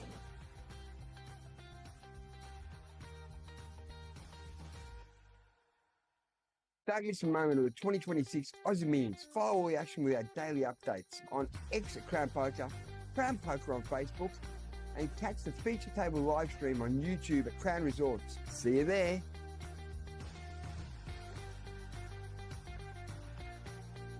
Day 3, one word, record-breaking numbers. Frankie, that's 2 words. Day 3 of the 2026 Aussie Millions at Crown Melbourne delivered a massive day of poker action. Flight 1B attracted a huge field of 589 entries, officially pushing the tournament past the 1 million guarantee. By the end of the play, 86 players successfully bagged chips and advanced. Sitting atop the leaderboard is Subramanyam Vanapathy, who dominated the field to close the day with an impressive 930k stack, positioning themselves well heading into the next stage. Opening the 2.5k horse event, a record 64 players took part, with 18 players returning today. Sasha Mann leads the way, but the pressure is on, with 2 Aussie Millions ambassadors still in the hunt, Joe Hasham and Van Marcus, both chasing the title. With 9 players reaching the money and a strong 43k first prize awaiting the winner, the stage is set for an exciting finish. I'm with Mixed Game Academy's Shannon Vandenberg, Director of Poker and Director of Tournaments. I'd like to thank you for your contribution that you brought to the horse game, and we've got a record field this year. What do you think about the Aussie Millions after a 6-year hiatus? Mate, it has been 6 years, been a long time, and the numbers that you guys are producing, this opening event is nuts. The experience in the last couple of days, given that you guys haven't been doing this that often, Deal has been fantastic. The TDs have been great. And obviously I sit back and I'm looking back. I do this stuff all the time. A couple of tweaks. I loved it. So yeah, had a great time. Deal is fantastic. TDs are great. Everybody's friendly. And the community of the mixed game players is just great. Well, good luck in the 8 game next week. Thank you, man. Fresh off an overseas flight, poker's ultimate grinder, multi-bracelet winner, and serial champion Michael Mizraki has arrived ready to make his mark once again. What do you think of Australia so far? In Melbourne. Well, I just got here. You know, it's a long haul to get here. It took about 18 hours of flying, a little jet lag. So my first buy-in, I didn't play so well. I was a little too tired, but I was like, I'm gonna come back in and win it. I'm gonna play really strong later. But I love it here. It's amazing. The venue, they treat you. I mean, best people in the world. I love the crown. I'm Aussie Millions. It's been a while since we had it, and I'm glad to be here and be the face of it. And you're gonna have for dinner now? Gonna have dinner now, freshen up a little bit. I was trying to take a nap, but it's not gonna look good for the nap. But hopefully the dinner doesn't put me back to sleep. But then after that, I'll come back, play the horse, and crush them. We love having you, mate. Thanks, Good luck, man. eh? Thanks All for the having me. best. Thanks, All right. guys. Feeling a little sore? Call over the guys from Best Hands Massage. At $2.50 a minute, you'll feel $1 million in no time. Bonus buzzing, cards are in the air. We'll see you on the tables tomorrow.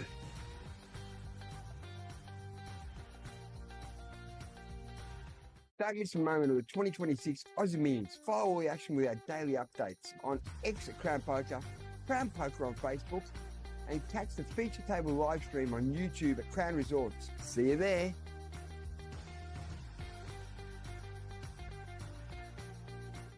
Frankie B here, and what a day! Another record-smashing Aussie Millions 2026, and the energy in the room is absolutely electric. This series is not just delivering, it's erupting. We have officially crowned our first Aussie Millions 2026 champion, and it's a big one. Sasha Man stands tall after going the distance at Event 2 Horse, logging up the title at $43,200 in prize money. Second place, the ever-dangerous Gary Benson. Third place, none other than our own 2026 Aussie Millions ambassador, Van Marcus. Pure class, pure experience. I'm here with Sasha Mans, winner of Event 2 Horse. Congratulations on your win, Sasha. Thank you. Appreciate it. So, and just coming off the back of a big win over in Europe. So it was my third time Irish Open. From the first time I managed to get a trophy there, and it was also in a horse tournament. So I had a mission. And Nice now one. I did it. Wearing Two in the a row. same hat? Were you wearing the same hat? Yeah, I'm wearing the same hat, actually. Yeah, if you look at the pictures of the Irish Open, that's now going to be my lucky hat forever. And you're chip leader coming into today. I had a bit, I had a good run tilt, I call it. I gave away some chips early, and I had to, reset myself, and then, it went pretty well. I hit some good boards, and people didn't believe me, so here we are. Excellent. So we've had a German take out first event, Event 2 in a horse. Congratulations again, Sasha. Thank you very much, Frank. I'm here with Van Marcus, 2026 Aussie Millions ambassador. Just played Event 2 horse and came third. How do you feel, Van? Feeling pretty good. Yeah, it was good. It's a good start to the series. Obviously, I wanted the trophy, but the prize money is nice. I played with a lot of great players, and it's a good start. Saving yourself for the big one, right? The main event? Yes, done. Thank you. Good. What a way to kick things off. Legends on the podium and the first trophy awarded. And then Event 1 went absolutely nuts. The final 2 fights came in red hot, taking the total number of entries to 2,144. The $1 million guarantee absolutely annihilated, with the final prize pool a monster $2.787 million. 355 players returned to battle. 268 players will cash, but only one will win it all. Minimum cash is $2,800. Up top, an absolutely eye-watering $438K. Leading the charge into Day 2 of Event 1 is Joe Sandev, sitting atop the leaderboard as chip leader with a towering $990K stack. The target is on his back, but he's got the ammo. Today we've also got the top crushers battling it out for the 5K 6 max. Swing by the merch booth and grab an Aussie Millions stubby holder. 7 different styles and only $10. Buckle up, because this is only just getting started. Don't miss a moment of the 2026 Aussie Millions. Follow all the action with our daily updates on X at Crown Poker, Crown Poker on Facebook, and catch the feature table live stream on YouTube at Crown Resorts. See you there.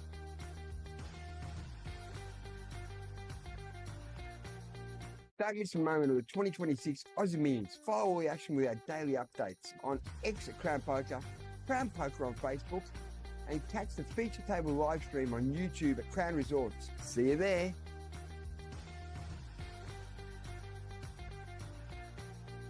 Just when you thought the 2026 Aussie Millions couldn't get any bigger, we're breaking records all over again. Momentum is absolutely electric. Event 1 has reached a point where legacies are made. We're down to the final 20 players and it's Spencer Davies setting the pace with a dominant 11.2 million in chips, putting himself in prime position as we head towards the finish line. And from here on out, every decision, every pot and every hand truly matters. All remaining players have now locked up 16,500, but let's be clear, that's not the goal. Sitting at the very top is a massive 438.5k for first prize. And the action's on. Ice and water, bottled water or the Well, welcome back to the. I'll just get myself sorted here. Welcome back to the final table of the Aussie Millions main event. My name is Ben Blaschke. There are 6 players remaining coming back from our latest 15-minute break. As we mentioned earlier, we have lost 1 player today, Kanan, busted earlier. We come back to the action after the break with 2 very short stacks, Ricky Vickers and Patrick Barber. Look, I'm very pleased to be joined today by Jackson Young. Jackson, how are you going? Yeah, good. Obviously, such an honour to be commentating this final table and star-studded lineup, and I'm quite excited to see how this one plays out because, you've got some of the best players here in Australia and a bit of a mix of that and some action players as well, so it should be a fun one. Here we go. We've got an all-in. We've got Ricky moving all in and Dean making the call. Dean ahead. That's a very nice, very interesting action flop. So Dean swaps trips. Ricky with the flush draw. And makes his flush. It's actually got draws to the straight flush, but still outs for Dean to knock Ricky out. But he done well. Look at that. Thought he had a royal there for a second. Very close to a straight flush. But Ricky doubles up, stays alive. Yeah, Pat's going to be quite disappointed. Obviously, a pretty big pay jump for the next person to bust. I believe around 100,000 almost. So pretty disappointed, I think he would be. But Ricky gets that timely double and keeps himself alive. Now, Jackson, you had a very deep run in this event. I know you're a little bit heartbroken when you exited yesterday. But I mean, how do you feel about your deep run? Yeah. It's quite bittersweet, obviously, wrapped with pretty much mostly how I played, and the tournament of such a huge size and running deep, coming 32nd. It's upon reflection, quite happy with how it all went. But yeah, in the moment, I kind of stormed out a little bit, was upset, not angry, but more just disappointed that I couldn't come to the final table and give myself a chance to win. But that's poker, can't do everything perfectly and doesn't always go your way. So. I'm just glad that this final table's got some fun players on it that'll make it for some exciting action. I was actually watching the hand that you were all in with the Jacks versus King Jack split on the bubble, standing behind you. Yeah, that was fun. Yeah, it was fun. That was an interesting one, actually. I was ready to give you a CPR. Yeah, my heart was racing. I'm not going to lie to you. Like I was like all in pretty much. I think I would have had 1 big blind if I called and lost that hand. So. Pretty much a $20,000 all-in, essentially, being on the bubble. But at least 20,000. Yeah, worked out in my favour and luckily faded the club, which was nice, and managed to double up quite nicely and have a nice stack moving into the money. That was interesting because it was a bit of a raising war with Josh McSweeney, right? And that was thinking about 40 big blinds deep. Was that sort of knowing how aggressive he is? Yeah, it was about 32 big blinds in the end. I know that he's obviously a professional and quite aggressive, so just understanding that he's going to be quite wide there and not scared of the, sort of busting out. And he did actually say once I called him that he thought I covered. He covered me, so unfortunately, he made somewhat of a mistake in his eyes and wasn't overly happy, but worked out for me in the end, so can't complain too much. We still have 6 players remaining here at the Aussie Millions main event. Patrick Barber, the short stack, 525,000 blinds at 200,000. So Patrick Barber has about 2.5 big blinds.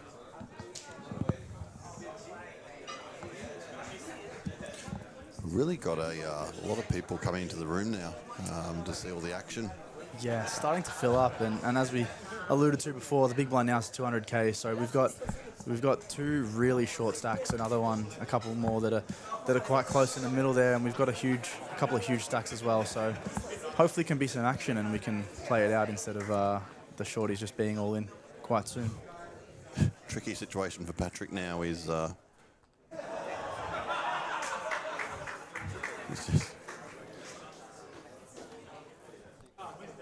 yeah, I would assume he's the big blind here, unless he has limped the 9-3 offsuit. But yeah, not exactly sure the action there. I think what Sheldon is doing here is what a lot of the players do on final tables, where they all kind of not collude, obviously, but they all kind of call, and it's like a gentleman's agreement to try and knock the other guy out. Obviously, when you have 4 people in the hand, it's a lot harder for the short stack to win, and therefore everyone gets a pay jump. So it's actually in your best interest to sort of try and knock that guy out. And as mentioned, 6th to 5th is, it's $80,000 roughly. So a huge pay jump, and all you have to risk is about 2 big blinds. not even 2 live cards for Patrick, unfortunately. Yeah, he's going to be shattered with seeing that. Obviously, his 9 is completely dead and doesn't even have suited to go with it. So as you say, we have 3 players seeing the flop, and the goal here is to eliminate Patrick. Yeah, unless Dean has a different strategy, I'm going to assume this one just checks around quite quickly, and they hope to just bust him. As I mentioned, it's a big pay jump for everyone. Dean especially really wants this pay jump being a short to middle stack, so he's going to be quite content with, I would assume, checking this one down, and hopefully king high is good. Yeah, so nothing changes, and we will lose Patrick Barber in 6th place. $269,500 payday for Patrick. He was just too short there to do anything. 2.5 big blinds. So we lose Patrick in 6th. And another pay jump for everyone else. Yeah, everybody who's remaining scores a what's a pretty healthy $75,000, $77,000 pay jump there. Yeah, it's huge. That's just such a big pay jump, and credit to Aussie Millions for putting on such a big event.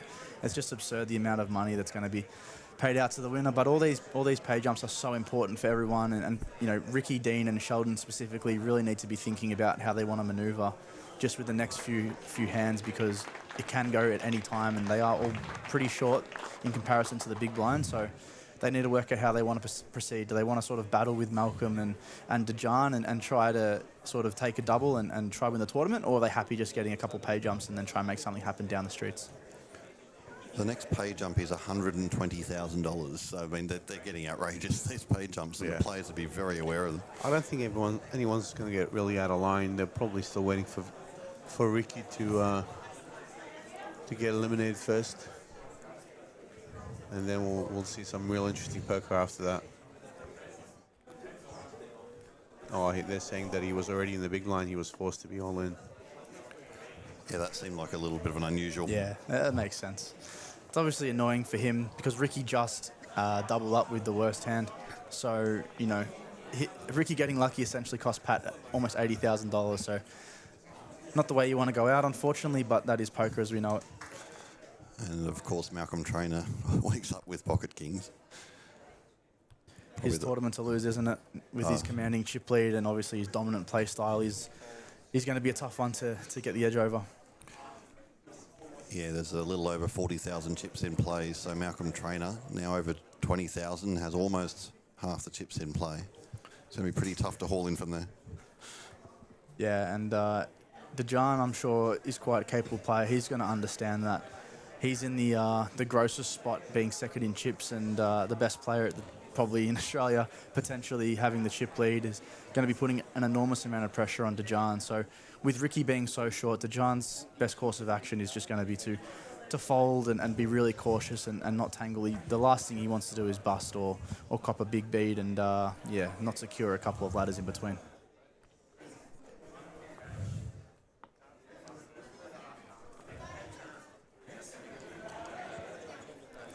Ben Blaschke here from Poker Media Australia, joined by Jackson Young and, of course, Van Marcus, Australian Poker Royalty, Australian Poker Hall of Fame member. Van, that must have been a pretty special day for you being inducted. It was. Especially they got me in there as one of the youngest guys, and it was a great day and a great moment. And something to be very proud of.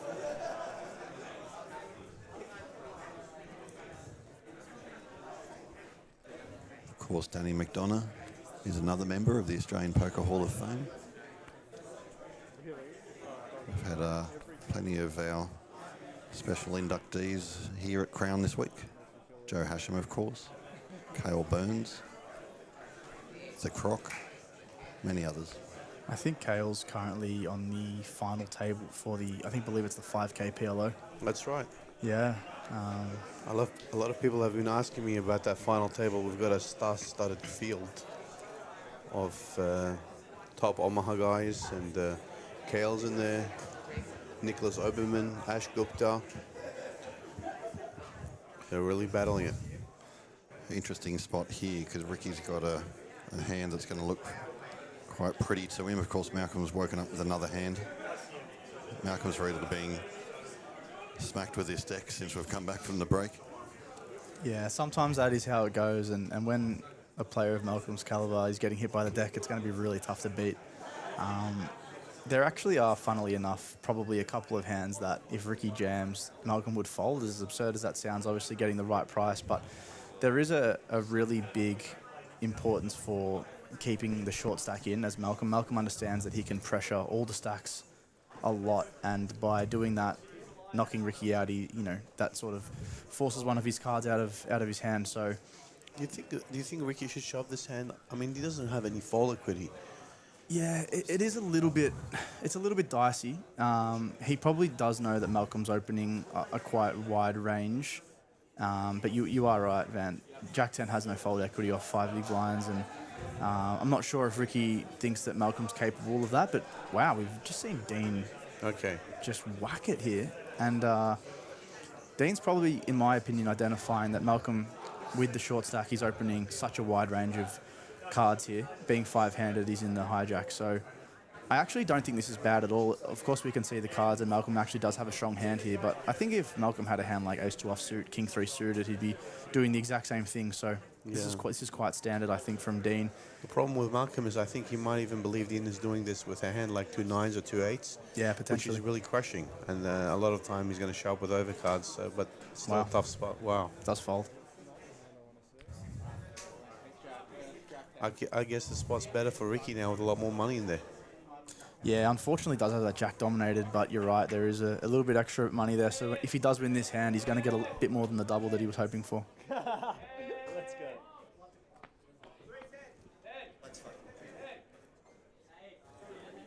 So we do see an ace and a jack in the window, so it's going to be GG here for Ricky, unless he can find a couple of running cards. That is not one of them.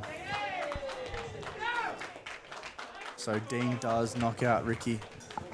And there's his 10 on the river just to rub it in. Yep. So just like that, we're down to 4 players. Yeah, GG Ricky. I mean, almost $350,000 for his efforts. So obviously he'd be a little bit disappointed, but I'm sure he'll be quite happy with that paycheck. I wonder how the hand plays out if Ricky doesn't shove there. Because then Malcolm's in with 2 10s versus Ace-Jack, and the 10 on the river gives them both boats. It might be check back on the turn for Malcolm, and then we might get a double up for.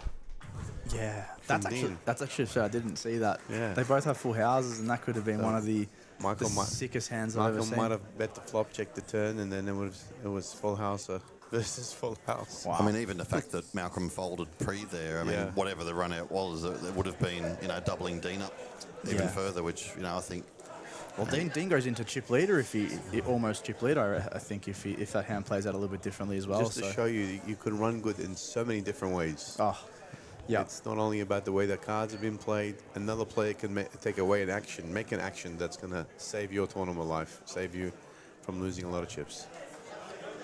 Yeah, I think with the running good part of it as well, there's a lot of times you don't even know it. Like just as you mentioned, people folding without you knowing what they've got, and that would have shifted the whole tournament. There's just unfortunately a lot of luck in tournaments, but that is usually why skill prevails, because over the long run with a lot of luck, the best players will always sort of outperform that, and that's why usually you do see on the final tables, a couple of the top pros who have just sort of taken over that luck and just ridden it out. So today it's Malcolm and Dean and Dejan and Sheldon left, and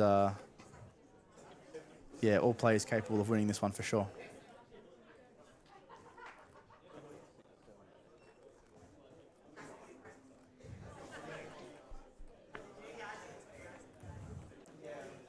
Malcolm looking quite stylish. He did mention to me today when he was walking in, he said, I got to look nice for the winner's photo. Yeah. So it is potentially looking like it's going to come to fruition. And I was about to mention that earlier. He's got the sports jacket on with a backwards cap and the gold watch. Yeah, he's a baller. Different styles, all mixed together. I did happen to notice when Paul Curry did the introduction with all the players standing behind him at the start, Paul said, today we'll crown a winner. And I noticed in the background, Malcolm Trainer pointed at himself as soon as he said winner. So he's pretty confident. Yeah. I like that. You know what? It's always good to be confident, positive. I really believe in this, how do you say it, power of attraction. Just believing in yourself. Yeah. And especially in poker. Yeah, for sure. I mean, so, like as we alluded to before, so many things have to go right for you to run deep in a tournament or win a tournament, and just having belief in yourself just gives you clearer thoughts, and when you make clearer thoughts, better decisions happen, and that's what happens to the top players, and that's why Malcolm's in the position that he's in, and he's just so confident in this spot. He's been in this spot many times on final tables, and yeah, where the nerves would be creeping up for a few, I think Malcolm would be really cool, calm, and collected here for sure.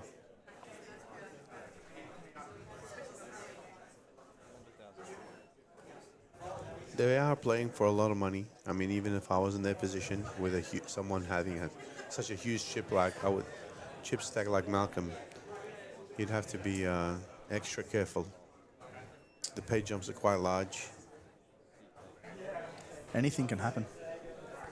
Even with the command, I saw on a different live stream my friend Amin Riazadi have 120 big blinds, three-handed versus 12 versus 8, and he ended up coming third. So. Oh. Obviously got insanely unlucky, but it can happen. And wow, big flop for Dayan. Sheldon checks. Min is talking about crushes. Wow. Yeah, he's a beast. He has no fear, and that's what's scary about someone like him. Is similar to Malcolm. They just understand the spots, and when they are running hot with the cards, it's so hard to beat them because you just think that they're full of it all the time. So I'm a good friend of mine, and unfortunately didn't make a deep run in this main event, but as we've seen on many different streams and many different tournaments all over the world, he's very, very capable of taking down a tournament in a big spot.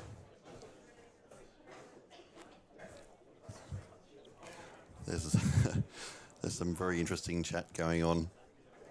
Vincent Wire now defending Aussie Millions champion involved. We won't go into the details of that history, but I'm enjoying the chat anyway. Vincent has been performing pretty well this series. Every time I walk past, he's got a mountain of chips in front of him. I saw him make a royal this week too. Oh, really? Yeah. I thought he was did he make the 5K FT? Or did he get close? I feel like I saw him pretty deep. Yes, yeah, he did make the final table, Yeah. yes. And he got quite unlucky in the busted hand versus Cale Burns, where he had top best, second best kicker, and he set a trap on the turn and Cale hit a gut shot.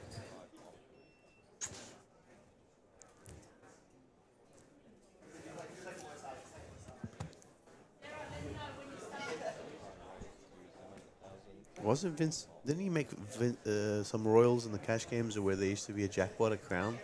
I'm pretty sure I heard a story he's won 2 or 3 Two of them. jackpots, So which this is royal thing for him is just a normal everyday in the office. Yeah, every few days win a royal jackpot. No problem. Yeah, I think I've made one in my life in a cash game. And it definitely wasn't when there was a jackpot to win, so it's quite a shame. Didn't win as much money as I'm sure Vincent won in those jackpots. But how absurdly good do you have to run to not only flop 3 royals in your life, to do it at a casino that offers a jackpot? That's some like life run good there. 6-figure jackpot twice. Wow. And then he wins the main event as well. Send some luck here, Wonky. Yeah. I'll take some of that, please.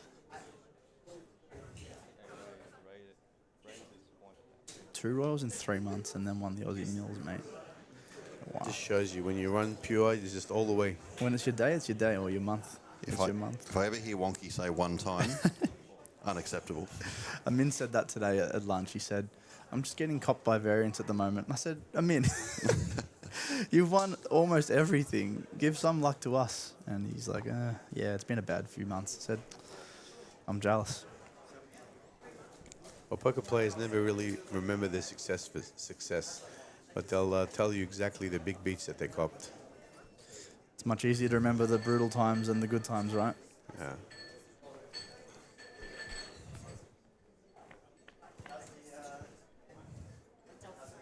Three-way action here. Yeah, Dean flopping the best of this one. I don't think he wants to lead here, but definitely smacks his range, being the big blind. Don't you think it's okay to lead from the big line on these kind of small flops? Because they're going to hit his range more than his opponents, and they really can't do much about it, even over pairs, and hands like that can't really do anything but call. Yeah, I definitely agree that you can lead. I think you'd probably prefer to lead when it is heads up, but I don't think it's bad to do multi-way for anything. I just think that Dean's probably thinking that with Sheldon as the short stack, also facing the 2 chip leaders, he probably wants to chill out a little bit and not risk his stack. And an 8, his exact hand, is definitely a strong hand, but it is a vulnerable hand, obviously.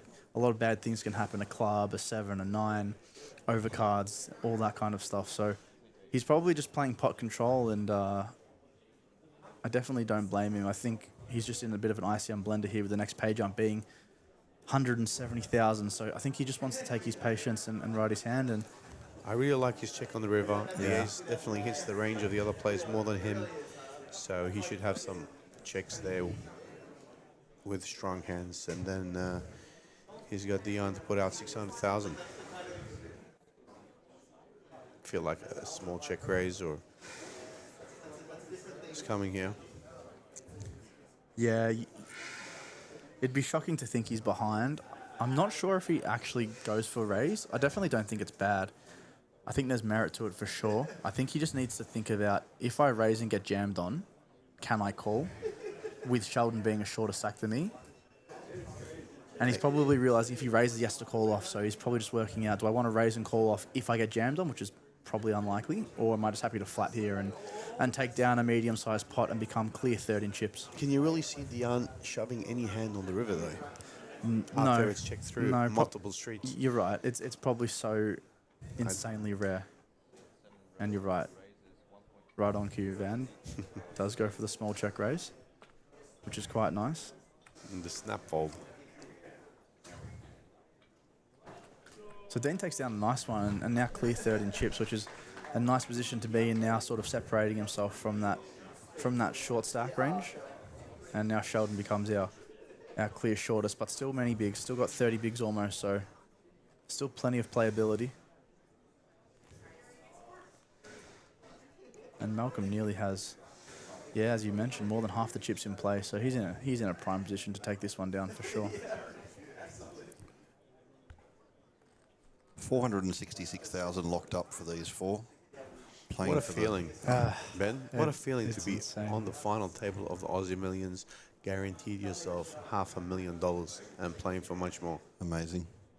I hope we can do it one day. Very jealous. You're still young, buddy. You got a lot of time. You'll get there. I thought this was the tournament, Van. I had 2.1 million chips, 35 left. Yeah. I thought it was the one. I think when you least expect it, it comes. Yeah. So a lot of times you're short stacking a tournament, you're like, oh, I just want a ladder or just cash, and then that could be your tournament to win. But, Malcolm here bumping it up with the big 6-3 off.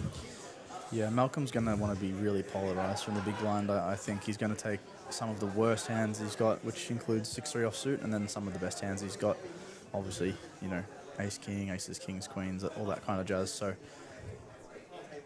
I think Dean could play that with a call or with a jam. Does go for jam this time. You are out of position as well, so don't really want to play a dicey one, especially with 9s. There's going to be an overcard probably like 65% of the time as well, so it makes it quite hard to play.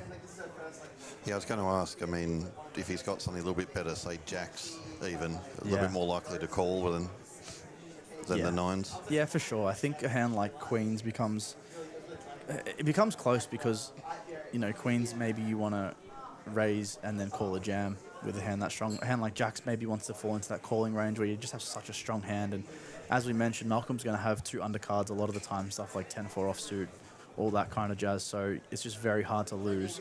And because Malcolm is so polar with a hand like jacks, you can just sort of play it an easy way and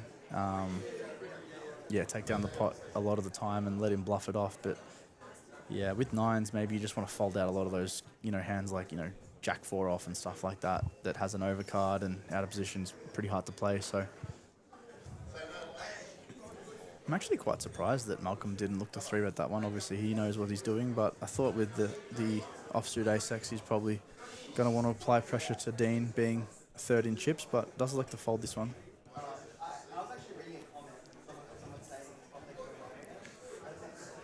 We saw Dean just before the break, Jackson. Interesting hand where he opened with King 10 suited. He got 3-bet by Dayan with ace queen, and then Dean shipped it, forced to fold it for the ace queen for Dayan. I did see that. That was pretty interesting. Was there the table talk microphones on at the time, or they were a little bit quiet? So I heard there was some chatter. There was actually, I mean, I think there was a bit of a question about Dayan. Did he angle shoot? Did he action to Is that fold? where he, yeah. I'm not sure if you have, what did you think? Did you sort of see how that played out? Yeah, I did see a little bit of what happened. Not exactly. When I couldn't hear it when I was watching the stream, but I could see it, and it did look like someone told me that Dean said, you know, I'll show if you fold or something along those lines. That's right, yeah. And Dejan went to fold and then sort of asked him if he was going to show, and Dean said nothing, so he took his cards back. And you know, I don't think there was any malice in it, but obviously it is probably an accidental angle. What was the ruling anyway? We discussed this with Paul earlier. I think once the cards hit the line, the hand should be mucked. It was a clear motion to fold, right? He put his 2 fingers out and slid the cards. So, look, I'm not no TD or anything like that, but in my opinion, it sounds like a pretty clear fold. But, yeah, didn't...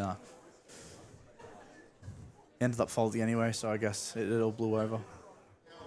But what a sick bluff from Dean, by the way, the 4-bet with the King 10. Like, we were all shocked. He's got to have... That's what we said, that's a veteran move. That's a guy, he's comfortable in this situation and understands that he's obviously behind with King 10 and wants to get a guy to fold a hand like Ace Queen or Jacks or something like that. And especially when there was like 3 shorter stacks as well. I mean, that had a lot of value, that shove. Yeah, it takes some confidence to do that. That's for sure. But look, that, like sometimes that's the plays that you need to do to propel yourself. Like the best players do what they can with the cards they get, and like for example, Malcolm's been smacked with the deck a lot today, but if he has an hour where he's not picking up much, he's going to make stuff work. He's going to not be afraid to run some bluffs and run some 3-bets and put the pressure on. You can't just always wait for the best hand. And you can afford to do that, especially when you have 20 million in chips. You can take some risks. Of course.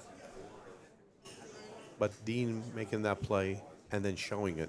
That's absurd. Showing it to the table that he's here to play. Yeah. He's not here to get run over. It's a baller move. Yeah. So I liked it. It's a bit old school, I think, Yeah, that move. is old It's school. the speech play and then the show. And then show. Not in an arrogant way, but just, you know, you said you were going to show, I'm going to show. I love it. I thought love the show. I thought it was great, to be honest.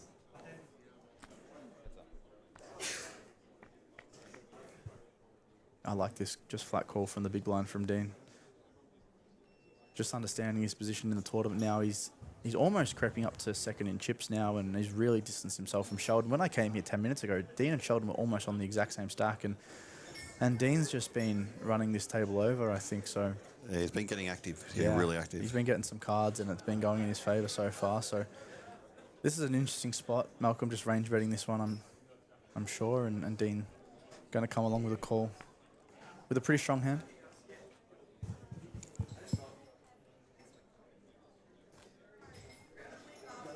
Would you continuation bet this hand With the king nine or pot control, especially picking up double gut shot sort of on the turn. Yeah, I think I'm going to pot control here for Yep. sure. I just That's what think I was thinking. Yeah, it's really gross if you get raised on this because you have top pair, double gut shot. You don't really want to have to fold a hand like as strong as king nine if your opponent's bluffing. Even a hand like if they have jack 10, for example, you still have some a chunk of equity against that hand specifically. So let's see if he can go for some value now. It's really close. I think he understands exactly what this tournament is and Dean's position. He understands that Dean needs to be really tight here. And the problem that I see with this check back turn bet river line for value is most of the time it's quite thin.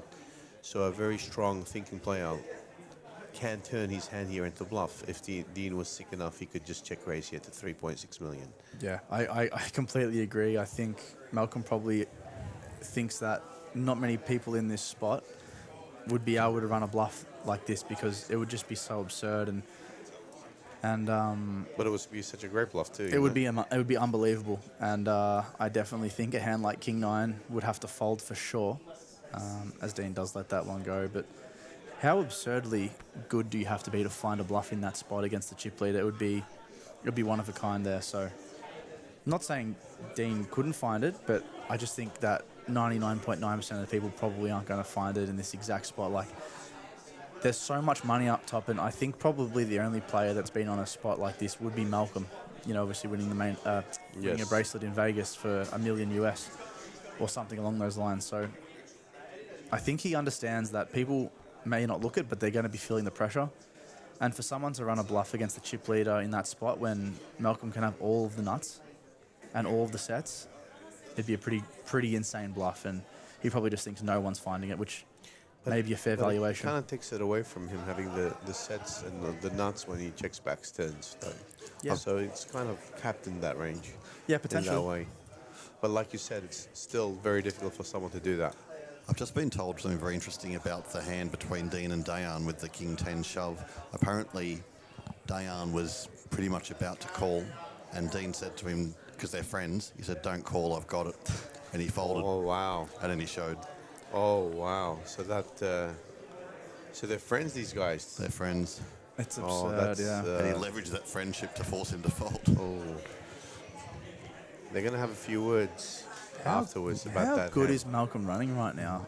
Was that ever in doubt, that 5 on the turn? I mean, look at this action it's created. He's got a top pair and a flush draw versus trips, and if Malcolm can hold this hand, this is going to be a huge one.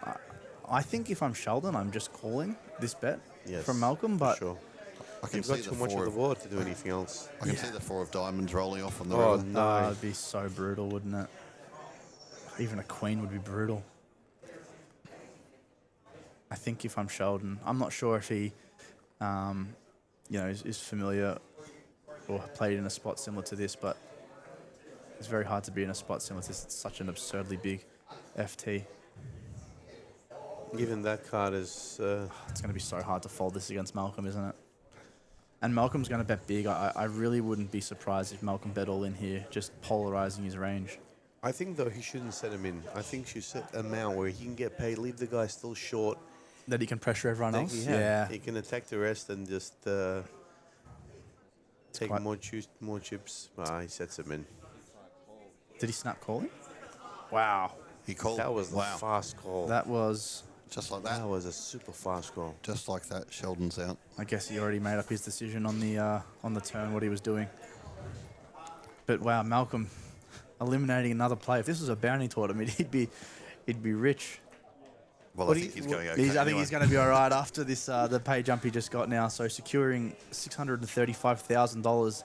All of these 3 players. So yeah. What do you think about that idea of betting, let's say, 95% of the guys stack, leaving him with a big line there in that spot?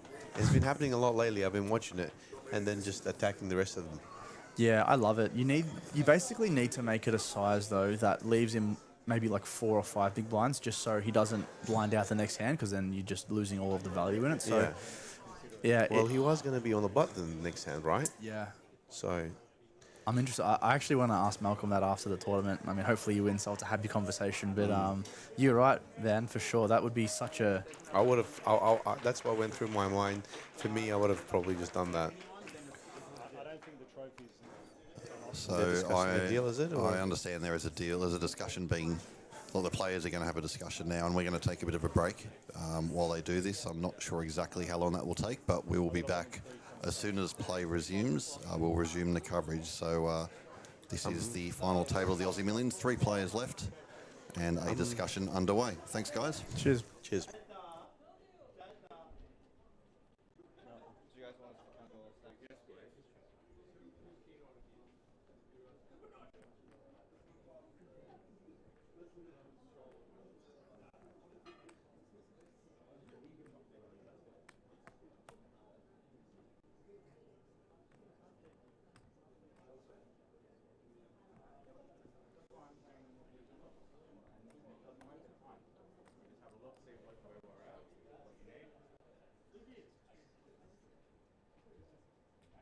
It's no big deal if we can't come to agreement.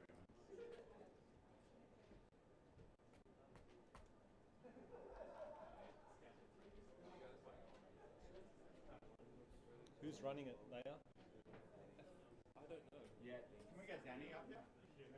Danny? 6325. Not that guy.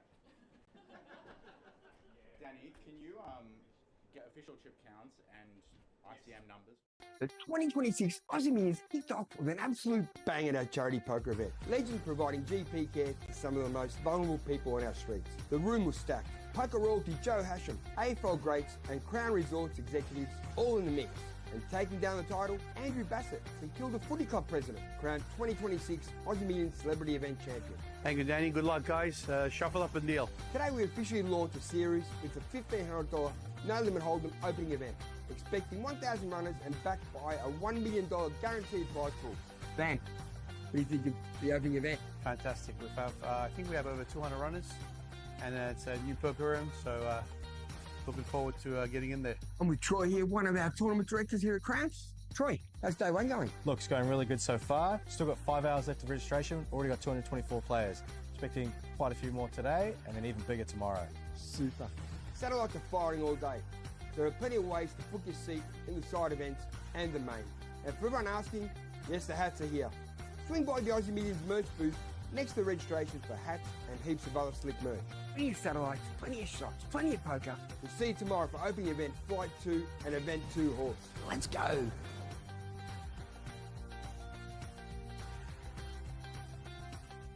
Don't miss a moment of the 2026 Aussie Millions. Follow all the action with our daily updates on X at Crown Poker, Crown Poker on Facebook, and catch the feature table live stream on YouTube at Crown Resorts. See you there.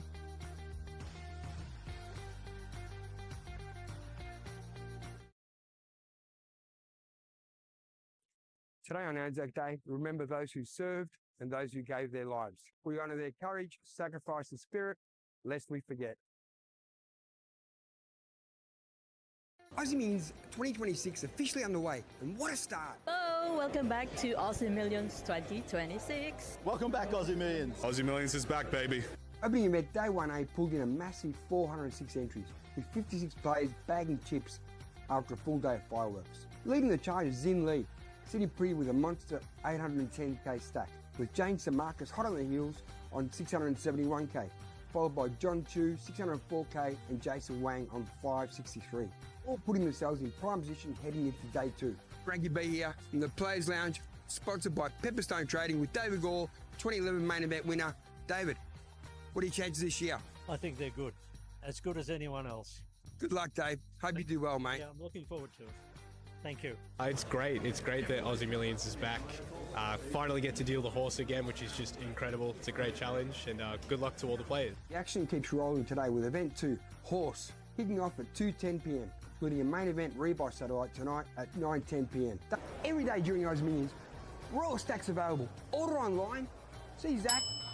$20 for the burgers, $5 for the shake. Good. Big fields, big stacks, big chances. See you on the floor.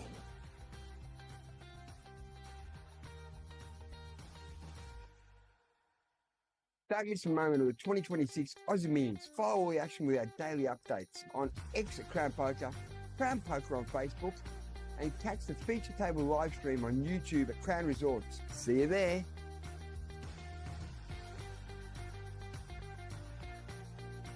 Day 3. One word. Record-breaking numbers. Frankie, that's 2 words. Day 3 of the 2026 Aussie at Crown Melbourne delivered a massive day of poker action. Flight 1B attracted a huge field of 589 entries, officially pushing the tournament past the 1 million guarantee. By the end of the play, 86 players successfully bagged chips and advanced. Sitting atop the leaderboard is Subramanyam Vanapathy, who dominated the field to close the day with an impressive 930k stack, positioning themselves well heading into the next stage. Over in the 2.5k horse event, a record 64 players took part, with 18 players returning today. Sasha Mann leads the way, but the pressure is on, with 2 Aussie Millions ambassadors still in the hunt, Joe Hasham and Van Marcus, both chasing the title. With 9 players reaching the money and a strong 43k first prize awaiting the winner, the stage is set for an exciting finish. I'm with Mixed Game Academy Shannon Vandenberg, Director of Poker and Director of Tournaments. I'd like to thank you for your contribution that you brought to the horse game, and we've got a record field this year. What do you think about the Aussie Millions after a 6-year hiatus? Mate, it has been 6 years, been a long time. And the numbers that you guys are producing, this opening event is nuts. The experience in the last couple of days, given that you guys haven't been doing this that often, the deal has been fantastic, the TDs have been great, and obviously I sit back and I'm looking back. I do this stuff all the time. A couple of tweaks, I loved it. So yeah, had a great time. Deal was fantastic, TDs are great, everybody's friendly, and the community of the mixed game players is just great. Well, good luck in the 8 game next week. Thank you, mate. Fresh off an overseas flight, poker's ultimate grinder, multi-bracelet winner, and serial champion Michael Mizraki has arrived ready to make his mark once again. What do you think of Australia so far in Melbourne? Well, I just got here. You know, it's a long haul to get here. It took about 18 hours of flying, a little jet lag. So my first buy-in, I didn't play so well. I was a little too tired, but I was like, I'm gonna come back in and win it. I'm gonna play really strong later. But I love it here. It's amazing. The venue, they treat you. I mean, best people in the world. I love the Crown. I'm Aussie Millions. It's been a while since we had it, and I'm glad to be here and be the face of it. And you're gonna have dinner now? Going to have dinner now, freshen up a little bit. I was trying to take a nap, but it's not going to look good for the nap. But hopefully the dinner doesn't put me back to sleep. But and after that, I'll come back, play the horse, and crush him. We love having you, mate. Thanks, Good luck, man. eh? Thanks All for the having me. best. Thanks, All right. guys. Feeling a little sore? Call over the guys from Best Hands Massage. At $2.50 a minute, you'll feel $1 million in no time. When there's buzzing, cards are in the air. We'll see you on the tables tomorrow.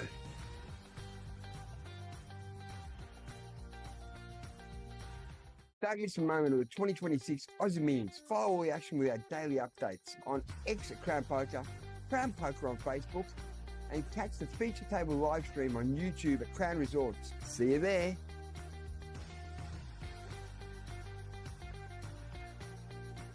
Frankie B here, and what a day! Another record-smashing Aussie Millions 2026, and the energy in the room is absolutely electric. This series is not just delivering, it's erupting. We have officially crowned our first Aussie Millions 2026 champion, and it's a big one.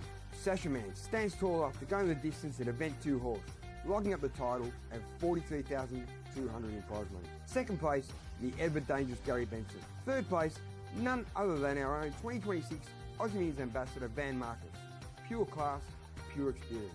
I'm here with Sasha Mann, winner of Event 2 horse. Congratulations on your win, Sasha. Thank you. Appreciate it. So, and just coming off the back of a big win over in Europe. So it was my 3rd time Irish Open. From the first time I managed to get a trophy there, and it was also in a horse tournament. So I had a mission. And Nice now one. I did it. Wearing Two in the a row. same hat? Were you wearing the same hat? Yeah, I'm wearing the same hat, actually. Yeah, if you look at the pictures of the Irish Open, that's now going to be my lucky hat forever. And you were chip leader coming into today. I had a bit, I had a good run tilt, I call it. I gave away some chips early, and I had to, reset myself, and then, it went pretty well. I hit some good boards, and people didn't believe me, so here we are.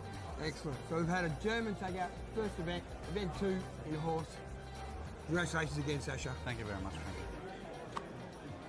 I'm here with Van Marcus, 2026 Aussie Millions ambassador. Just played Event 2 horse and came 3rd. How do you feel, Van? Feeling pretty good. Yeah, it was good. It's a good start to the series. Obviously, I wanted the trophy, but the prize money's nice. I played with a lot of great players, and it's a good Saving start. yourself for the big one, right? The Exactly. main event? Yes, done. Thank you. Good. What a way to kick things off. Legends on the podium and the first trophy awarded. And then Event 1 went absolutely nuts. The final two fights came in red hot, taking the total number of entries to 2,144. The 1 million guarantee absolutely annihilated, with the final prize pool a monster 2.787 million. 355 players returned to battle. 268 players will cash, but only one will win it all. Minimum cash is 2,800. Up top, an absolutely eye-watering 438k. Leading the charge into Day 2 of Event 1 is Joe Sandev, sitting atop the leaderboard as chip leader with a towering 990k stack. The target is on his back, but he's got the ammo. Today we've also got the top crushers battling it out for the 5k 6 max. Swing by the merch booth and grab an Aussie Million stubby holder. 7 different styles and only $10. Buckle up, because this is only just getting started. Don't miss a moment of the 2026 Aussie Millions. Follow all the action with our daily updates on X at Crown Poker, Crown Poker on Facebook, and catch the feature table live stream on YouTube at Crown Resorts. See you there.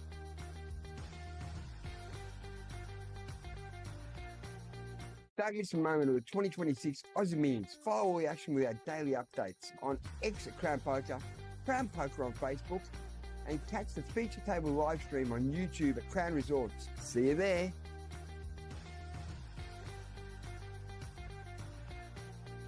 Just when you thought the 2026 Aussie Millions couldn't get any bigger, we're breaking records all over again. Momentum is absolutely electric. Event 1 has reached a point where legacies are made. We're down to the final 20 players and it's Spencer Davies setting the pace with a dominant 11.2 million in chips, putting himself in prime position as we head towards the finish line. And from here on out, every decision, every pot and every hand truly matters. All remaining players have now locked up 16,500, but let's be clear, that's not the goal. Sitting at the very top is a massive 438.5k first prize, and the action doesn't stop there. Event 3, the 5k 6 max, is officially a beast, already boasting a $1 million prize pool, stacked with elite talent and fast-paced poker at its finest. Today also marks the start of Event 4, the always wild Mystery Bounty, where every knockout could be huge and no stack is ever safe. Plus, Event 5, the Hyper Turbo No Limit Hold'em is kicking off. Pure speed, pure intensity, no room to breathe. What are women bringing to the poker table these days? I think women want to be seen as just poker players, not women poker players sort of thing. So I think, it takes a lot of guts as a girl to step up into a room or even just a table full of men. It's quite intimidating. So if you see ladies out there, trying, just try to be nice. Yeah, most gentlemen are beautiful out there. I've never had any issues. I love all the poker boys. I've got so many great friends. But girls are generally a little bit scared. Yeah, good on you, Tatiana. Enjoy the event. You're going to love it. Nice to meet you. You too. I'm here with my friend Kate. After a 6-year hiatus, Aussie Millions is back. What do you think, Kate? I'm loving it. I think it should be here more often, and we need to get more women involved in poker. I love the game. I love how exciting it is. I love how Crown's brought it back, and we're going to have a great, great tournament. We want you all here. Excellent. And Jennifer Tilly came years ago. I love her. She was one of the reasons why I got into poker. I love the way she plays. She's so stylish, and I love glam in poker. So, it brings a little bit of fun and excitement to the game. And yeah, I just think she's amazing. Yeah. I was so glad to have you here. Thank you. Yeah. Feeling thirsty? Grab a Peroni for $9.40 at the Lumiere Bar, right next to the poker room. Can't go wrong. Records are falling, pressure is rising. This is the Aussie Millions, and Day 4 is absolutely delivering. Don't miss a moment of the 2026 Aussie Millions. Follow all the action with our daily updates on X at Crown Poker, Crown Poker on Facebook, and catch the feature table live stream on YouTube at Crown Resorts. See you there.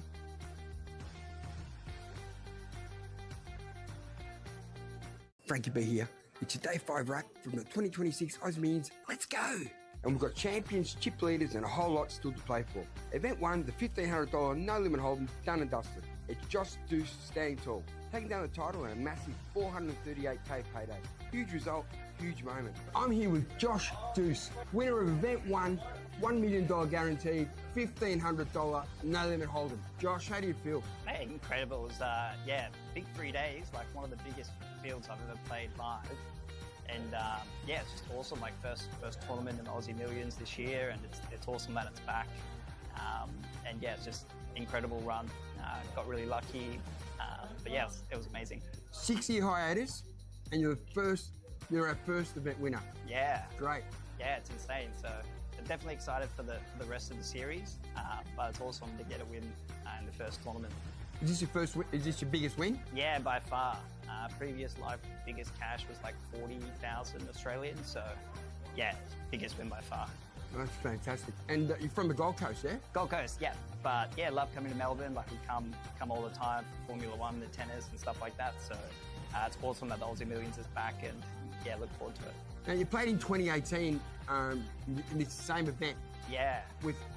Tell us that story. Yeah, so I think it was one of the first, if not the first, Aussie Millions event I ever played, so 8 years ago. And yeah, got a cool photo with Shane Warne, obviously, yeah, an Australian hero. And yeah, it was kind of cool to win the same event that we played 8 years ago. We've had record numbers here at the 2026 Aussie Millions. How's the experience been for you? Look, it's been probably the best in Australia by far, and it's just amazing for the Aussie Millions to come back. Like, big props to the whole staff at Crown, Danny, the whole crew.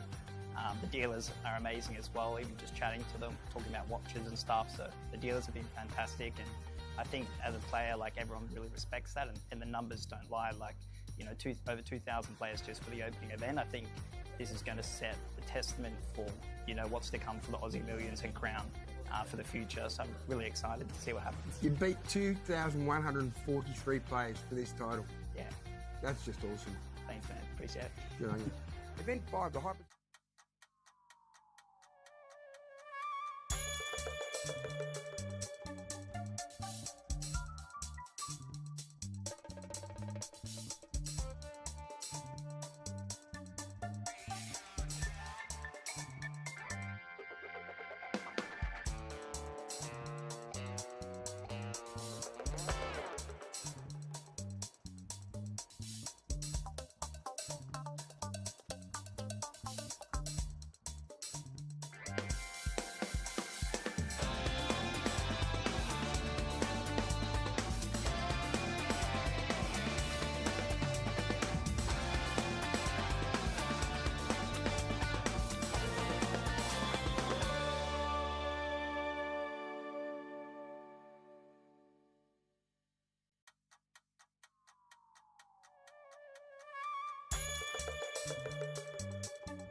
hope you can all see it. There you see, we are three-handed.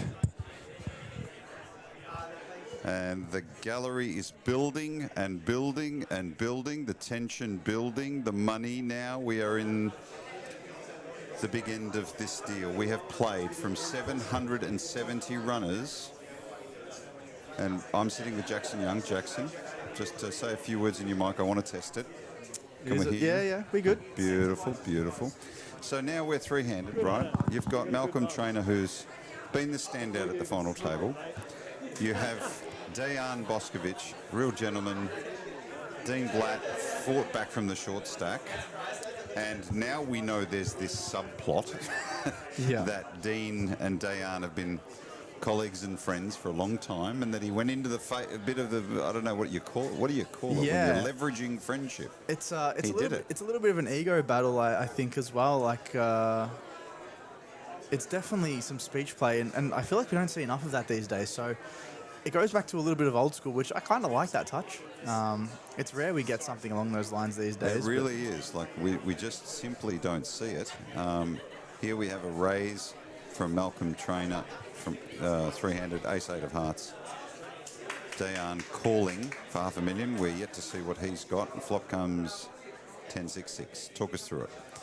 Yeah, obviously unsure what Dejan has here, but Malcolm with ace-8 obviously has the overcard and the backdoor flush draw. He's going to be able to see about this one at a pretty high frequency here, and it's going to be very hard for Dejan to continue unless he's got some piece of this board, whether that's in the form of 2 overs and a backdoor flush draw, a 6 or a 10, or any pair really is going to continue here if he's got a hand like pocket 3s. So without seeing it, it's hard to know, but that's the way I'd be thinking about it if I was Dejan, and it can come pretty interesting if Dejan elects the check raise, because it's putting a couple of Malcolm's hands in a really tough spot here if he's bluffing.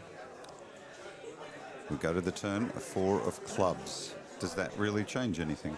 Nah, nothing dramatically. Obviously, there's a couple of hands that do pick up some outs. So let's say Dejan has a hand like 7-8 of clubs or 9-8 of clubs that pick up some either flush draws or flush draws and straight draws. Even if Dejan had a hand like ace-4 that floated the flop, now backing into a pair. So doesn't have a lot of connectivity with his hands, but there are a few that definitely like this card. And he bets 2.6 in the million, makes it 350 to go. Really thin. Yeah, really small bet here. And being in position here, I think this is a bit of a weak protection bet. I think he's got a really weak hand here, such as ace high. Maybe just a flush draw that wants to see a cheap river as well. So river or repeat 10. Yeah, it's going to be very hard for Malcolm to lose this hand. Let's just say Dejan had a hand like a 4-ball. Obviously now that's counterfeit, and depending on Dejan's sizing, if he elects to bet, should be a pretty easy call from Malcolm, but does look like he's leading out here. Yeah, he is. 3.3 in the middle. He bets out. And look at this. Dejan really thinking about it. He's in a tough spot now. If he does have that 4 counterfeit, like Jackson said. Yeah, maybe Malcolm thinks that he's got a hand exactly the same as Malcolm, so ace high, so therefore can maybe bet him off a chop, although I think that's a little bit ambitious. So maybe Malcolm is actually betting his hand for value here and thinking Dejan maybe can call a hand like, let's say he's got king 3 of clubs or something like that, floated the flop, king high, backed into a flush draw, and now is going for some extremely thin value. I'm not going to try analyze Malcolm's hands because he's obviously a lot better than me, but if I was, when I can see the cards, it makes it a little bit easier for me as well. Yeah. So I think Dejan here has probably got something like king high or queen high, and Malcolm takes down a small one, so taking a 4.1 million chip pot his way and just building that chip lead again. So now he's got 139 big blinds and good for almost 28 million in chips. He has not stopped since the start of this final table, accumulating chips, finding ways, done it in a less combative way. Yeah. And I've been very impressed. I mean, I know Malcolm was the strongest player, and I must say he's done it with aplomb. Now this sort of sub-context history with both Dean and Dejan, right, before that hand, that critical hand earlier on. Now we're in a position where that hand leads to the 3. How does that change them now that they're together at the final table and the final 3? Because this isn't stuff you can look up in apps or anything like that. It isn't something that is talked about when learning poker.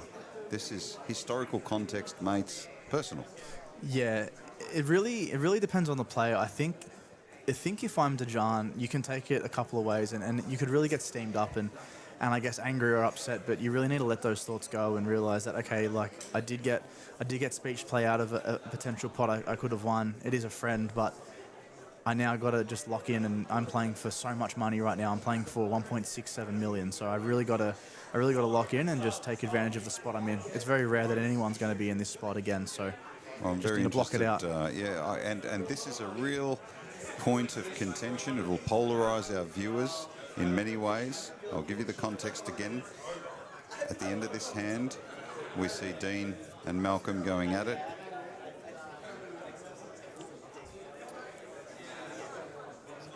Yeah, with Malcolm being the pre-flop opener, checking this one back, he does want to. This is why Malcolm's so good, because betting a hand like King Queen on the flop only gets a hand worse than his to call. So like Dean Blatt's going to fold King 6 offsuit. If the turn comes a king, well now Malcolm can have pair over pair on some hands. So understanding that neither player probably have an ace, but as it does come an 8, pretty good for Dean's range there, and Malcolm's just going to want to check that one back for some pot control with King High. A quick visit from Billy the Croc, who's just jumped back into the microphone. I'm going to throw you straight into the fire on a question here, Billy. I'd love your view on this. Good afternoon, everybody. Yes, Paul. What can I do for you? Before you go to terrible comedy, I want to ask you. Yes, so sir. earlier on in this tournament, in this final table, there was a hand between Dean and Dayan. Okay. Where Dayan had Dean well covered. Dean opened with King 10 of hearts. Yep. Dayan 3-bet with Ace Queen. Right, they were about 5-handed, possibly 6. I beg your pardon. And then Dean Blatt jammed for 4 million. Dayan looked like he was going to snap call, and then pondered a bit, and there was a lot of chatter at the table, which we didn't catch everything. Okay. What we now know is that he told him, you should fold, I've got it. And because they've known each other a very long time, right, Dayan took that into consideration, tanked for a little while, went back and forth, and then eventually he was convinced. He then turned over King 10 of hearts to show him the bluff, and Dayan was obviously flustered. We were all shocked. And, irritated, and yep. To be okay. fair to our listeners and to our commentary booth and the integrity of the game, we have called that, without that historical context, we have called that amazing play from Dean. And it is, right? It was a ballsy play. He talked him out of the call. I guess... but with the historical context we know now, does it change anything? Jackson's response is, that's the game. You've got to take those punches, friends or no friends. There's no friends at this point of the thing. What's your view on that kind of chatter? Because it's a very interesting one for the listeners. Okay, if everyone remembers the famous video, Tony G versus Helmuth, I haven't looked, and he had Ace King, and if you remember it's on YouTube, and Helmuth got very upset with Tony and said, because he did look, and then Helmuth turned around and said, but you said you didn't look, Tony. You said you didn't look, and Tony basically said to him, Phil, this is poker. You're a professional poker player. Speech play is part of the thing. Now, in this particular situation, Dijon should have actually thought, what's going on here? Why? Think about it logically. Why would Dean, if he had a monster like Ace or Kings, want Dijon to fold? Like, if like they're trying to win, they are friends. But if I had Ace or Kings, I wouldn't go tell my opponent fold. So he's actually probably given his hand away a little bit that he really doesn't want to be called. And and Dijon got proof with the blender, and in the end, if his hand was Queens, he probably would have called. But it was Ace Queen. He thought, okay, he's got it, so I'm going to let it go. And what a context now. These two are now in a hand. We're three-handed for the main event. It will change things. The flop coming 3, 4, 6. So Dean Blatt with a pair of 5s and an up and down straight draw. Wow, okay, well obviously Dean's going nowhere. Dijon probably a bit steamed. He might... Who raised this originally? Okay, Dean, yeah. Okay. Dean should probably even take one off here, Jackson. on a Yeah. Jack 3? Has he got position or not? No, Okay. Dejan's out of position. He All does right. have 2 overs. It would be nice for him to have the backdoor flush draw, but probably does have to call one. As That sort of. And this could be a dangerous hand because Dejan being the big blind has a lot of 2x, a lot of 7x, a lot of 2 pairs here. Yep. So this may be a board he wants to lead or potentially even check raise. But as we can see with Dean's specific hand with a set, he's not going to go anywhere, I would assume. Right here, I think Dean will check back here, right? And then because, okay, so he's bet. He does lead, yeah. Okay. So I do think Dean's going to have to weigh up his decisions here. And although he does have a really strong hand like pocket fives, which is a set, Yeah. I don't think you want to... You don't want to raise. I don't think you want to raise because, you know, you are losing to straights. If Dejan is bluffing, which we can see he is, Yeah. you do want to let him continue to blast. Yep. So we'll do see what he wants to come with. It does look like he wants to... Yep, just call correct, which is correct. And then just see what he does on the river. He might have raised. He does. No, he does you just can't. call.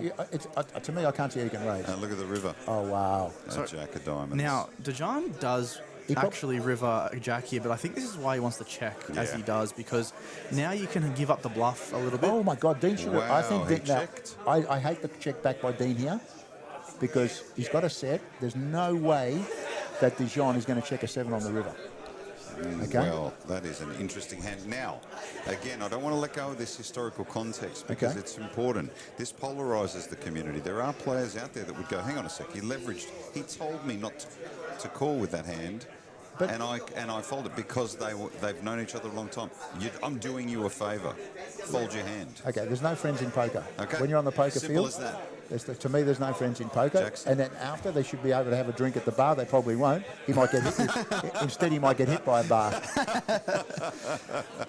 Look, me personally, I'm not sure how close they are. I'm not sure what the level of their friendship is. They've known each other a long time. I personally wouldn't do it to a close friend, but now you're that's talking. just me. Now you're talking. At the end of the day, you're playing for a lot of money. I personally would feel a little bit dirty, although I don't think Dean did anything wrong, and I actually like what he did. In terms of poker, it's great, and it's a speech play. It's part of the game. I don't think I would personally do it to a close friend. I don't know if they're close friends or just sort of like poker friends. Like poker friends are very different to And Billy's right. best mates, you know. You could almost count that as good play amongst the poker community, but then some of us feel a bit weird talking players in or out of hands. But that's part of it. But It is, part you of know, it. like... Okay, I think Jackson's hit it on the nail. How good of friends are they? Now, That is the question. Okay, now, my closest friends in the poker community would be Ash Gupta and Curly, and probably Jared Graham. I would not do it to them. Yeah. Okay. Now I know Jackson. I would try to speech with him, and most players, most other players that I know and I talk to and we talk about all the time. Yeah. You know, like Joshy Monk, Van Marcus. Probably wouldn't even do it to Joe Hasham. That's probably that one there. But Tony Hasham, I would. not that I don't know. You know what I'm saying? You know, only because Joe would play golf every time. I didn't want to get a club over my head. You know?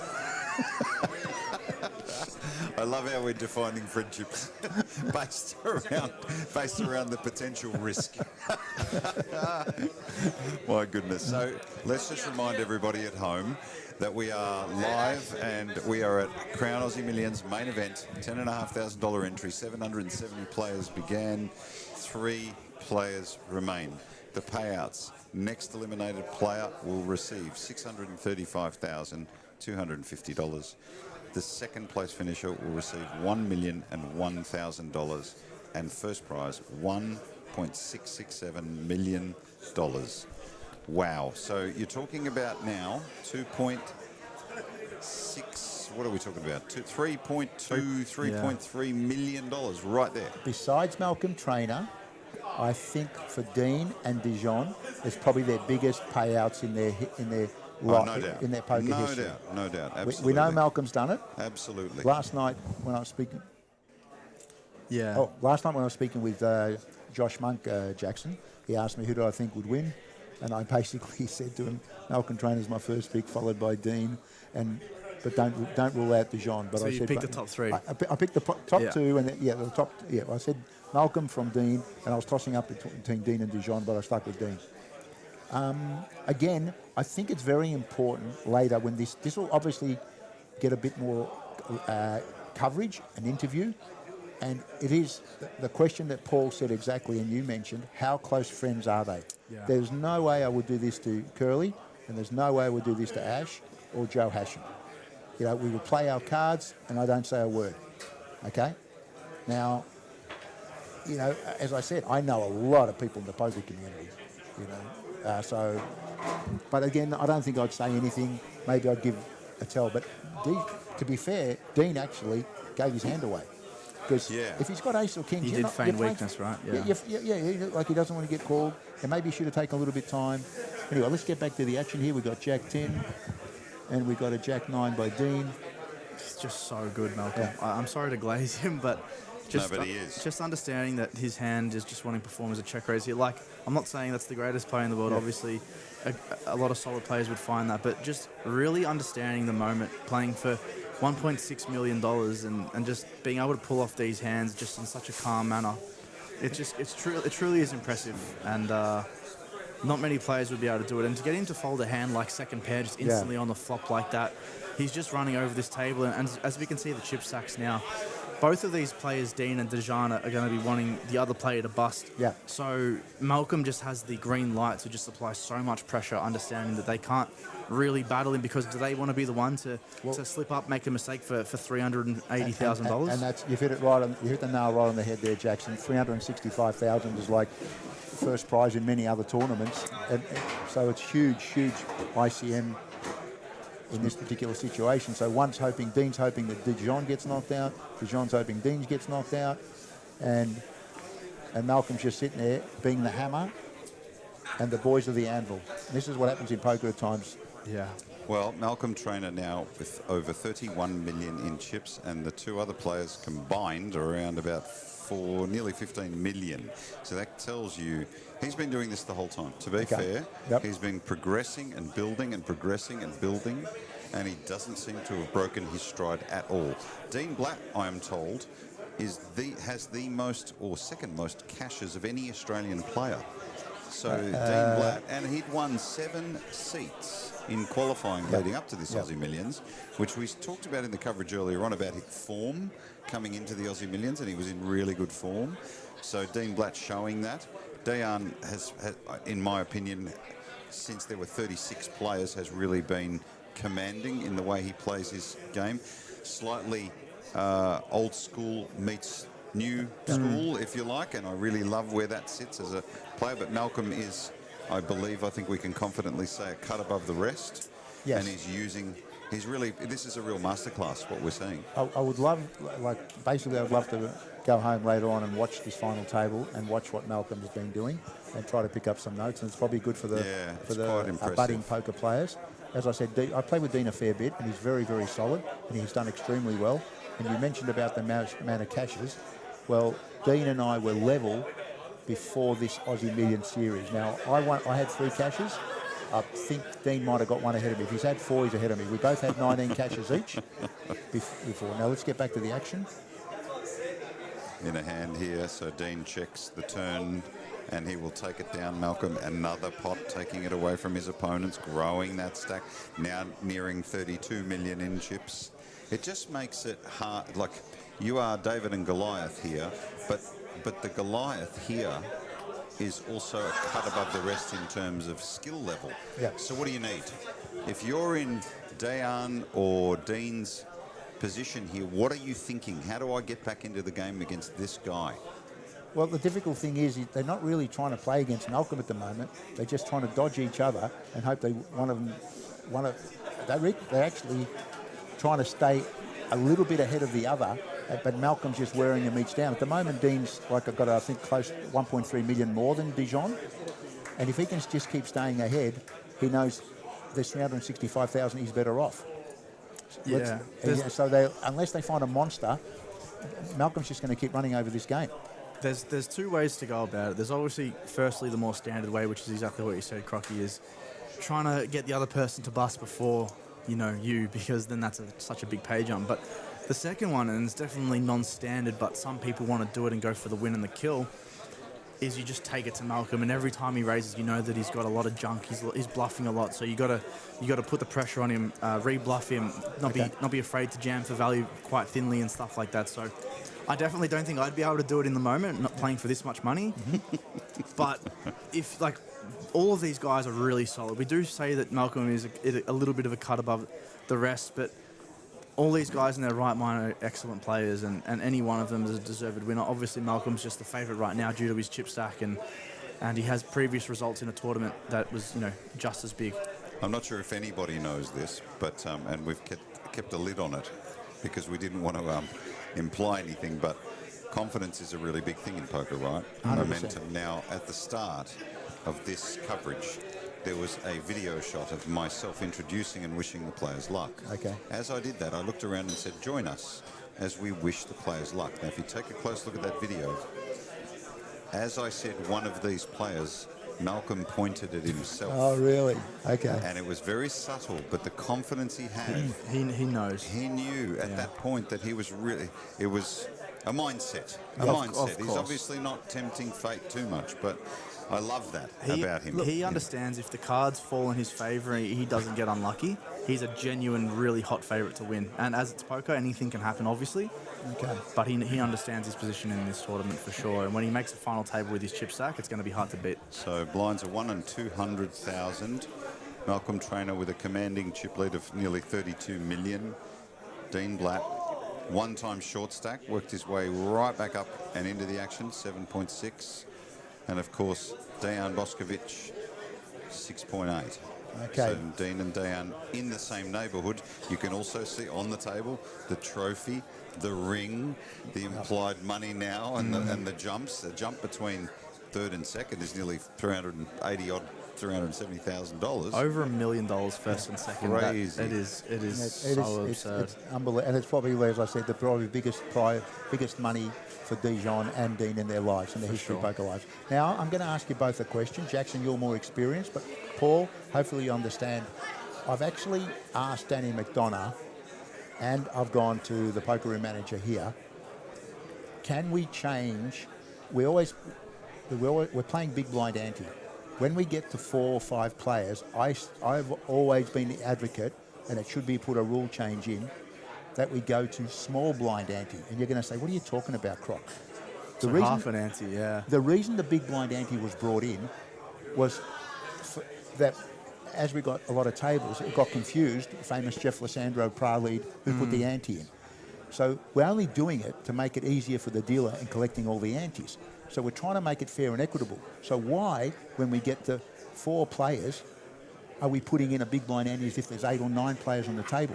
So to me, it automatically, once we get, and I think this will happen in the future, because it's much more fair and equitable. The other thing I would like to happen, when they get heads up, the big blind ante or small blind ante disappears, and they only have the big blind and small blind, because to have the button and have 100,000 in, and then the guy out of position to put in 200 and 200, which is 400,000, is just ridiculous. And maybe shorten the levels. If they 1.5 levels, when you get heads up, it goes 1 hour levels. If you're playing a 1 hour tournament, it goes to 40 minutes. If it's a 40-minute heads up, it goes to 30 minutes. So you do adjust the time so the blinds do keep going up. And if anyone can explain why this shouldn't occur, that'd be great. Because the only reason big blind ante was brought in was to make the dealer's job easier. So when we get the 4-handed, why aren't we putting a small blind ante in? Because that's the amount of money that would be in the middle. If we're playing in this particular case 100, 200,000 blinds, we would have 8 people putting in 25,000, which is a 200,000. So when there's 4 of them, there'd only be 100,000 in antes, which is the small blind. Okay? I can give you my take on that. Yep, go ahead, Jackson. I'm definitely no, rule maker, tournament director, all of that stuff. But what you're saying does make a lot of sense, and you're right.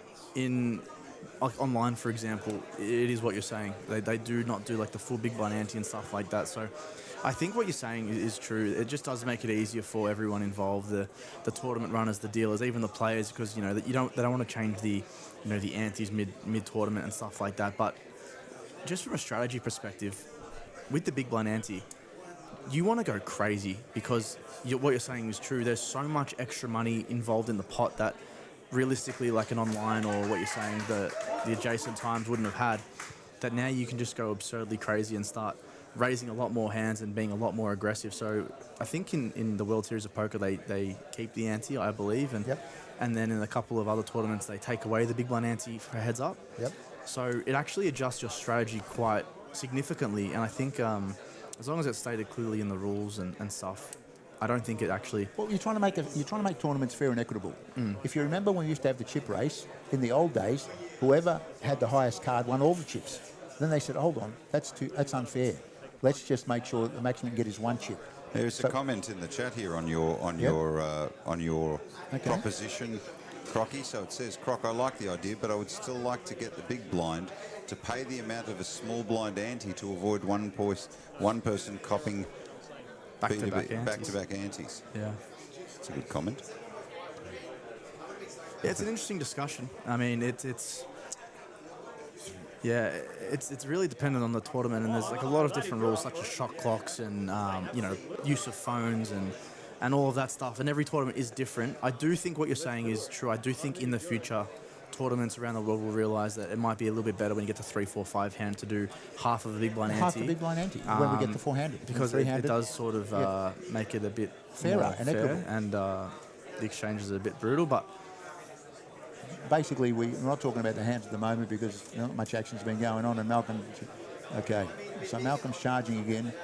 Will Dean, yep, he's got middle pair. Yeah, backdoor flush draw working for him as well. I was going to say, there's a lot of cards that Malcolm can now... Now he can barrel this to right, Jackson. Yeah, I mean, it's going to be... I'm going to assume Malcolm doesn't want to check this one back, although Malcolm knows more than me, so... I definitely think this warrants a bet. You do want to start...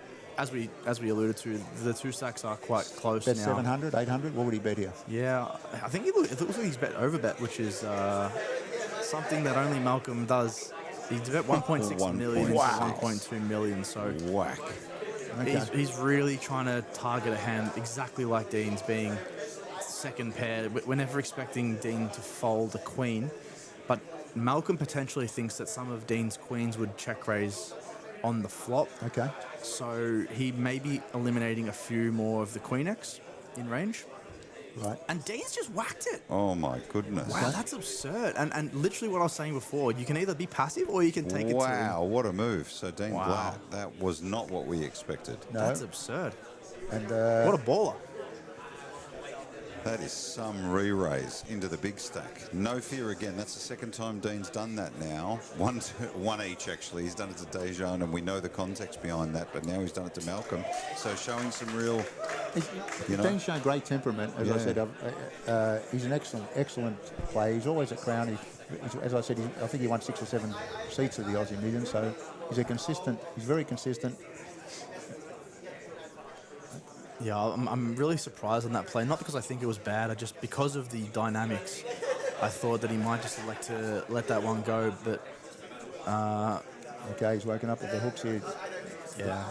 So 7.7 million chips is good for about 30 big blinds, so we're obviously not jamming a stack this big yet, but if we saw Dean around the 4 million range, we can see a few more all-ins and stuff like that. But Dean picking up a nice one, and we do see the blind levels have just gone up that hand now, so that's why the stacks are looking a little bit shorter. So Jackson, let's throw the viewers out there. You've got jacks. When do you shove with them? Like, how low are your blinds? Obviously, if you've got 30 bigs, you don't want to shove 30 bigs with jacks. You're trying to get a little bit of action.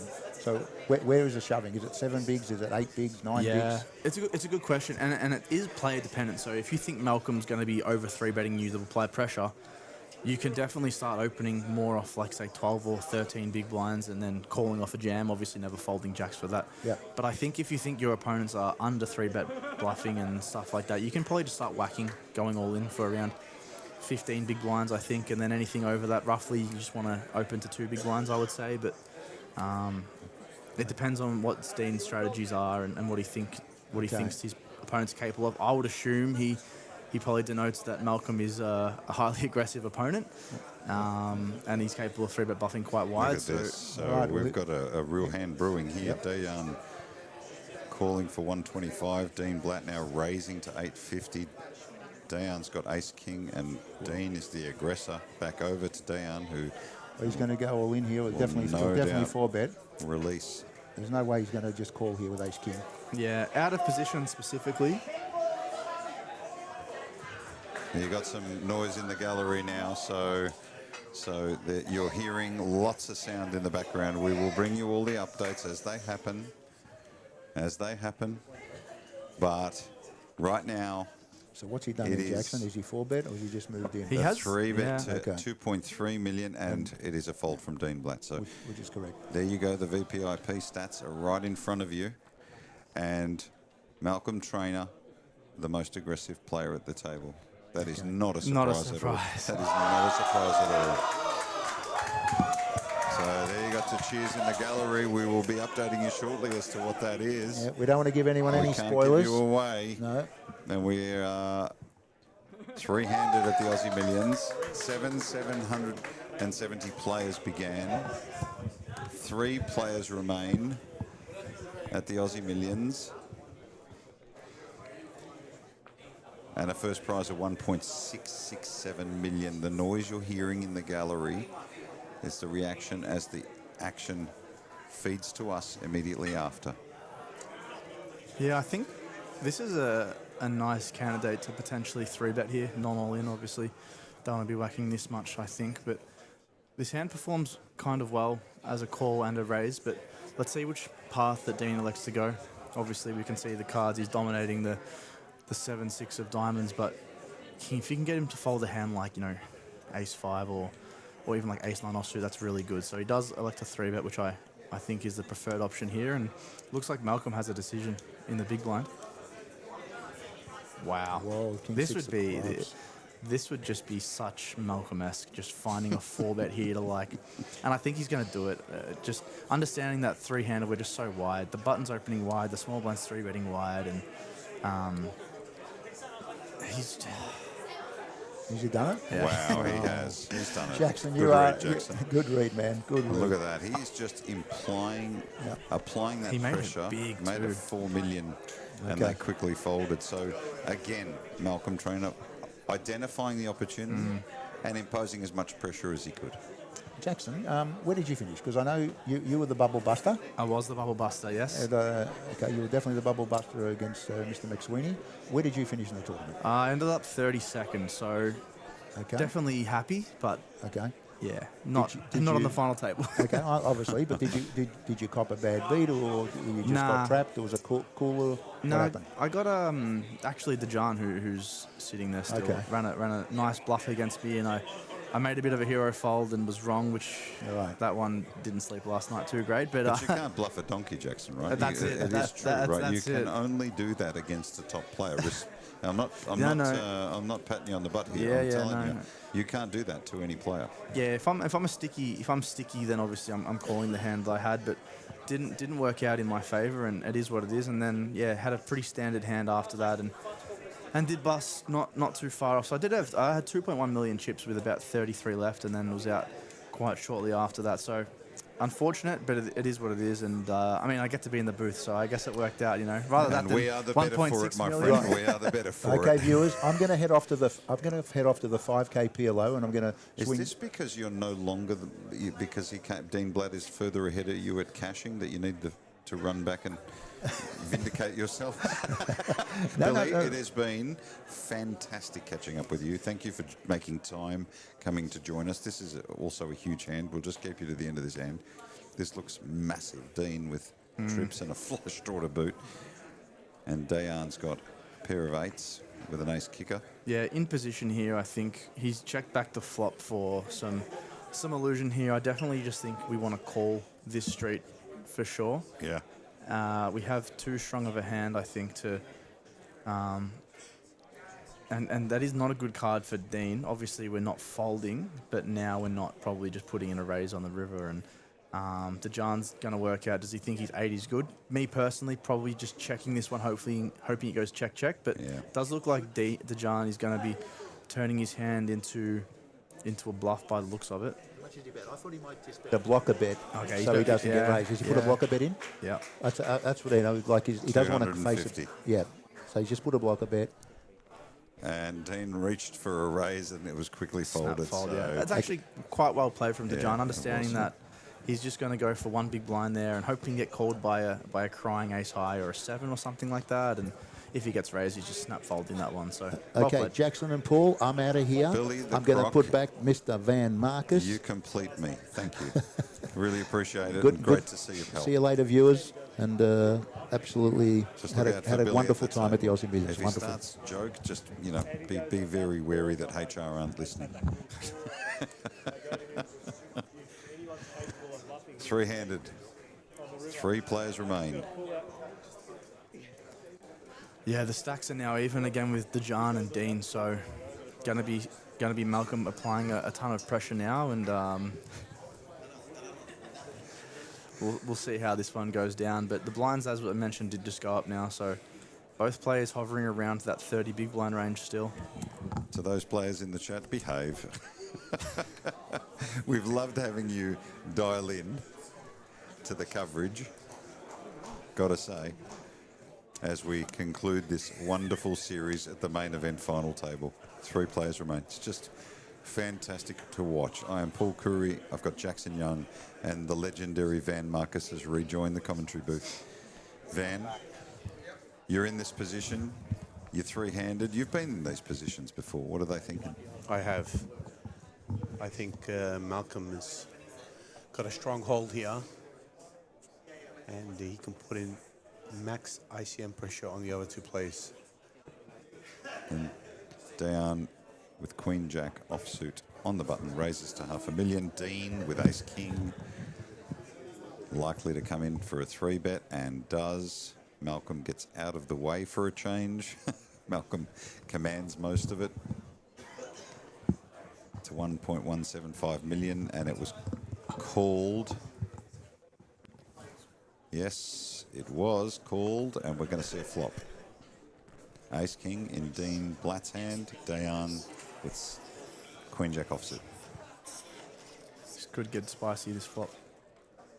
That's not it. That's not the Unlike flop we wanted. like a Jack 10x or a Queen 10x, it could get very spicy with Dean's exact hand. But yeah, Dean's probably gonna. He can either bet this one for value, or check back and just gets a snap fall from Dejan. Yeah. So you probably can just check this one back if you want, but betting's totally fine too. Getting some value off some straight draws, some backdoor flush draws, some worse ace high, and that. Blinds 125, 250. Malcolm Trainer 31 million plus. Dean Blatt 9.4, and Dayan Boscovich with 5.5. I kind of had a feeling from the beginning of the final table that it was going to be these 3. Yeah, I mean, Malcolm obviously had a really big chip stack, and he was definitely the favourite to come home with the win. But Dean and Dejan have played really, really well. I think this whole tournament, I was on Dejan's table for a lot of it, and I was quite impressed with his play. He had a nice mix of aggressiveness with passiveness as Dean Blatt. What a time. Ace King and now aces.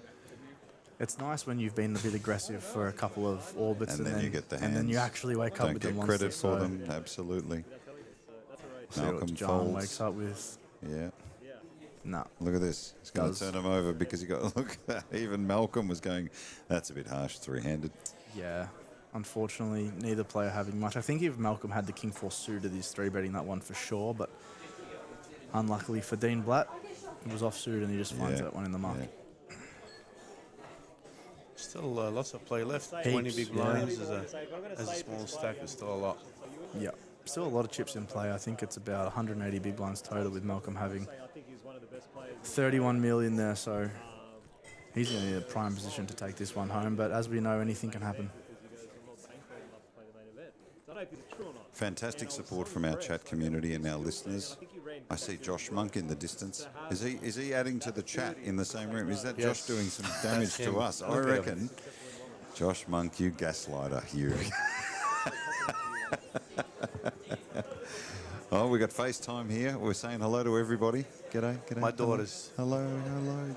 Where are they? In Stockholm? Stockholm, Sweden. Oh, hello, hello. I need to talk to you about Sweden after the stream. Mate. Oh, I'm a big fan of Avicii, so Oh, yeah. I'll have to pick your brain there a little bit as we see Here we Dejan go. moving all in. And Malcolm Trainer with King Queen has been re-raised all in He's with just Dean. snapped He's it off. Called, so Not many players would snap off king, queen offsuit for 20 big blinds. I just want to put it out there. But Malcolm obviously understanding the ranges, knowing that the jam will jam worse. Yeah, absolutely. Are we going to go heads up though? Because Malcolm Trainer now is way ahead. He's nearly a 75% chance of winning here.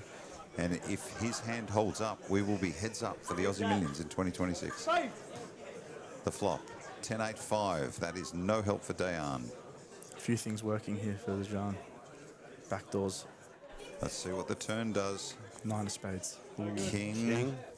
Not a good card. Not a good card, yeah. 2 cards only. They are both jacks. The river. Is it a jack? It is not a jack. So we will lose Dejan Boskovic in 3rd place. He will take home $635,250 and the appreciation of all of us here at Crown for a fantastic tournament. A big congratulations to him and his family. I've got to say, he's been uber impressive in this tournament and a hell of a guy too. Thank you, Dayan. Congratulations. And we are now heads up for the Aussie Millions, finally. 770 players began and there are only 2 left. Can we talk about that hand? I mean, that was I know he had king, queen, but for 20 big blinds and the snap call Just like that. Both of you reacted I think that's incredible. But He knows his player. He's knows what just he's understanding that Dejan is going to be jamming these suited broadways and even hands like 10-9 suited and Jack 10 suited and then obviously like the low pairs as well want to do similar actions. So I think most players would be thinking about that for a little while. Obviously, we can see Malcolm has a lot of chips, but you don't want to just double up the short stacks for no reason. Well, obviously, it's still relevant, right? Because to be fair, Dean's been taking all of this in. You know, this is a guy that's had more cashes than most people in Australia, and he's come into this tournament with form. He's won 7 satellite seats, I believe, coming into this. So you've got to believe that Dean has got momentum, even though Malcolm is by far, and I say this respectfully to Dean and the rest of the field, has shown his class today. Yeah, really has. He's not that far off. A double up would really start to. This would look very different. It is not David and Goliath, but it's almost David and Goliath. Well, with a 4-1 chip lead, it's a difficult task. It's going to be a but big not battle. insurmountable. Not insurmountable. No, of course not. Definitely not. So a bit of an applause there from the audience as they show the trophy, the ring, and applaud these 2 terrific players. Of course, congratulations to Dean as he walks off into the crowd. And a terrific performance, a huge career-defining performance coming 3rd at the Aussie Millions in 2026. But now photographs of the 2 remaining players. Which one of these guys will be the champion of the Aussie Millions this year? What a way to finish this incredible series for the last 2 weeks. This is going to be very fun. A lot of fun. 2 incredible players, 2 deserving players, both very solid in their own right. Both had great careers. Obviously, Malcolm is very young and new, I guess, to the world compared to a lot of the players that have been playing this tournament, but easily one of the most experienced even in his young age. And Dean, one of the most veteran players, I think, in Melbourne. Every time I rock up to a series or a tournament, he's in there battling. And as you mentioned, he had about 7 seats to the main event. So obviously knows what he's doing. And yes, this is a massive spot, but I think he's going to be able to just take some deep breaths and be quite comfortable and understand that, yes, he is a 4-1 dog in terms of chips, but one hand can change everything. Absolutely. And play for the glory. And yeah, the money's great, but how good would it be to be the Aussie Millions champion? It is the dream of almost every poker player in this country. Not only that, but poker players overseas, as we've seen by our audience and by our player community coming from all over the world. Every player wants to be a champion here at the Aussie Millions, and one of these 2 guys gets to go home with the title. That is something else. The money, the I actually glory. got close to the ring the other day, so I had a good look at it. You walked past it. It's very cool. Oh, it's very cool. You definitely want to carry that. I don't know if I'm cool enough to wear a ring like that, but I'd love to try. You certainly deserve it. Mate, I'll take a replica. I'd be too scared to wear the real thing. I don't want to even know how much Crown ever paid for that ring. Daniel, don't tell me what you paid for the ring, please.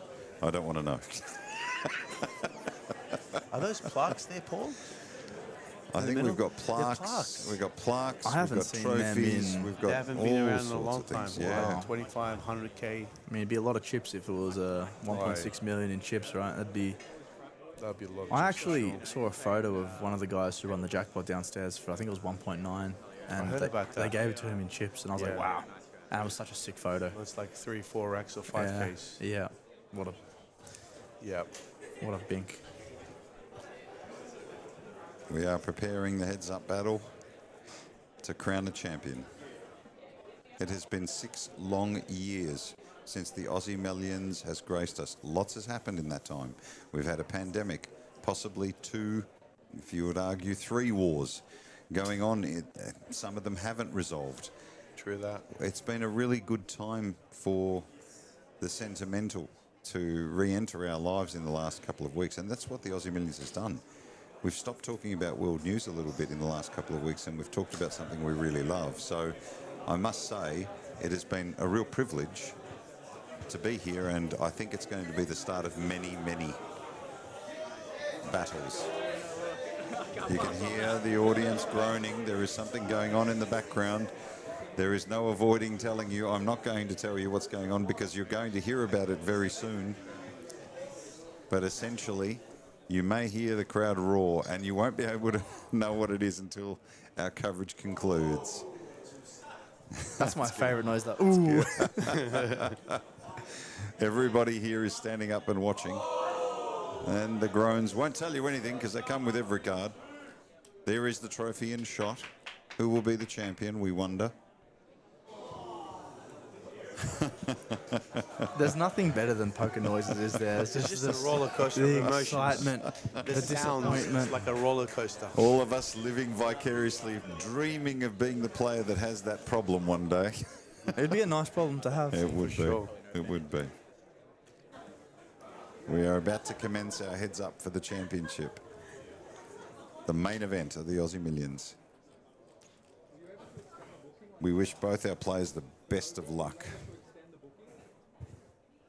Their friends and family are in the audience. 10 minutes. Do you remember this hand, Paul, when someone gave you a bad beat with deuce 4 offsuit and you had aces in the 2-4 game? I don't know if I remember it, but I'm starting to get a bit of PTSD. Yeah, I'm sure I would have gone off. Wouldn't you go off? It makes sense. Wouldn't you go off? My goodness. I think this is going to be a really entertaining heads-up battle. These two are both in their own right very, very solid and both capable of bluffing and some crazy plays. So I'm very excited to watch this one go down.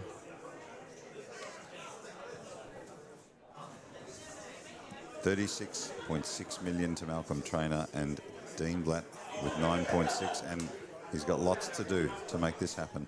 So you get the ring and the trophy.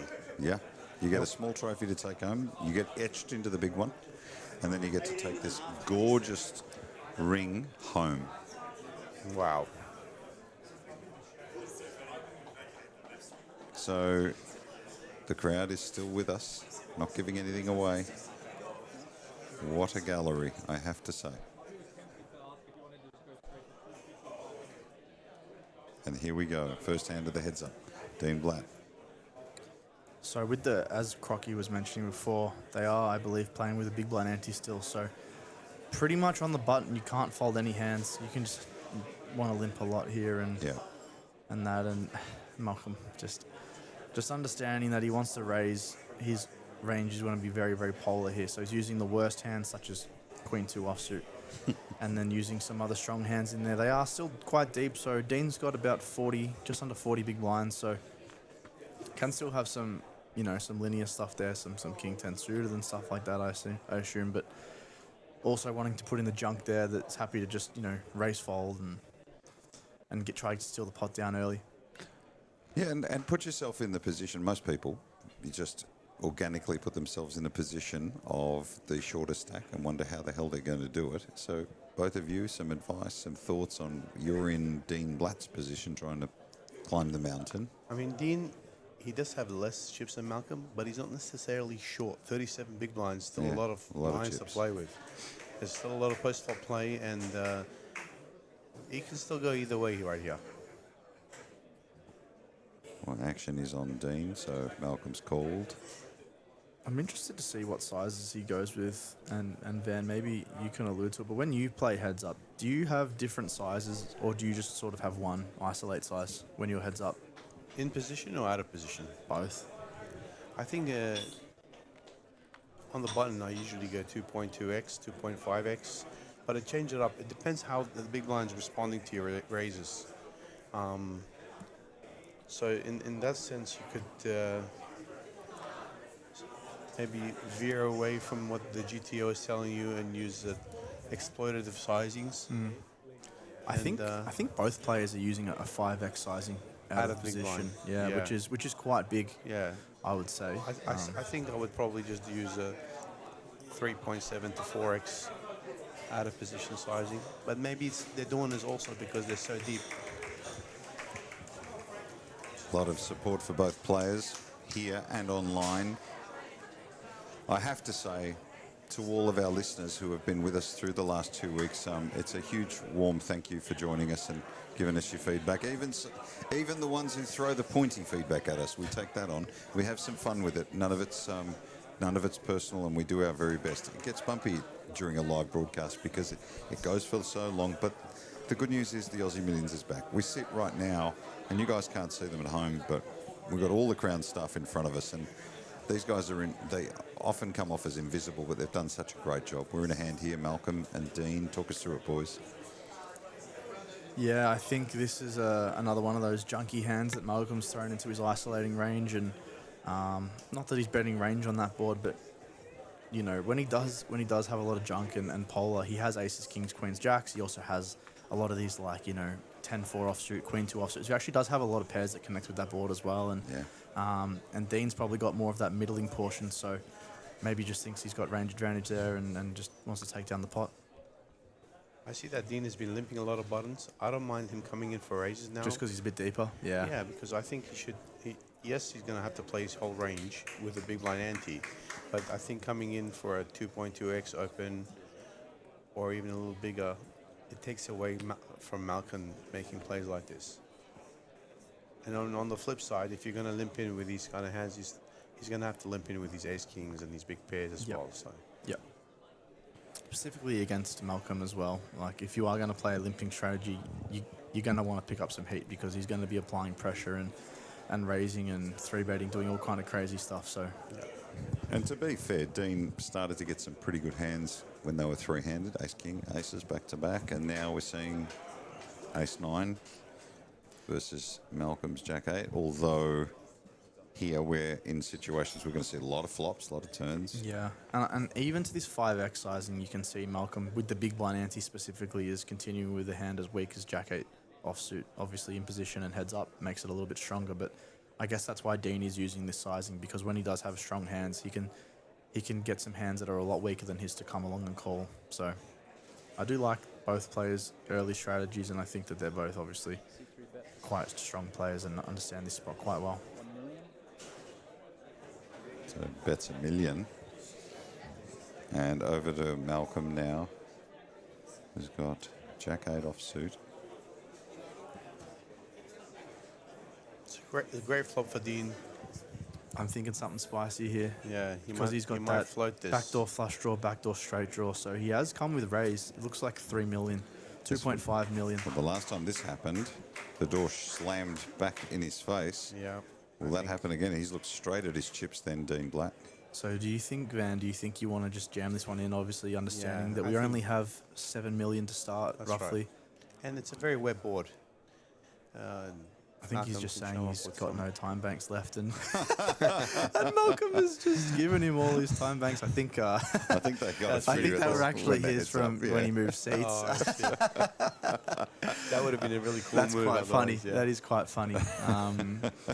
Look, I think you can go either way. I think you can just jam it in and get Malcolm's immediate high equity hands to call off, such as 7-8 flush draws, blah blah blah, even 9x, 6x, maybe 6x potentially calls as well, or he just has these really low equity bluffs that might want to just jam turn and try to get you to fold the hand like pocket threes or ace high. So I think there's both ways to go with this hand, and it depends on what Dean sort of thinks his response in will Dean's be. spot, I would just jam because there's still a lot of money still in the middle, and you don't mind picking it up. With a pot of 6.2, that's right. My thinking is, and I'm not as advanced as listening to the two of you, but there it is. It's an all-in. It's a fold from Malcolm.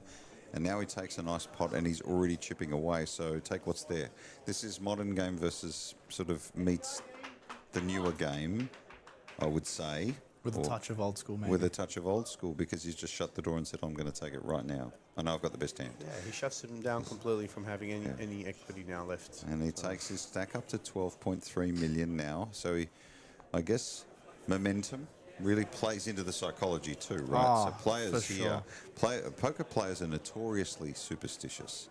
They genuinely believe if luck starts to go against them, that something terrible could happen. And it's not only poker, Paul. If you think about life, it's this way. When you get up in the morning and a few things are not going your way, you think your whole day is going to be like this. And this is the same thing. As soon as you get a little momentum, a little roll going, you can be unstoppable. Dean would understand the opponent he's up against in Malcolm being such a competent player, and I'm not saying he's going to think he's met his match, but he's definitely going to feel a lot more confident after winning a few pots and just understanding, okay, yes, Malcolm has won a bracelet, yes, Malcolm is known as the Wonder Kid, but I can battle with this guy and I can win some pots off him, and if things go my way, I can definitely win this one. I'm definitely not out of it. Well, Dean Blatt certainly shown no fear at this final table. He's pulled out all stops. Oh, Dean is an unbelievable player. Yeah. Don't get me wrong. Just with this chip deficit, it feels like you're going to climb a mountain to get out of it. But you just got to realize, like, if you just get one double up, you're actually chip leading now. So anything can happen. Yeah. And I think Dean's psychologically for Malcolm, a hit like that, if he were to take it, that would really, really shrink his confidence, I would think. Yeah, out of anyone in the game, Malcolm would be the one to just, go into computer mode and just understand, okay, whatever, I lost the hand, this is my new stack, this is the depth. Now that strategy might change a little bit now that I'm covered versus covering. But, Malcolm is so good that I don't know if it'll affect him as much as others. But we're not machines, right? No. These moments, they're still unknown territory, right? Heads up for the Aussie Millions. We all talk and we can play, but when you're there, we might see it. We might get to see it if Dean Blatt can try his very best to make an impression. But Malcolm Trainer's making that very difficult. We gotta remember one thing, Paul. These guys have been playing for multiple days, many hours every day. Yeah. So sometimes there's fatigue. All of those things factor in. Even if you know the right play at the spot. You can very easily, you can just forget this scenario and make the wrong decision. Yeah.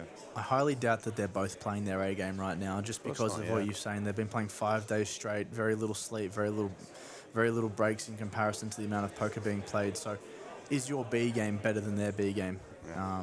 Is your baseline better than their baseline? So that's and always remembering that we're playing for so much money. When there's a lot of money involved, there's sometimes you can steer away from the right decision because you get impacted by it. No, I almost think no human would be able to be emotionless with this one. This is they're playing for a lot of money, and yes, Malcolm has been in this exact situation in Vegas, but how many times in your life are you going to play for this amount of money? Now, maybe Malcolm will play more times than others for $1 million plus, but it's still not going to happen every day for Malcolm. So the pressure is going to be somewhat there. Maybe you're lucky if you get this spot every couple of years, even if you're playing these big tournaments, right? Of course. How often in Australia specifically do you ever get it? Never. Once a year now, if Aussie Millions is going to be here to stay, which obviously it is. So, see, a lot of people don't understand that, okay, there's 2 people left, but they just outlasted 770 players. Oh, my goodness. And that is not an everyday feat. No. But this is the biggest pay jump of them all. There's still so much to play for. That's right, there is. And whoever comes second obviously is going to be quite happy with $1 million, but are you going to be a little bit upset? Of course. You just missed a $670,000 pay jump, so there is still a lot to play for, man. And the title of the 2026 Aussie Millions Well, you've got the glory, you've got the photo up there, you join that prestige with everyone else, so... have you ever got close to winning an Aussie Millions, Van? Not the main event. Not the main? I've cashed in it. I've had deep runs in other events, but I've never gone close to winning it. Yeah. I hope to. One day make the final table. Man, it would be. Yeah. I think I'd retire after commentating that one. It wouldn't get any better. Malcolm Trainer here, picking up Ace Jack offsuit. Heads up for the Aussie Millions. Every player that has ever played poker and heard of this event, which most of them have, dreams of this moment. It's hard to take in. Dean Black calls with Queen 4, so Malcolm in a big, strong chip lead position. Ooh, Dean catching a 4 here, so quite a taking nice the lead. flop for Dean. Obviously, Malcolm is going to be pretty happy to see about this one. 2 overcards, backdoor flush draw, so I can continue if Dean elects to check raise a hand here, but Dean is just going to call this one with the Queen of Clubs as well, helping. Just a club can help him. Turn, an 8 of hearts, no change. Will Malcolm continue to fire? His style certainly suggests he will. Look, I'm probably checking. No, yeah. he checks, I'm probably checking this one. I have some showdown. I'm ahead of some of his draws, and when I know I'm going to hit a jack on the river, it helps my decision a bit, but yeah. There is that. Oh my goodness, the door opens and the river happens. So now the action's on Dean. Pot's 2.25 million and Malcolm with the best hand. Yeah, he's Dean going to be checks. thinking, can I get a hand like pocket 5s to fold? Obviously, never folding a 9 in Malcolm. As we know with heads up, both players are just a lot wider, so he's just going to probably want to check call this one depending on size and understanding that Malcolm's capable of running a lot of bluffs here. And he is going big, which is indicating a polar sizing, obviously, meaning I'm probably betting a jack plus 2 pairs, obviously, straights if I ever have it there. Or I've got complete nothing, such as a hand like, I don't know, 7-5 of hearts or something along those lines. Just some complete nonsense that decided to check back the turn. The Queen 4 obviously beats some hands that Malcolm has, and when you can see the cards, it looks like an easy fold, but definitely a tough one to make. Not heads up. No, heads up. Heads up is so wide.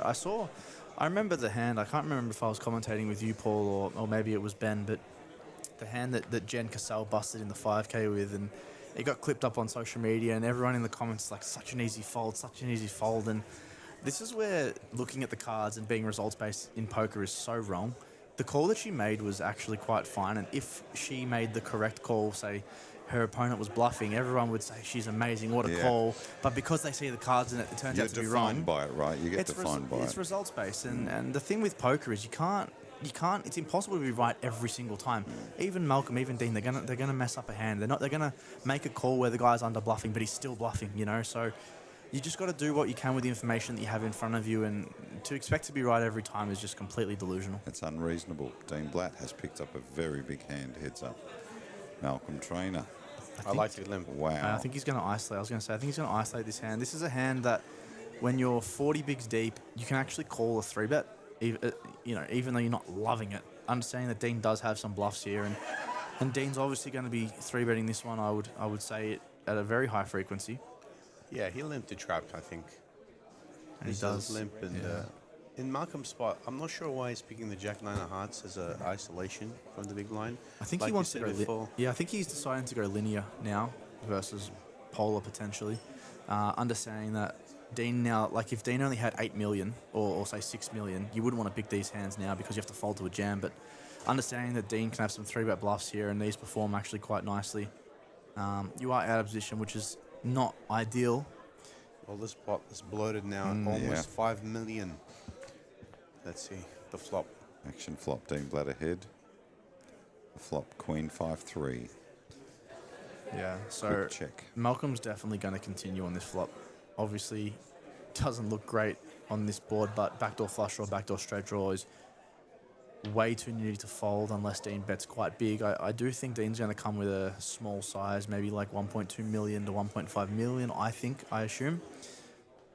And I think to that size, Malcolm can either proceed with a call or a raise. Let's see what he comes with. Am I on the money? I think I'm a little bit off. He does just snap fold this one, which it does surprise me actually a little bit. So the bet was 1.1 million. Yeah, so the sizing was right. I do think maybe just understanding that he can't make top pair, but I thought with the backdoor flush or backdoor straight draw, he might want to continue that one. Dean a call. Blatt has made a little bit of headroom here, or is eating into the headroom. Now over 13.3 million in chips. Malcolm slipping to about 32.8. Just starting to show signs of growth of that stack in the right direction. Just a confidence builder, pot by pot, just picking up these little ones. And we started at 4-1 chip deficit, and now it's almost 2-1. So Dean understanding the situation, knowing that if he gets a double up here, he's going to go all the way to like 28, 27 million, and Malcolm's going to be now the one at like 15 million. So the tables can turn just really quickly in one hand. Action on Malcolm. Queen deuce of clubs on the button. It's going to call, so Dean Blatt with 8-5 offsuit. Checks. Pots 750. We are heads up for the main event. More commotion in the background. Lots going on in this. The swarms of people moving around in the background. I cannot tell you the excitement in this room. I can barely, you know, my sons always spoil movies because they're so young they don't know any better, but I'm not going to do it for you. Whatever happens, I promise you, no matter the roar, and there'll be a roar one way or another, we will no doubt share that information very soon about what's about to happen here at the Aussie Millions. We are heads up. 2 players remain. One will be the Aussie Millions main event champion in 2026. It's so good to have it back after 6 years. You can hear the sound in the background.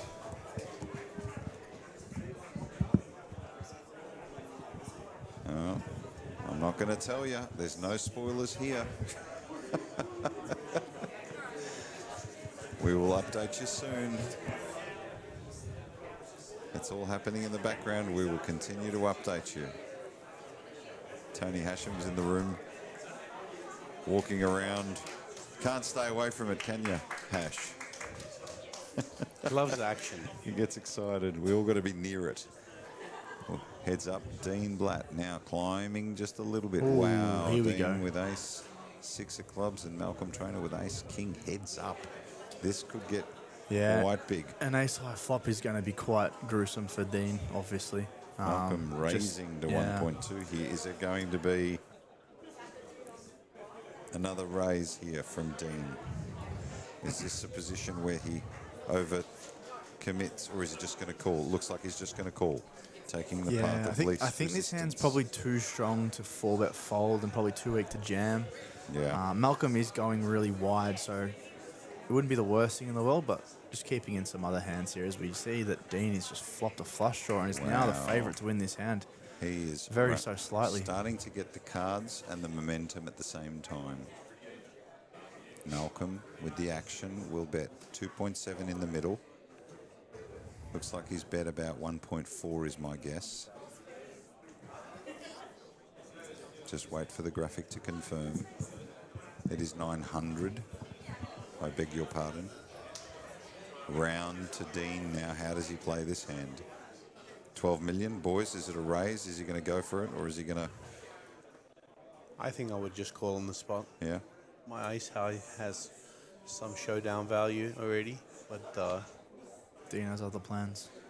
Bumps it up to 2 million. He's going to raise straight up.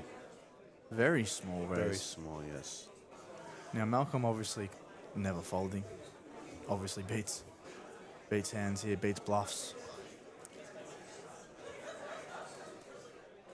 Your opponent can obviously have 2x, 7x, some smaller pairs, but we are ahead of flush draws, some hands like, 6-5 of diamonds that want to check raise and stuff like that as the club rolls off on the turn. Wow. So Malcolm had called that bet on the flop, and now Dean with the nut flush and Malcolm to bet first. 6.7 in the middle. This hand will be important in the context of the heads up.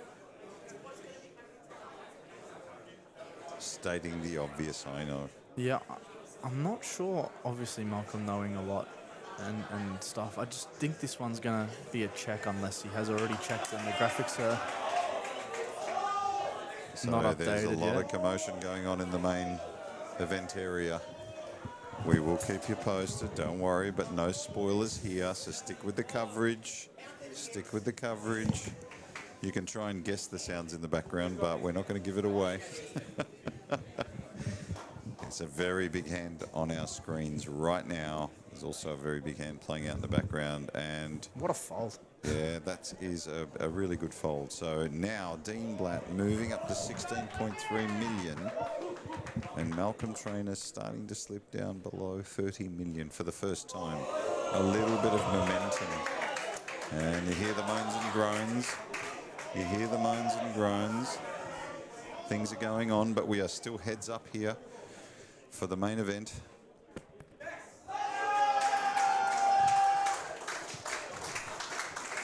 It is all to do, so you can hear that there's been quite a bit of commotion in the background. Lots going on. And we're not going to give anything away, but we are very close because we will catch up very shortly to what is happening here on the tournament floor. Meanwhile, on the broadcast, you can hear the applause in the background. That's fine.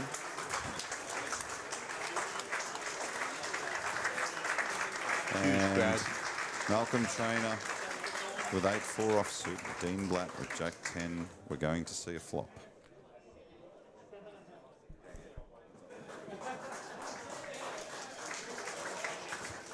So Malcolm raises the button and Dean defends. Wow. Great flop. Just flops the joint. Top two for Dean.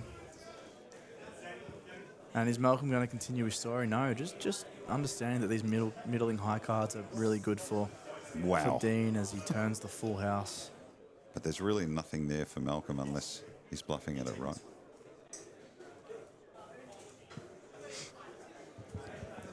Just really trying to set the trap here and see if Malcolm wants to take a bite of this apple, but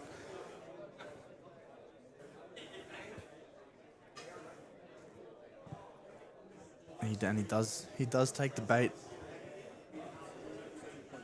And he bets quite big, 2.1 million, so going polar now. And Dean's just played this one to perfection, just understanding that with such a strong hand, obviously, with the nuts pretty much, just never, ever going anywhere, and wants to give his opponent, who's very capable of making some moves, as much rope as possible here to just go crazy with bluffs, and I think it's working perfectly for him. So he's just going to make the call Just here. a smooth call here. Yeah. I mean, Malcolm's trying to represent that he checked back the flop with a 10. So will he continue with the story on the river? Nothing that Dean can do here but check and hope. Yeah. Hope his opponent falls for this. I mean, Malcolm's got to be thinking he's got to bet something here to win the hand. No, he gives it up. And that's the right thing to do. So Malcolm's shown real smarts in a couple of hands recently where we thought he might continue the story, but he actually pivots and decides, no, I've made a read, he's got the right hand, I'm checking, I'm going to get out of this and live to fight another day. But the main thing is Dean Blatt is continuing to build that stack. He's now above 16 million. He's gone to showdown more than any other player, more than Malcolm. And his chips are now, look at that, nearly 20 million in chips, and Malcolm Trainer slipped to 26. One more hand, and they're nearly neck and neck here. So started at 4-1, and now incredible. it's almost 1-1. It's almost bang on even. So anybody's game right now.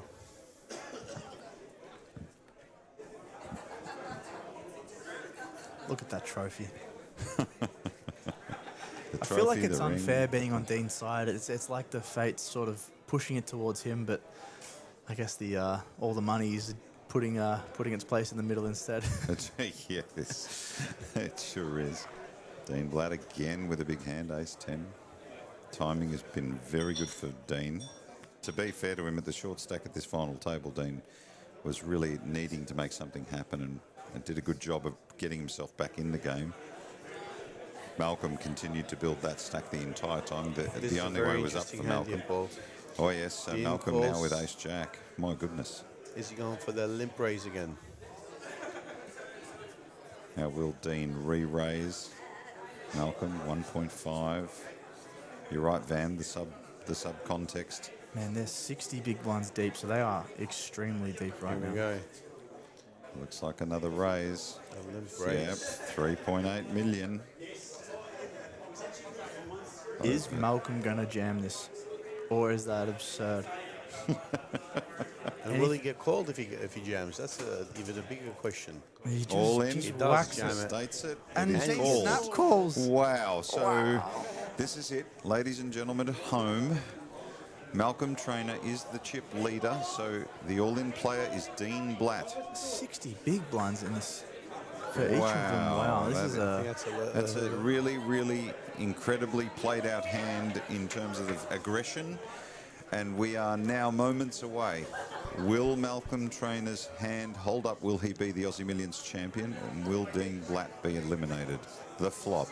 A 9, a 7, and a 5. All hearts. No hearts anyway. Neither player with hearts. My goodness. needs a 10. We are close now. The turn. Oh my goodness. That was a crazy card.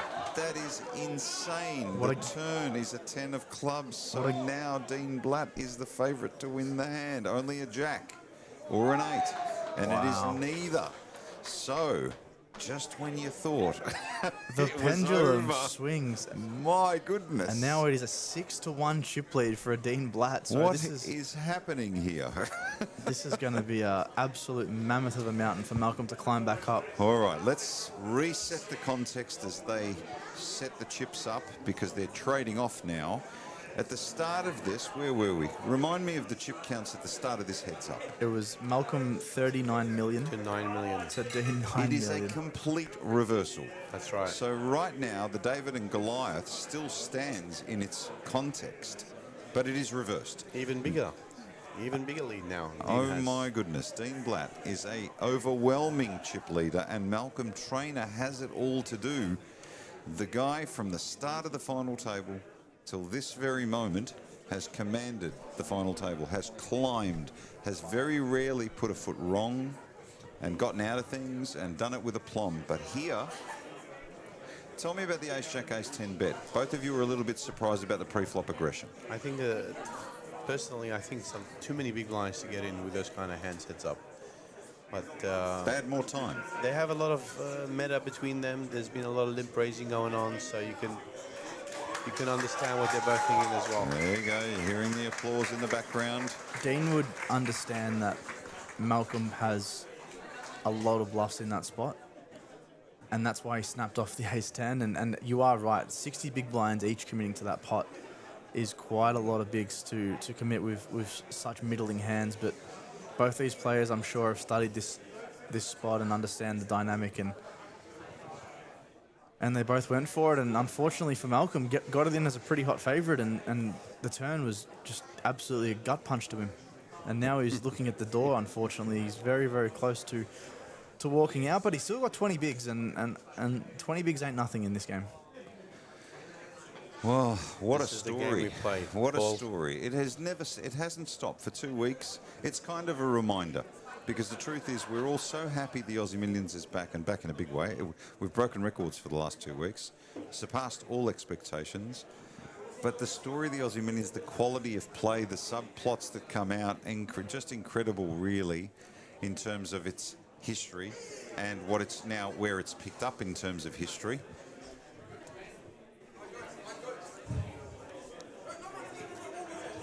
Just such a tournament-changing hand, obviously, for Dean and for Malcolm, and Dean's going to be ecstatic with that in a commanding position now to take this one home, and Malcolm getting it in with the best, and unfortunately just getting drilled on the turn. This room is at fever pitch, ladies and gentlemen. We are very close to crowning a champion. We were 2 cards away from Malcolm Trainer becoming the Aussie Millions champion, and now the favourite has to be Dean Blatt. Of Momentum. course, yeah, He's for sure. also had a lot of really good runs with cards. He's flopped well. He's got his fair share, and every player needs it at the right time. But we're still far from over, Paul. It's not over. It can still easily flip the other way again. Absolutely, and wouldn't that be typical of what we see and what we have seen in the last 2 weeks? But to be fair to Dean, we did say all along, momentum's really important, and he came into this winning well, 7 qualifying seats for the Aussie Millions, so we knew he was in form, and that's the kind of form you want to carry. When you're playing well, you want to play more. That's always been the adage in poker. Now Dean with a 6-1 chip advantage here, and 20 bigs in heads up is quite easy to go in. As we saw, 60 bigs each went in with hands like ace-10 off and ace-jack off. So can you only imagine what 20 bigs will do? So I'd assume this one's going to be pretty quickly going for an all-in from Malcolm, understanding that he just wants to try run it now, build up a stack, take the right spot. You see there Danny McDonough just explaining to the players what's what in terms of chip counts and what they've got. Danny's all over the detail. He's simply one of the best tournament directors in the world.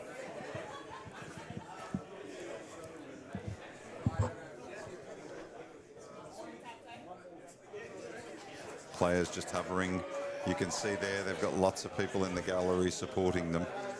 Lots of people at home in the chat box, all cheering for the players. We will be winding this coverage up soon, so it's coming down to the big conclusion. For those of you at home, hang on tight. It's all in front of us. Terrific job by the Crown team. From start to finish, this series has just been success on success. Huge value in every tournament. Huge stars today. We had Joe Hasham join the commentary booth, which was fantastic. I did catch up with Michael Mizraki playing on the floor, who just kept. He's just fallen in love with Crown. Really, we haven't got much time with him this week on the air, but he's made himself very available to all of the people here. He's been very generous, and you can hear the audience now wrapping it up, but we can't give you any spoilers, that's for sure.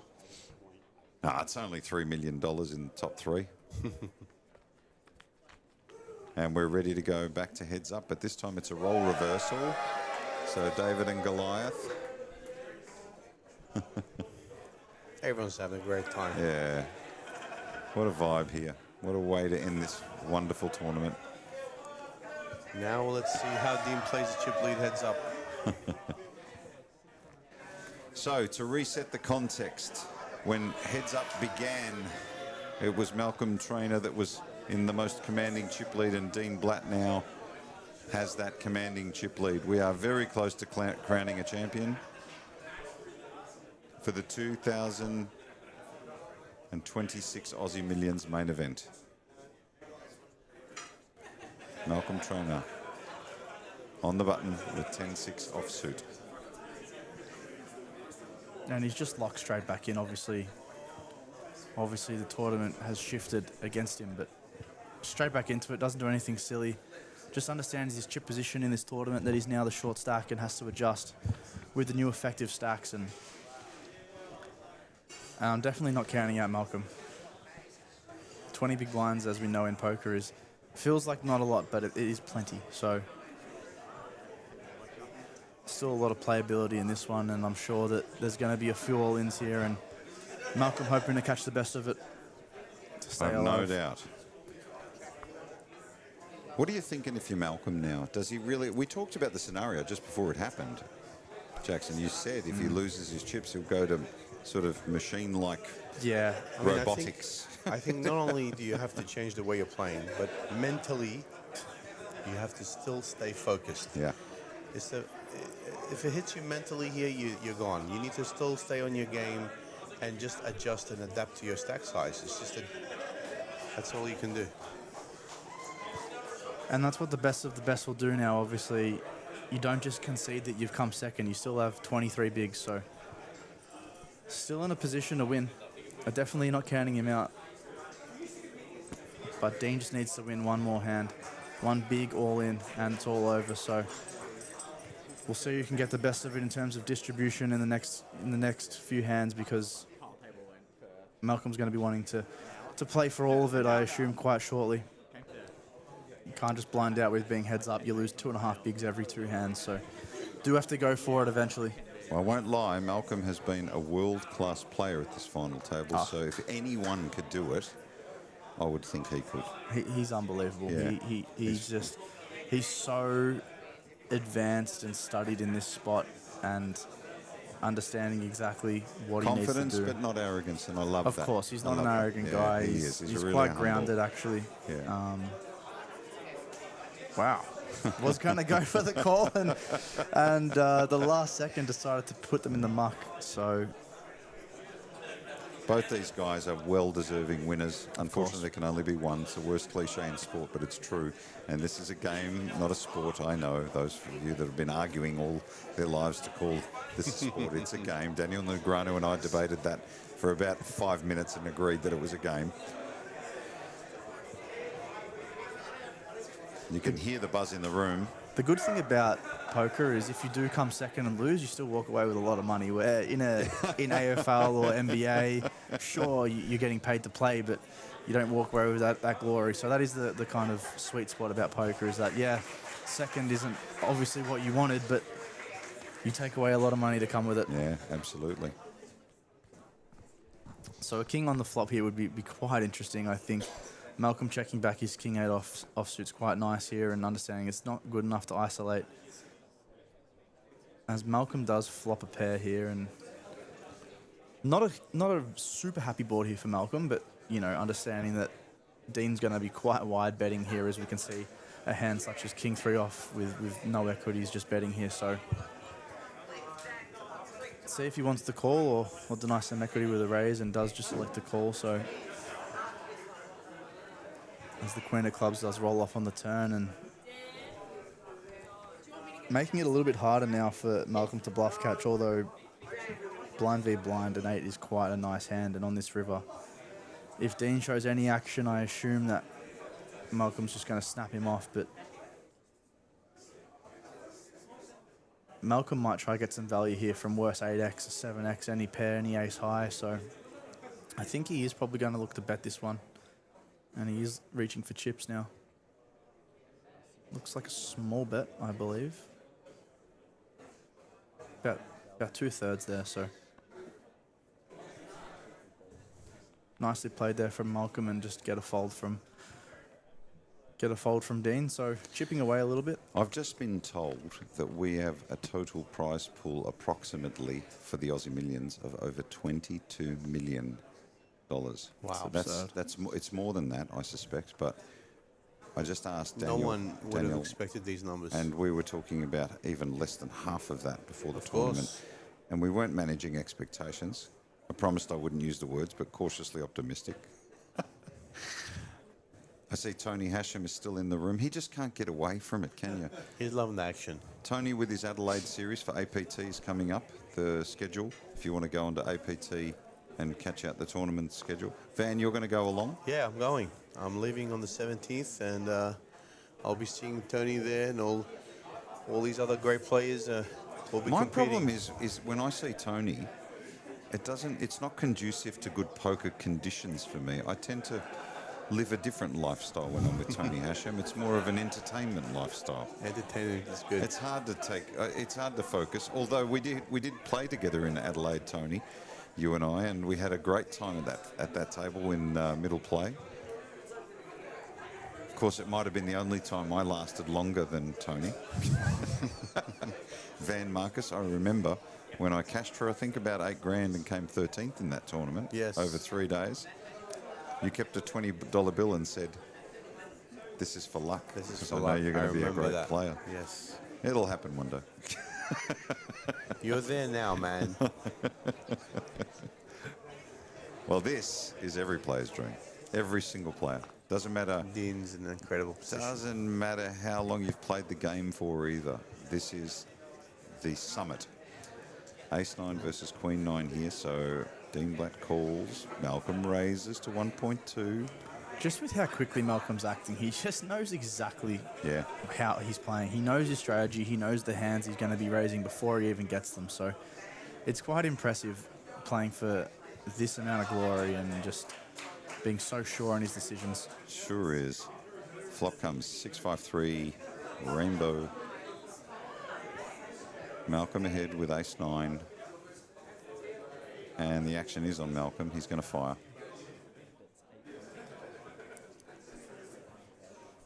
Small bet there, 800,000. And takes it Dean down. quickly folds. So now we can see what's happening again. Malcolm Trainer now coming back up to 9 million. And Dean just dropping to 37. This is very similar to what happened less than an hour That's ago. right. So will the roles be reversed? Is the real question. It's only $1.6 million as a first prize. It's not much. Not much. Just a nice, very nice house. Super nice house. Where would you buy your house? What am I asking you for? Second prize, just over $1 million. Well, I live in Europe now, so I'm not sure about the Australian market. Life is good, Van. Life is good. Indeed, Paul. I still want that crystal ball. You got it, buddy. Look at this. Malcolm Trainer now, ace king. 9 million and climbing, trying to get that chip lead back. Started this heads up. Overwhelming chip lead. Yes, we my did. goodness, look This at this. Snap, shove, oh and my call. goodness, it's happened We're again. right back in this again. So again, both players playing very aggressive pre-flop. They want to end this. Ace King versus Ace 6. Dean Blatt is the all-in player and is a 30 big lines each. If he can beat Malcolm Trainer, who is the favourite here, he'll eliminate him and that'll be it. Dean Blatt could be the champion. However, Malcolm Trainer's in really good spot here to make a recovery. Let's see what happens. Is this the last hand of the Aussie Millions main event? The flop, a queen, a 9, a 5. So Ace King ahead, Malcolm Trainer in a strong position. The turn, a repeat 5. It's a good card for Dean. Some chop outs. The river, a 4 of hearts. So Ace King wins the hand. Malcolm Trainer now will double up to 18.5 million. Again, we're back. The pendulum swings swung. back a little, and now all of a sudden we've got fist pumps in the crowd and everybody's supportive. So we're now starting to look like an even battle again. Yeah, 60 big blinds each is really anyone's fight, obviously. These two are not afraid to put it in the middle, as we saw. Oh my goodness. But Malcolm now with some life, and Dean obviously got it in behind, but was one card away from winning the Aussie Millions main event. So he's going to be shattered now that Malcolm's got 60 big blinds, and this is an uphill battle now for Dean. He's lost the momentum, and it has swung against him. So my goodness. The story continues, but I promise you very soon we will have a winner, a champion of the Aussie Millions. As I mentioned before, the APT Tour that Tony Hasham leads is a great opportunity also to satellite qualify into the Aussie Millions and all of the big events here at Crown. A really great partnership between APT and supporting partnership and collaboration with Crown. I think it's a fantastic initiative and great tournament value, etc., but also a great way to satellite into many of the events, especially the Aussie Millions. So if you're out there and you're looking to play satellites, the APT will support you. Great, and that's what you want as a player. You want lots of opportunity. I just want to give a quick little shout out. There's the 2.5K deep freeze happening right now in Crown. Yes, my friend Jordan Battis, he's currently heads up for 205K, I believe. So I'm quite excited for him to hopefully get a trophy. When you say you're excited, does that mean you're invested? I have no financial incentive. He offered me... I'm here to ask the tough questions. He said, Jackson, do you want to buy a piece of me? And I said, mate, I'm good. I probably shouldn't buy action at the moment. And I regret that one. I regret that one. The beats continue, even off the felt. Yeah, that's probably the most brutal one I've copped all series. I hope he ships at one time. Look at this, Malcolm with trip 5s, Dean Blatt, not much, pot 900. Yeah, Malcolm. It goes check and check. Malcolm laying the trap. Hopefully a queen or 9 can roll off on the river for... Wouldn't that be something? From Malcolm, but this one's probably just going to go check, check. I don't think Malcolm's even going to fold a hand like king high if Dean was to bet. So I think Malcolm's going to have to try go for some value here, and Might even go something absurd like 2x pot or something like that to try get some value. Let's see what size he comes with. 900k the pot is. Does bet 2x pot. I wish I could read the play when I'm playing like this sometimes, but I think it's easier when you can see the cards. When you see the cards, and when you're not invested in. Of course. When you're not There's invested. no emotional attachment to the result. It's very important. When you're not on the table, you can definitely get some incredible reads. But Malcolm now up to 63 big blinds, good for 18.8 million. So both with piles of chips to play. So I don't know if this one's going to be over as quick as everyone thinks. This one's going to be potentially a bit of a battle because there's so much to play for. We're enjoying the action here. Oh, it's great to see. This is great. Two great players. Got a massive crowd of players, people here watching this.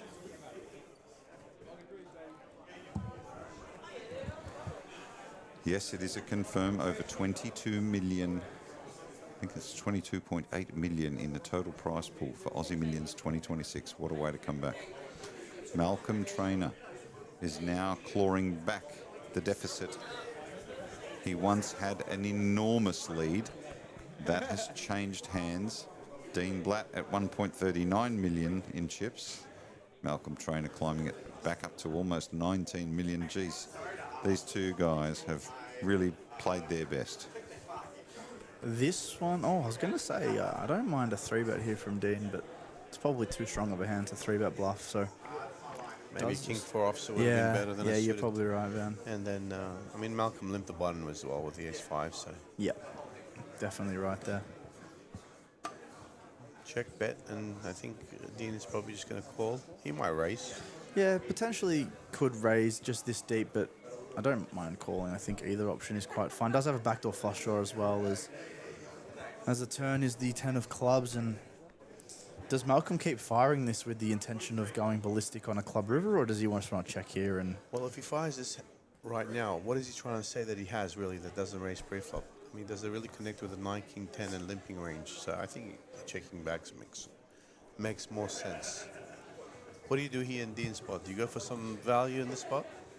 yeah, you can either go for some value or run a bluff. Obviously, trying to get Dean to bluff at it. Obviously, we can see he's got the king for top pair, and you know, probably hoped that Malcolm would stab there, but Malcolm had way too strong of a hand to turn his ace high into a bluff there. So some people quoting John Malkovich's famous words from rounders, hanging around. I know. Kid's got alligator blood. I Can't love get that rid one. of him. Gotta love that. I'm not even going to try and do the Paul, accent. I think I literally know every single word line of that. You can just tell me any scene, and I'll tell you word by word. I've probably written the script myself. Heads up. So Dean just extending the lead a little bit now with a small pot there. Does look like they're both playing a limp on the button strategy, so a couple of low cards here could be a disaster for either player. So we'll see what the flop We comes. can actually see the right flop here. We can see some Huge, yeah, it's a good start. Nah, not the flop we were hoping for, I think. I think... Are we really hoping for like blood? I like blood. I think it can be fun. I think seeing players with straight draws and weak pairs heads up and seeing what they think is showdown and what they want to turn into bluffs is quite interesting. And Malcolm does have the best hand, obviously, with 6 high, but now rivering the bottom pair. How long have you been playing for? I've been playing tournaments for about 2.5 years. So and poker in general? 5, I would say, yeah. Fairly new. I actually didn't get to, I wouldn't have told you this, but talking to Paul and Ben, I didn't actually get to play Aussie Millions before we all went into lockdown, so this is the first one I've been to. And you cashed, that's pretty well. Yeah, I cashed the first Vegas one I did as well, and then the next year I bust day one, so maybe next Aussie Millions I just skip the main event and then play all the ones after that just because of how it went in Vegas, but no, it's good achievement obviously to cash, quite happy, but obviously the potential winnings was a lot greater, and I guess that's any tournament you play, but would have been a nice one to run deep in, obviously. Well, we'll be back again next year, so. Oh, and I think it's safe to say with the resurgence of the Aussie Millions this year that Crown will make it bigger and better. That's what they aim to do every year. Well, let's finish this year. Dean Blatt checks. Malcolm Trainer calling on the button. Queen 4 versus 8-3. Dean goes check. As does Malcolm. Yeah, just setting the trap here a little bit, hoping that Dean can pick up something that's not better than a queen or start running a bluff. But Dean, obviously, just with a lot of nothing here, is probably just shutting this one down. And Malcolm really just laying the trap here. And this one's probably, I mean, Dean obviously having 0 showdown, but maybe just thinking that Malcolm's never folding any hand here. I think Malcolm would probably want to take a really thin value bet size here and maybe go something like 400k, just one big blind. And he does. Does go a little bit bigger, but can't see Dean. Yep. Yeah. Just the 2 big blinds there. Quick fold. There are the VPIP stats. Both players heads up, reasonably aggressive. Malcolm slightly ahead. No surprises there. If you're with us overseas and you're listening to the broadcast, thank you for staying with us as we conclude to crown a champion.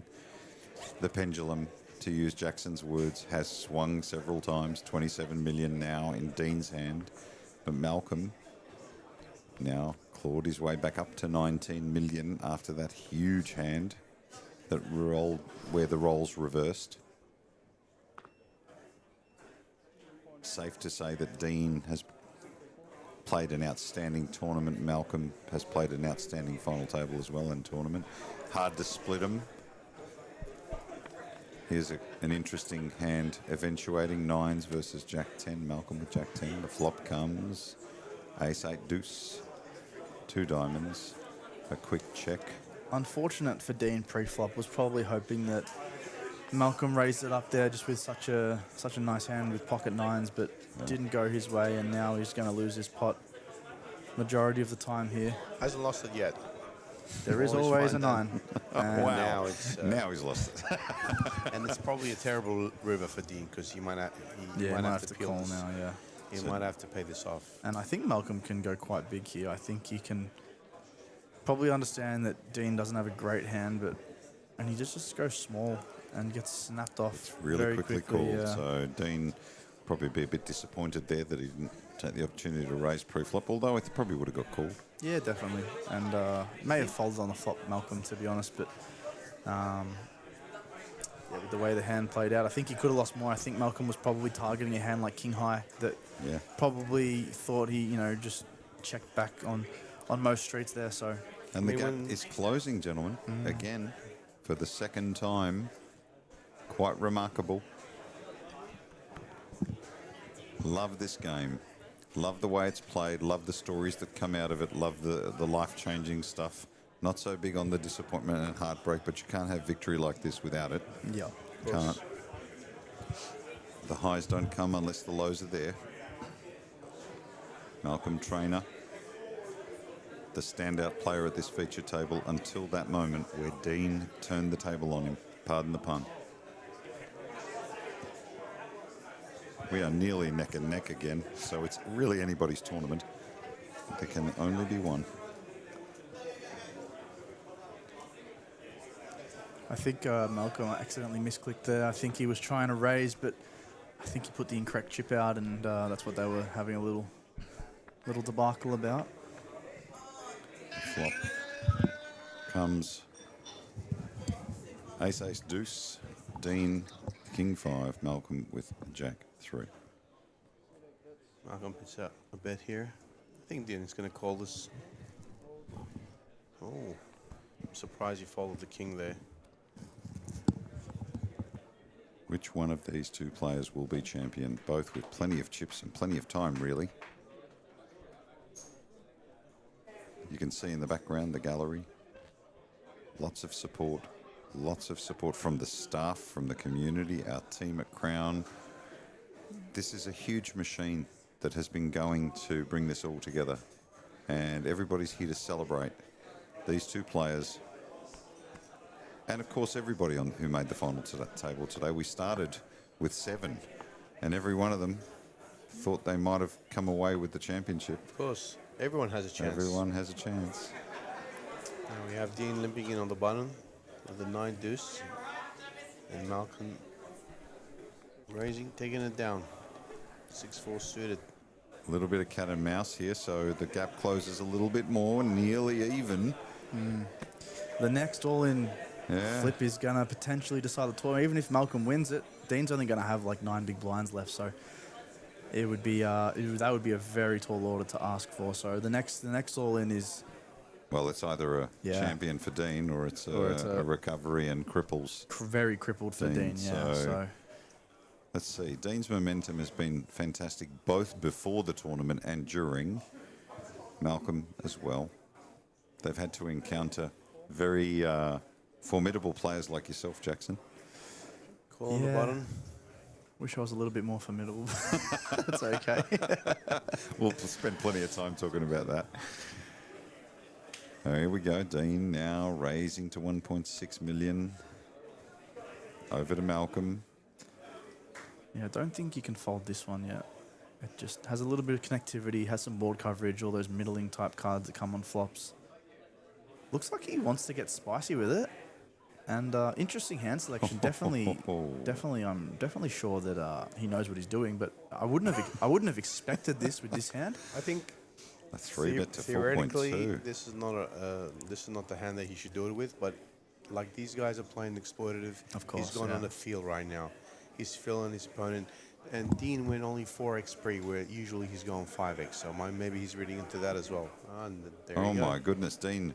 No fear. Puts it all in, and Malcolm immediately folds. So Dean, once again, just taking a little bit of a chunk out of Malcolm as we conclude this Aussie Millions main event to find ourselves a champion. Who will it be? Dean Blatt or Malcolm Trainer? One of them will be the 2026 Aussie Millions champ. We've waited 2 long weeks and given away about 22.8 million-ish in Is that all? prizes. Is that all, to Paul? get to this point? And of the 2, we have withstood storms of comedy from Tony Hasham and Billy the Croc.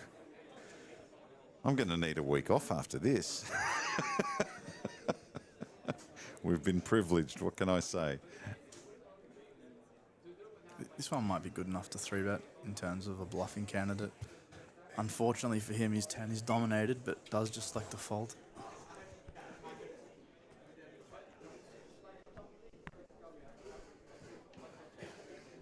So Dean Blatt with 30 million, Malcolm Trainer with 16.2 million.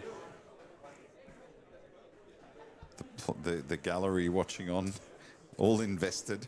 And just quietly, this has extended to a 2-1 chip lead out of kind of nowhere. Malcolm running that 3-bet bluff with the 10-8 offsuit, and Dean going for the jam with the ace-10, just understanding that his opponent's just over-bluffing that spot, or at least bluffing at the right frequency. So this has sort of ballooned out a little bit, and Malcolm now in the back seat with Dean with the command.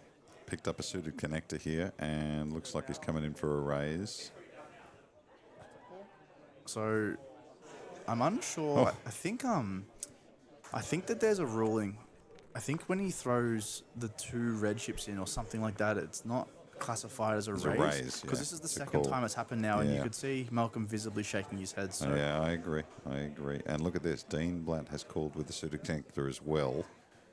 And he checks his option with diamonds, and Malcolm has an up and down straight draw. This could get very interesting. yeah, clear bet and clear call here. Wow, both with big draws. The turn a king now, so I mean, because Malcolm raised and tried to raise, and Dean just checked back. Dean never has a set here. Doesn't really have any 2-pair here, so can just have the queen for the straight, but.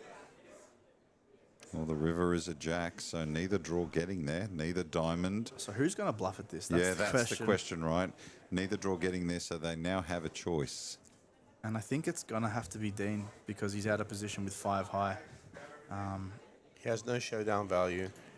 He needs to do something. Yeah. Trying to get a fold from the exact hand. And If Malcolm doesn't snap fold here, which it looks like he hasn't, this would be obviously not a call, but I mean, maybe it's Malcolm, but He can't call. he's He's playing the potentially board. going to turn his hand into a raise, but no, he does just fold. So He can't call there. well played there He's from playing Dean. the showdown. He's playing the board, so he needs to raise or fold. Yeah. Of course, yeah. So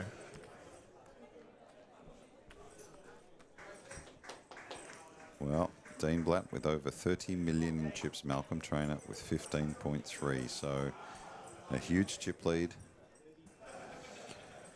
The roles have reversed. now officially over that 2-1 chip lead now for Dean. So this is a hand that could get spicy. A pocket pair heads up is like the nuts. It's like having aces in a 9-handed game. And this an ace one in Malcolm's is, I think Malcolm's probably going to want to 3-bet this one. This might go all in. Did he just whack 40 bigs? Oh my goodness! And Dean just snaps him off with pocket Oh, threes. I think you anticipated Jackson really well. I didn't know it was going to happen like that, but it happened. And just like that, Malcolm Trainer is all in for his tournament life. He is slightly behind. The one-time favourite to win this tournament at this final table is now potentially could be eliminated. If Dean Blatt's threes hold up, we will have a champion. The flop is a 5-7-4, so Malcolm has caught a 5. He's still in it. Amazing. But there is some sweats. There is some sweats. A 6 or a 3. Wow, a turn, a spade. Neither player having a spade. 6 is now a chop. 6 outs. Only 6 outs. A 3 or a 6. Oh, wow, a jack of spades. So now it's flipped again. The another pendulum. double up. Malcolm takes the lead. Unbelievable. Unbelievable. Flips the tournament on its head now, and Dean losing maybe the most pivotal flip of his whole life. And that is such a shame for him. He's going to be shattered with that one. And now Malcolm with the chip lead and going to be putting the command seat on and taking this one down if he can win the next all-in. There's a lot of vibe in the room. As you can hear, I keep saying, lots of support from both the team here at Crown, lots of friends, lots of families. We're pretty close to crowning a champion. We just don't know which one it is. When the merry-go-round stops, we will find out which one is going to be in the lead. At the moment, Malcolm Trainer is now well back in the lead, and Dean Blatt has it all to do. So Malcolm with 30 million plus in chips and Dean Blatt with 16 million. And shortly we'll be able to tell you what those cheers are all about. We are not far away. Stick with us as we finalise our coverage. What are your thoughts on that, Van? Do you, obviously, Malcolm just whacking 40 big blinds with ace-5 off. I mean, probably standard, even though it is an absurd amount of big blinds. But Dean snap calling pocket threes, is that a hand that you think is a little bit too weak because we only dominate pocket twos? Yeah, I think both plays are a little bit on the extreme side, the whack and the snap call as well. But, you know, they were flipping. Yep. So I think, and I know it sounds stupid, but from the coaching that I've had, when there is a big blind ante, just for some reason, even though it's only one big blind, the amount of absurdity you're meant to do just because of that extra big blind ante makes you go crazy, and I believe that's probably what happened now. I agree. Now, sometimes Malcolm can have pocket twos or ace-2 or something like that, and Dean looks like a genius, but did get it in as a flip. The good thing about when Malcolm jams too, he never has aces, kings, ace-king, jack, queens, jacks as well, so he doesn't have top of range because he just raised those instead of going all in. So yeah, sometimes you are dead, but a lot of the time you are flipping, but with that big blind ante, does help a bit. Well, now the lead has flipped over to Malcolm's side, so we'll see if we can get Dean to fight back. Is that the third time now the pendulum has swung, right? Yeah, it is. It's 3 times we've seen role reversals, and now we're kind of back where we started, which is Malcolm Trainer in a commanding position. Can he close it out, or will Dean Blatt reverse the situation again? And you wouldn't tempt fate right now, the way this is going. No, absolutely not. And this is a hand. Let's see if Malcolm can wake up and we can get Follows potentially through with the limp. Oh no, he raises. there it is. Here we go. Wow. and we are going to get a snap all call in the here call. from Dean Blatt, Here we and go. this could be the My tournament. goodness. So, okay, let's could be it, guys. let's get clear here. Malcolm Trainer with pocket sevens is a slight favourite versus Dean Blatt, who is all in for 15.2 million in chips. If those pocket sevens hold, Malcolm Trainer will be our champion. If Dean Blatt can beat the sevens, he will then Here we have go. his commanding lead again. Let's see what happens. The flop. Oh my goodness. The flop. A king of spades, an 8 of diamonds, a 4 of clubs. Sevens are good. 2 cards away. An ace or a 10 is what you're looking for. The 2 is a very interesting jack of clubs. Went to the Too many outs. We have 18 outs. Too many out syndrome. I've seen it before. Oh my goodness, seven's Here still we a go. favourite. Here we go. What's the river? It's a blank. It's a blank. It's a 4 of diamonds. That does it. We have a champion. Malcolm Trainer has become the Fantastic. 2026 Aussie Millions How champion. fast did that go? Back-to-back hands there. Oh my goodness. The pendulum swung several times. You can see the congratulations. Dean Blatt, runner-up in second place. So Malcolm Trainer, who really started this day in a very strong position. Many of the players and pundits already looked at Malcolm as the favourite. He was the clear best player in the field. He did it with aplomb. He never really looked shaky at all until they went heads up, and Deem's timings were very good.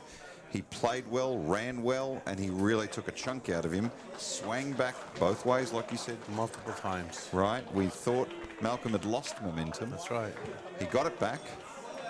And that's it. He's a champion. He's a 2026 Aussie Millions champion. We have to remember that Malcolm got in ace jack versus ace 10 and got turned with the 10. So Yeah. he actually could have won it about an hour ago, but maybe justice was served here, and the guy who got it in good didn't end up winning. So I must say, Paul, both of them just played fantastic. They did. They They put did. in their best Yeah, game. they did. You know, everyone at the final table gave it their best shot, and it's just fantastic to see this. Well, we would like to give, there is the trophy there. You can see the gallery is now coming in. All the congratulations, the cheers from the audience and our team. I'd like to say on behalf of our team here, a big thank you to Van Marcus and Jackson Young, Ben Blaschke, Josh Monk, and all of our co-commentators, Joe Hasham and everybody, Billy the Croc, everybody that's joined us over the last 2 weeks, particularly you boys, especially today and the last few days. It's been a pleasure watching you both play and wishing you the best, but also your generosity in joining and sharing the information while the tournament is going. A lot of these broadcasts are also insight into the way some of the great players can play this game. A huge shout out to Maddie and Craig in our production team, who've been basically not sleeping for 2 weeks to keep this all going. Frankie Bianco for continuing to make noise while the broadcast is going, but also for being a superstar during the broadcast. A special shout out to my number one man, Ben Blaschke, who's been also right with me along the way riding shotgun, who's done a terrific job.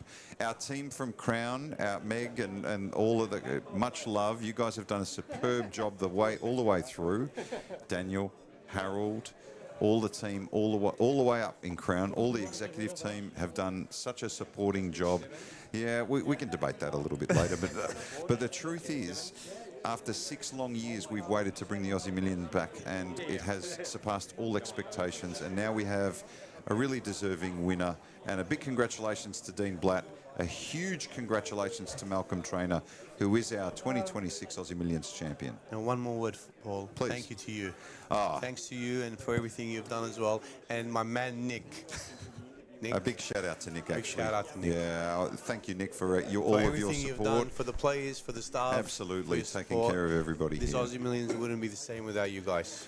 So we will wrap it up there. Ladies and gentlemen, a big congratulations to our 2026 champion, Malcolm Trainer, who takes home $1.6 million plus in the first prize. The Aussie Millions is back.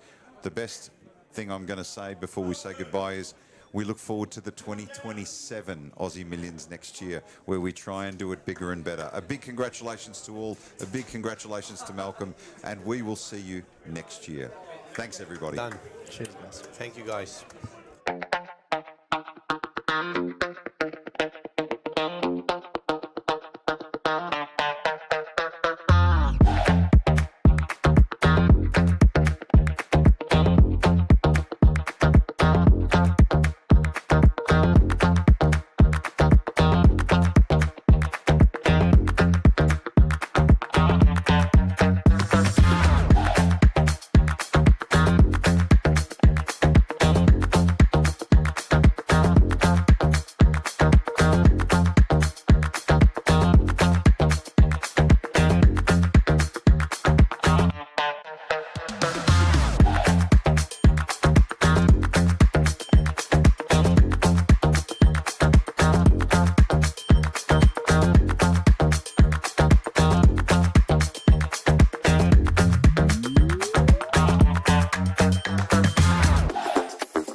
The 2026